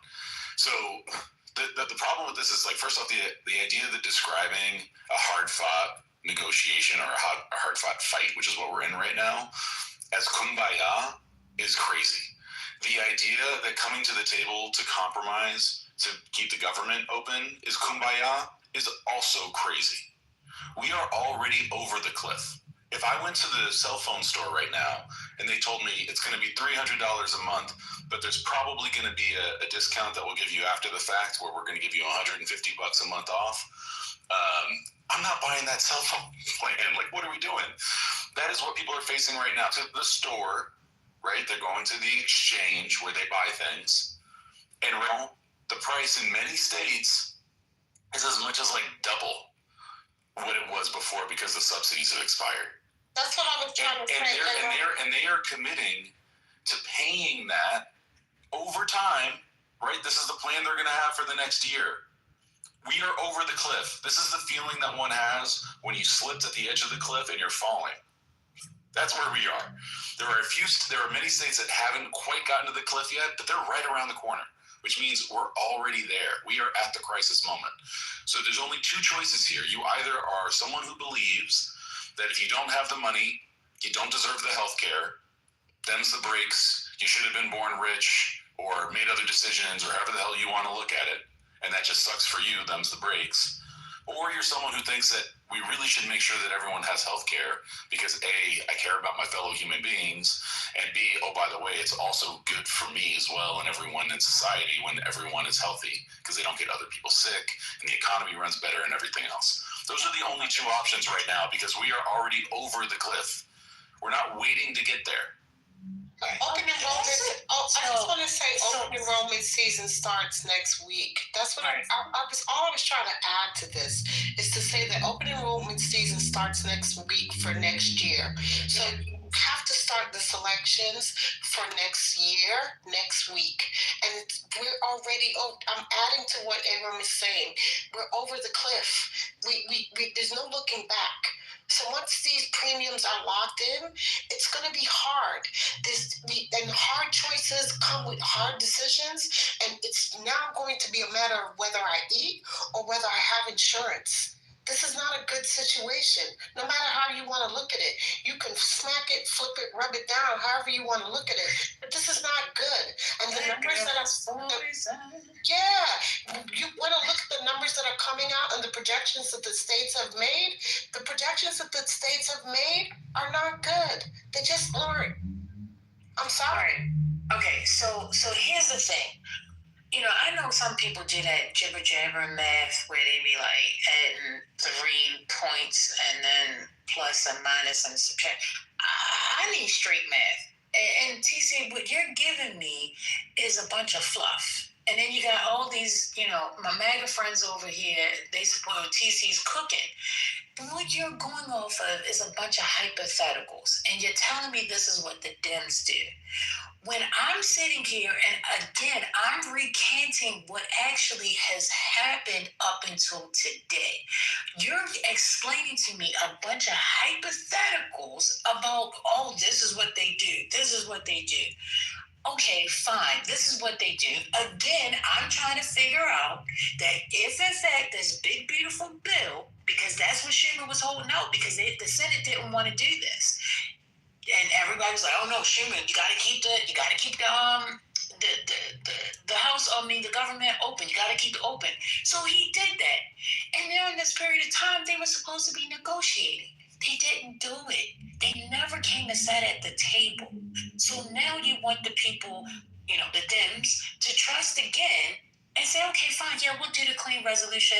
And then come November 21st, when that runs out, the CR runs out then, going to the next actually budget process, what is it going to be then? I don't get it. If you have a plan now, then just tell us what the plan is. But it doesn't seem like you actually have a plan, because if you had a plan, then why wasn't it in the big, beautiful bill? Okay, listen, let's do this. Wait, TC. I actually have a friend that helps with enrollment. She actually says she's enrolled people in certain plans, and as of January, some of those plans that she has them enrolled in, they don't know that they're going to end up getting kicked out if the Democrats don't do what they need to do. So don't sit around here and just make a conversation when you don't really know what's going on. Like, do the Google search, read on what can be cut. But I'm telling you, from a fucking good source. And she was like, man, this shit's fucked up because we got people enrolling in certain plans and their ass gonna get kicked the fuck off in January. This is what I want to do. Keep the math simple. Keep it extremely simple. Okay. We can't do math. Let somebody else talk. So here's what we have, right? Sophia, stop it. Go ahead. So we have the Senate. Okay. We know, as a matter of fact, based on the most recent poll, that a majority of Republicans are in favor of the subsidies. I feel like if we could just deal with facts, then math is going to be simple. Can we at least agree on that? If I need to post the poll, I can. I think it was like 54, 55% of Republicans. Oh, I didn't know they did that. No, I didn't know that. Yes, okay. There is a poll. I'm sure somebody can. Yeah, they want the subsidies. He's right. So, they want the subsidies. Okay, they want the subsidies. So let's just go with the amount of senators there are in the Senate. Okay, there's 100 senators in the Senate. If I'm not mistaken, based on my last count, I think it was like 57 or 56 of those senators are Republican, and 44 senators are Democrat. You guys can correct me on these numbers. Why are we so if I'm wrong. So here's what we do. Let's do the math. Simple, right? Simple. He doesn't want the facts to come out, so he wants to try and talk over me. It does. Okay. So we do 50% of 54 is how much? It's 26. You take 27 plus the existing 44 senators. You have a super majority that you can pass subsidies tomorrow. What the Republicans are doing, what the Democrats are doing is they're saying, no, we want this now, before we open the government. The votes are there, First Lady. You're going to get your subsidies. There's no question about it. Okay. The votes are there. So wait a minute, hold up. So you telling me that makes sense before we move on. Yeah. So we know that makes sense. Don't say yeah. It doesn't. Okay. It doesn't make Katie sense. said no. So it doesn't even have the numbers of senators right. We had this hard. What's going on here? If it made sense, and he already knows that you're talking about this damn poll that came out. If it made sense and they were going to do it, they would have did it by now. Right. So you want Democrats to vote so this can pass, so they can negotiate again? Like, bro, they've been negotiating since March. What additional time do they need? So that's like, make it make sense. Like, look, I get it. You're trying to you're twerking. And you're twerking because you want it to be right. But you got to be honest. Because there's been times that I've been beat up even in this room because I'd be like, yo, I don't give a fuck. They're still wrong. Even with the Reagan tariff shit, to me, I felt like it was a tariff thing because he was trying to big up corporations and say fuck the poor people. So, got it. I've gone against bullshit that I think the Democrats have done. You have to be honest with yourself and say this shit ain't gonna work. They need to hold it down. And I'm telling you, from a person that's not gonna get a paycheck on the first, I'm okay with not getting that paycheck. Not because I may have some money saved up, but even if I didn't, I will figure it out. That's still fucked up, though. That's still fucked up. I gotta go to McDonald's. Yeah, but if I got to go to McDonald's to work a second job and tell my boss, like, hey, I got to work at night, because even as a young lieutenant, I fucking delivered pizzas because I had to make sure my daughter had her daycare paid for. I'm telling you, if I'm willing to make sure or even skip a mortgage payment, guess what? It's important to me. It should be important to any other American. It should be important to you. So I agree with you. Wait a minute, TC, because I had a question based off of what you said. So you're saying the reason why they're holding out is because they just want the Democrats to lose it? To lose open the government. To open the government. Right, but I'm just saying, why not open the government and then make it? Because they lose their leverage. They lose their leverage in the negotiation. The Democrats, that's why they won't open the government, but they eventually will. I agree with you. They should open the government. If you're looking at the total number of Democrats in the Senate, okay, which is 46, and you look at 50% of the Republicans. You know how easy it would have been to do it. Like, bro, nobody wants to hear like a whole bunch of noise. Said 44. Nobody wants to hear yes and at all. Like, Google is so free. Nobody's interested in hearing like what you think. Like, literally, there's no so. Can we please Get the numbers right? Get the numbers right. Please. Let's move on. Okay, so let's do the math. How many? Ain't no math. Your math been wrong since you've been talking. Nobody want to hear no math no more, man. Oh yeah, because you're a dumbass, right? I know you are. So listen, what's the numbers? How many Democratic officers are there? Don't ask us. Don't talk. Can we move the mic around? How many Democratic? No, hold the mic around. You mad at us because we called you out on your numbers being wrong. Yeah. How you mad at us? How you mad at Can we us? discuss if 1 + 1 = 4? We have No, a no. conversation If about you ask him, 1 + 1 don't equal 2. Republicans have 53 seats. The Democrats have 45 seats. Now say No, what the fuck? I was right. God damn it. I was right. Thank you, Chad. Oh, you guys are fucking pouring my shit over one senator? Cause I said I didn't know. Wrong is wrong.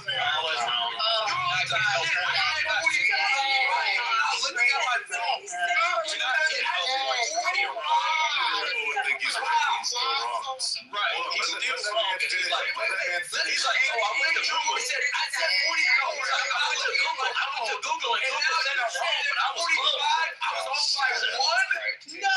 You guys are full of shit. Okay, so check this out. What we're gonna do is we're gonna go ahead and let TC and Aram fight. Let these two men fight. So let them fight, and they're gonna go back and forth. And I know Aram has, and TC better have, because he's gonna have to drop you and don't fucking leave because you get pissed off and you don't get your point across. Stop interrupting Aram when he's talking, and he's not gonna interrupt you. So you guys can have the back and forth, and we'll just do this for the next 5 minutes. Is that okay with everybody in the room? Yes, and can I put the numbers? No. Honest, he only wants up. No. Nobody's trying to hear it. If you want me to cook TC, I'll have the conversation. We already know he gonna cook TC. We don't even need 5 minutes to figure out that he's using Google to try to figure out his numbers and get his head right. Yeah, let's let TC go and explain to us how many senators are. Let him explain again. Go ahead, TC. We'll give you the room again, TC. You got it. Are you doing the same? Yeah, let's do. This is that goofy shit that the liberals do, right? So how many Democratic senators are there? This is great because Aram just shows how dumb he is, right? This is great, right? He doesn't even know how to do basic math. Insults whenever you can't communicate. Just let him go. Let him go. I'm good. The personal attacks when you can't communicate. Wait a minute, hold up. Let's set the rules. Your Honor and TC are going to have the back and forth. No personal fouls, period. Let me get the stats. No. Just let TC do it. We're good. Dupreme, why are you in it? Go ahead, TC. He can't help it. Dupreme, I get it. You want to help Aram. Aram is very intelligent. That's debatable, and it's hardly true. Okay, so it's no personal fouls. Just let him go. Just start, TC. Just start. What you're not going to do is disrespect Aram. Oh, I'm not going to disrespect Aram, but Aram can disrespect me. Let me tell you something. You get a lot of protection in this fucking room. As does Aram. He gets to send me down to the You fucking right, because he's a green bean and he makes sure the room. So then we can level some shit, right? Let's level it. Yeah, but you're not going to call him names. All right. Sorry, Aram. I could care less what he calls me. Let's just go. We'll be very soft around your feelings. I hate to hurt your feelings, God forbid. It's not his feelings, it's my feelings. You don't have to explain about the feelings, Mel. My heart hurts. You don't owe him no explanation. 45 senators, fine. 45 senators, all right? 45 Democratic senators in the Senate, okay? 53 Republican senators in the Senate, all right? There's a few independents that caucus with the various different parties, all right? I'm driving, so I'm not going to... 45 plus 27... You have more than a 60-vote threshold needed to pass subsidies in the Senate. That's it. So the point here is that it's not a matter of if, it's a matter of when. When will the Democrats come to the realization that they can't hold out forever? They go ahead and pass the CR and get the subsidies that Americans so desperately need. That's it. I'm done. Okay, now I got it. Now I'm going to go. Wah. Yeah, I agree, but let me explain. So first off, there are 45 senators who are Democrats. There are 2 independents who caucus with the Democrats. One of them is Sanders, the other is Angus King out of Maine. That means they have 4 in their caucus. That's what matters. Now, I don't know why you're saying 50% of the GOP is for subsidies when the GOP just passed a bill that does not extend the subsidies. We're going to deal with this later. This is really important to us to make sure that, this set of people who are in the exchanges are going to get the subsidies that they need to be able to afford healthcare. They didn't do that. The 50% of you said 50, whatever number you said, the 50% doesn't even make any sense because by what? What does the 50% mean? Why is that a thing? So there's no reason to believe that 50% of Republicans would exceed the debt ceiling increase, right? That is their leverage. If they give up that leverage, there is no reason for them to believe that Republicans who have been acting in bad faith for decades, everything from stealing a Supreme Court seat to now talking about sending federal observers to watch over elections in California and New Jersey, to gerrymandering states, to changing the powers of the governor in states like North Carolina when they don't like that a Democrat won. There's no faith. There's no reason to believe in the Republicans. And there's definitely no reason to believe that the Republicans think that extending these healthcare subsidies is a good idea. It is already too late. If they want to do it, they should do it right now. They all have the ability to do that. If a handful of Republicans came out and said, well, we need 7 of them.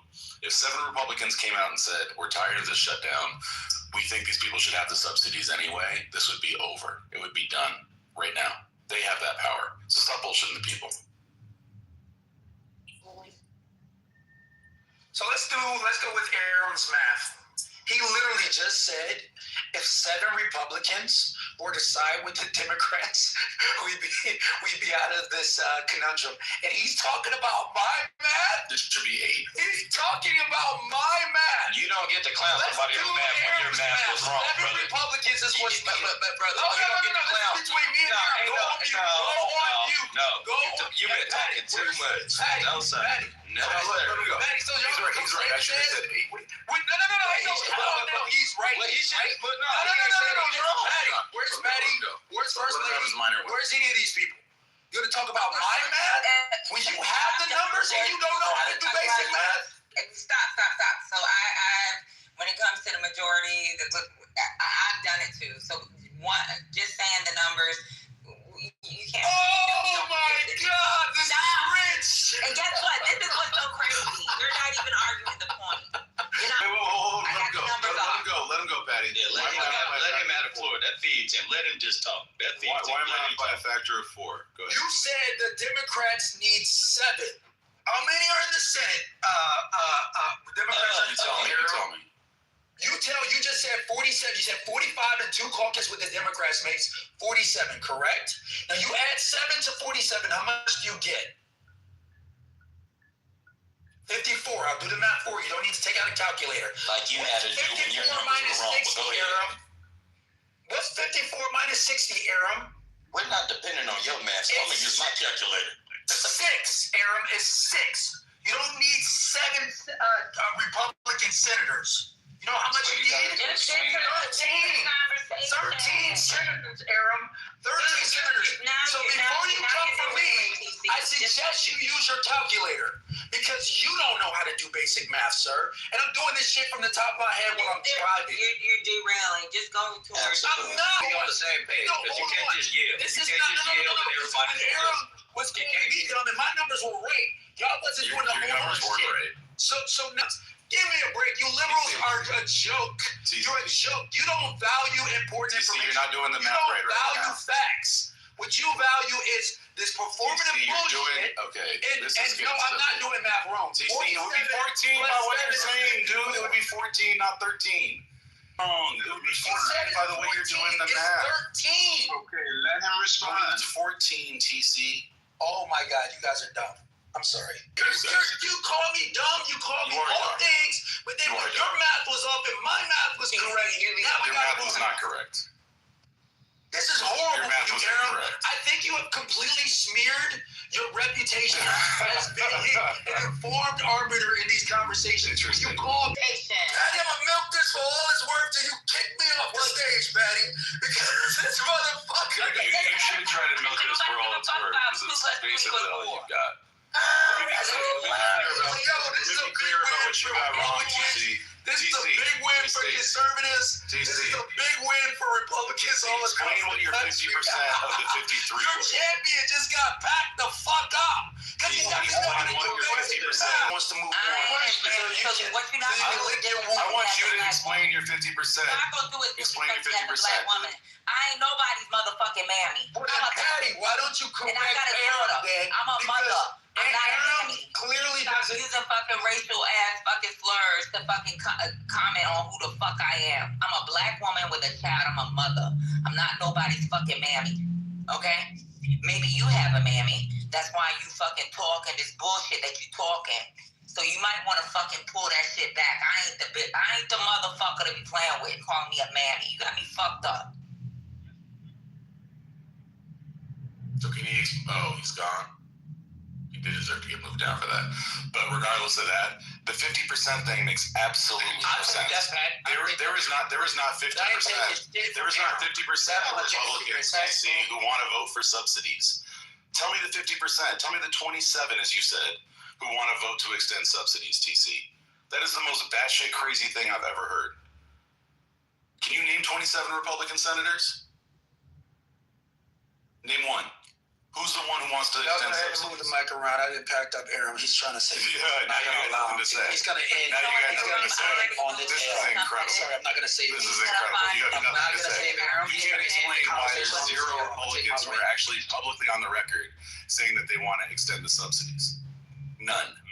That's because they don't want to, which is exactly understand who this actually applies to. You were talking about Medicaid. These are not people who are eligible for Medicaid by definition. That's not a thing. That's not what's going on here. But you don't understand the basics of this argument at all. And so you're like just throwing shit out there. And finally you found something that sticks because I misspoke. Great. Good for you. Explain the 50% thing. Tell me. Hey, Aaron, I'm gonna let you lick your wounds, buddy. I'm not saving you. So you have no answer. That was a horrible face for you, bro. It really wasn't. It really was for you. Not only did you get your math wrong twice, you tried to correct you guys. You have said all kinds of numbers repeatedly that make no sense. You don't understand the federal poverty level. You didn't know how many senators, what the balance of power is in the Senate. You didn't know. You made up bullshit numbers about 50% of 53, or you said 54, I believe, at the time. That number kept moving. So who the hell are you to be talking about numbers right now? Like, you don't know a goddamn thing, TC. You come up here and you run your mouth about stuff that you have no idea about all the time. You're talking about the affordability of healthcare while telling us that you pay the full price up front, which is great for you. I'm glad you got the money to be able to pay your healthcare premiums in full. Even though it doesn't make any sense to do that anyway. Because why are you not taking the interest on that money? Why do you want the government taking the interest? It's like stupid finances regardless. Like, who wants to overpay their taxes so they get a refund? That makes absolutely no sense. And when we're talking about affordability, the people who are like really living on the edge, the 67% of people who are living paycheck to paycheck, you don't understand what they're going through because they would never do that in a million years. Because they need money to.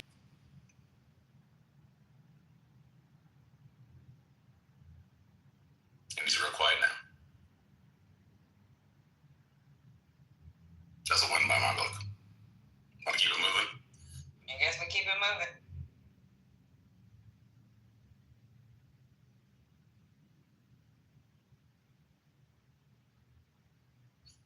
So just to bring it back to where we were, the point is that Republicans do not want to pass this. And Democrats have to hold strong, because if they don't hold strong and they show that they don't actually value their people enough to stand up for them, they're going to look like they're weak, which is exactly what they look like back in March or April or whenever the first go around with this was.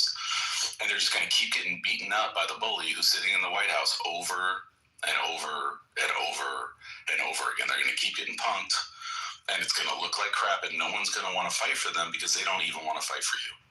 They have to fight. Abram, I was going to ask you the question, right? Because I was concerned as to something he said which didn't make sense, right? So if you got the credit, let's say for instance, you took it as a credit on your taxes and over for bill, wasn't it taken out of the expansion when they cut it during the Medicaid piece through the big beautiful bill? I don't think it was ever in there. They let it expire. That's what I thought. I was just trying to double check and make sure. Okay, I just wanted to make sure because that's why I thought the doesn't. They were going to let it expire. I just wasn't sure. Thanks. That's what I wanted to know. That's why I knew it was bullshit what he was talking. Yeah, that's exactly right. And this is the thing. Like, they want to act like all this is team red, team blue shit. Like, if they wanted to extend the subsidies, they have the power to extend the subsidies. They would probably get all the Democratic votes. They don't want to extend. If the Republicans wanted it, it would. Just to remember, when the Affordable Act was passed, there were a lot of people in our community that were facing really difficult situations with parents. I don't know if you guys remember this, but there were people who had private insurance, and the minute they got sick, they were dropped. Okay, or their premium went up all of a sudden, and my family faced it personally. Years into Blue Cross Blue Shields, the father started getting sick. 6 months into his sickness, the insurance wrote us and said, "Sorry, we can no longer support this care." So families then had to figure out, and so when that situation happened, Democrats did take that to heart. And I feel now we're at a point where Republicans were cared from the beginning, and they still showing us that they don't care. And what's going to happen now is really going to hurt every person one way or another. And if you think that people who are on low income fit this quote unquote criteria for Medicaid, you're 1 penny over, cuts you off. So to me, that's really not being honest with the way things are happening here. And the people that are really hurting, we've heard it live here just an hour ago. The gentleman was talking about his real life stories. These are the realities that we all have to face. And it makes me sick that we give this platform or room for this PC guy to run his mouth, not even having his numbers right. Just doing basic math, ma'am. Is 2 + 2 equaling 4? No. I know 2 + 2, honey. I can tell you a little bit about 2 + 2, but your math weren't right. I was listening here. Where was my math wrong, ma'am? Where was my math wrong? First of all, you said there's 56 Republicans. That was wrong. Okay, I said I was driving, and I don't know. You're still wrong. It doesn't matter whether you're driving or not. You're wrong. You asked me. Okay, so I was off by one. We're still wrong. She was talking, and y'all cutting her off. Let her. But I'm just saying, it shouldn't be an issue of Republicans, Democrats. We have serious crisis issues going on. These private insurances are out of control. Who set up the private insurances? Who set up the private insurances? Was that Obamacare? That consolidated all the private insurances together? Stop. You just got up here. Stop. No. That's a free market. Republicans. Stop interrupting her. There's only one person who should be speaking, and her name, I believe, is Sophia. Privatization is not. Is it Sophia who's going right now? Robert, stop it. Robert, what are you doing? Let her finish what she's saying. Okay, pardon me. Well, the Obamacare Act, or the Affordable Care Act, we should say, should be who's going to hurt the most in our society. And we know the elderly are going to hurt the most. It's always the case. I land. Well, currently, Aaron's hurting the most right now because he's still trying to figure out what's 13 plus 55. Why would I be talking once? Put your nuts together. You are the smallest, tiny man in this app. I got you. Tiny men. It's incredible. Hold your nuts. He's going to go on for like 20 minutes about how he's stupid, but he did your basic math. All right, Philip. I don't know you, Philip. Yeah, I don't know. Anyways, let me ask a question.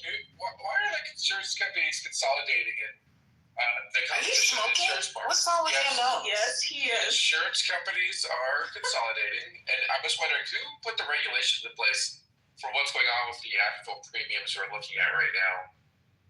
Oh, Democrats. That's right. They passed the Affordable Care Act. The crisis that you guys continue to speak of was all set up by Obama. Thanks.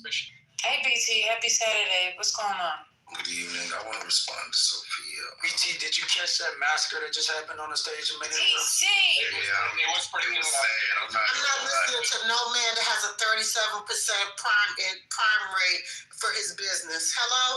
Okay, do some math, sir, TC. I'm speaking to you. Yeah. Go ahead, BT. What you saying, BT? Please just think about what you're saying before you say it. I'm sorry that happened to you, brother.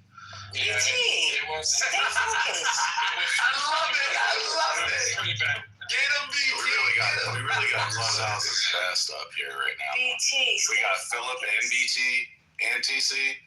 Amazing. Yes, let's get Matt Cool up here. Politics are always good. So we can have Where's Beaver? Well, Beaver doesn't talk, so you'll never see him. You said it shouldn't be Democrat, Republican, and all of this when we know in this room specifically, you all Democrats have exhibited some of the most degenerate behavior on this app. So it's weird when you say it shouldn't be this way, but the people with the loudest voices have just terrorized and caused so much turmoil and wreaked havoc all over Clubhouse.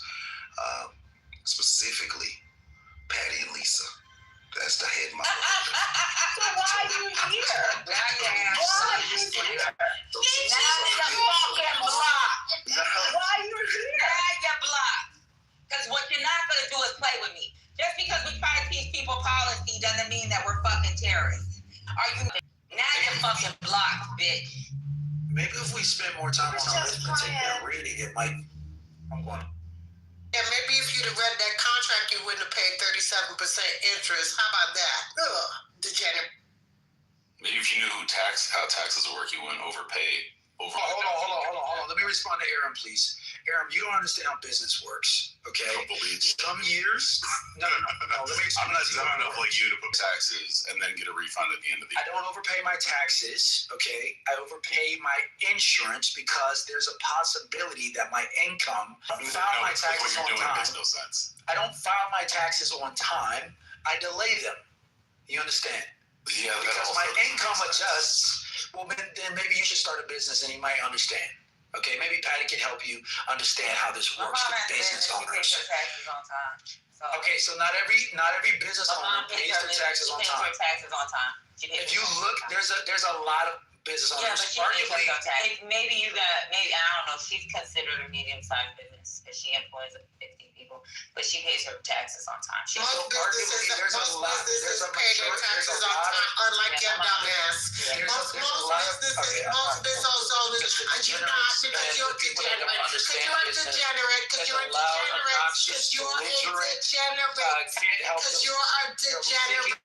said what I said. I don't need validation, honey. I am validated in real life. I'm validated in real life. I am validated in real life. I understand why the thinking is such a low. You are a low because you have voices like this that is throwing the internet off in this. Yeah, you love to denigrate black women. Like you call Patty names on you. Like you call me names. Like you call black women that are intelligent self and talk about you the smartest person in business, but all the business decisions you seem to make are quite poor, and they don't seem to be quite smart because you overpay and you keep giving the government your money, and it seems like your business decisions aren't quite smart, sir.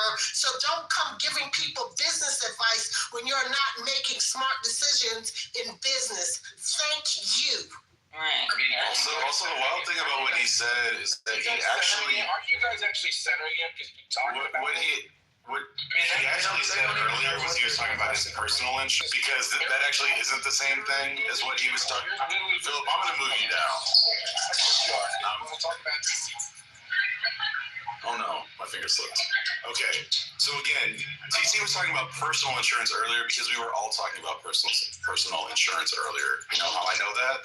We were talking about the exchanges and the people who are buying their buy it personal, even if you're a business. We can't hear you.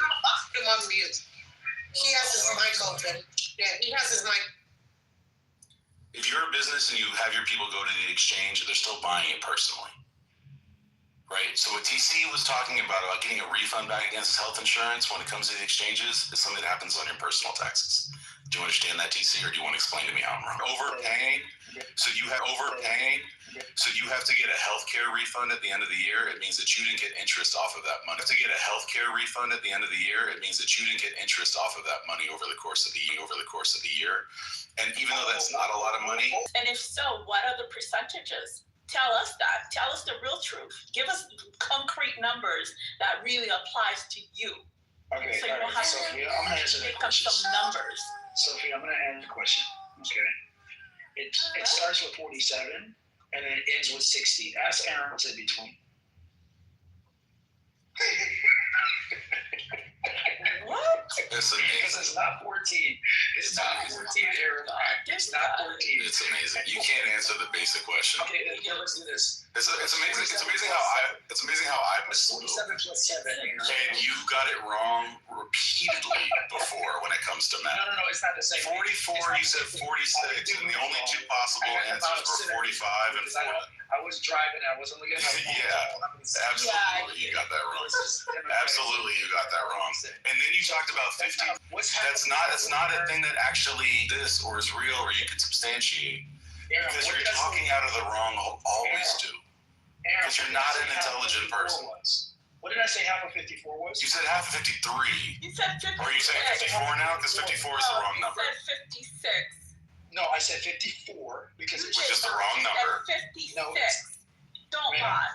54 is the wrong number. Oh, God. This really is not helping the American people. We the people. And this is what happens in Congress. Y'all sit up and argue about shit that don't fucking matter. What are we talking about right now? We were having a conversation, and now we talking about math. Now, I asked y'all to do the math, but not this kind of math. This ain't it. What's going on? Okay. All right, so let's just do some math here real quick because Aaron thinks he's right again. No, let's move some numbers. You can't do math. This is horrible, Aaron. Aaron, what's half of 53? We know what half of 53 is. You did not say 53. You said 56. Hello? You guys are digging your hole deeper now. This is what's crazy, man. Your best man talking about. What are you doing? This embarrassment. Talking in circles because this is what he likes to do. Exactly. This is what I was saying before. This dude is just like a grenade in any conversation. It's just he does absolutely nothing. He does this all the time. It's not. So let's go back to where we were, which was actually First Lady's question about like how does this actually get resolved? And the way that I think it actually gets resolved, hopefully, is that Democrats don't blink, which is possible because they do that. But let's hope that they don't. And then what's going to happen is there's going to be a whole bunch of people in Republican districts who are going to go, wait, all you have to do, or Republican states really, all you have to do is extend the subsidies to these people and we can be done with this. And they're going to start to feel the pressure. And especially the ones who are up in 2026 are going to really feel the pressure. And I think that they're going to start to pressure John Thune and other Republican leaders, Donald Trump, to try to make something happen because it's actually hurting them in their districts. Their constituencies are going to be angry, and eventually they will fold. And if they don't, we've got much bigger problems because then they just don't care about democracy at all. We already know they don't care about democracy. We already see this playing out. But it's impacting more than just healthcare, guys. I mean, we have to look at the bigger picture. It's a lot of other pieces that are falling apart. We're looking at now that as of the 1st of November, food stamps are going to be cut off throughout the United States, right? I actually just read an article in the Army Times that Doug Collins, who is the head of the VA, has asked in the courts and lost in the courts for them to stop VA appeals that are going through for veterans. And he lost against the panel of judges to stop veterans' appeal. So this is a trickle effect that is happening, guys. It's not just the healthcare piece that's being impacted. It's a lot of things that are being impacted all the way around. And I want us to see that at the end of the day that people keep pointing fingers at the Democrats, but the reality is this is a Republican Congress. Point blank, period. And they have the power to reopen Congress, and they can fix this problem. And we got to stop letting folks repoint the finger back at Democrats. They can reopen Congress. They got to quit the crap, and they got to come to the table. They got to come to the table with some honesty, and they got to stop going back and not doing what they're supposed to do. Because here's the thing.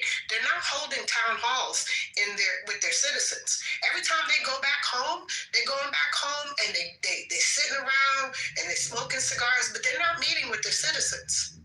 Let me tell you, Republicans are not meeting with their citizens. And people are asking them to meet in town halls because they're hurting. When the farmers are asking them to come meet with them, they don't want to meet with them because they don't want to answer the questions. That's what's really happening. Because at the top of the year when they were holding town hall, they were getting their asses handed to them. That part, miss. And a lot of Republican leaders told senators to stop having town halls months ago.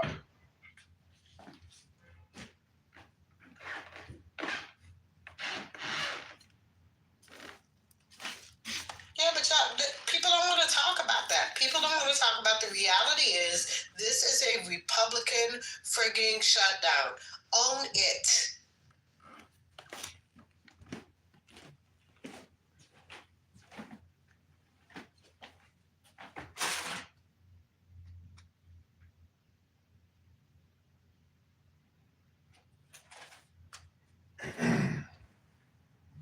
Schumer's name doesn't change what it is. Y'all are the majority. You guys are the majority. You are the majority. One thing I haven't been able to understand or comprehend their way with everything. However, they dodge blame when things don't go their way, or when they do go their way, but yet it's not beneficial to the masses. It's wild to me. It's wild to me. Like, it's a grift. It's a grift, it's a grift, it's a grift. Which is why the people who are getting the contracts from the government are big donors.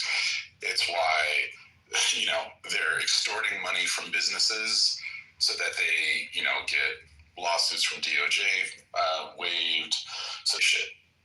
And it's the only way to understand all this. And the people who supposedly used to care about things like democracy and the best ideals, the highest ideals of the United States of America, those people have either disappeared because they drew a line in the sand and they were removed from the party, or they've just completely capitulated. Like someone like Chuck Grassley, who used to be the sort of person who would wave the flag and talk about, the institutions of the United States and how important they were, and the Senate and this, that, and the third. Now you have Pam Bondi go in and take a shit in his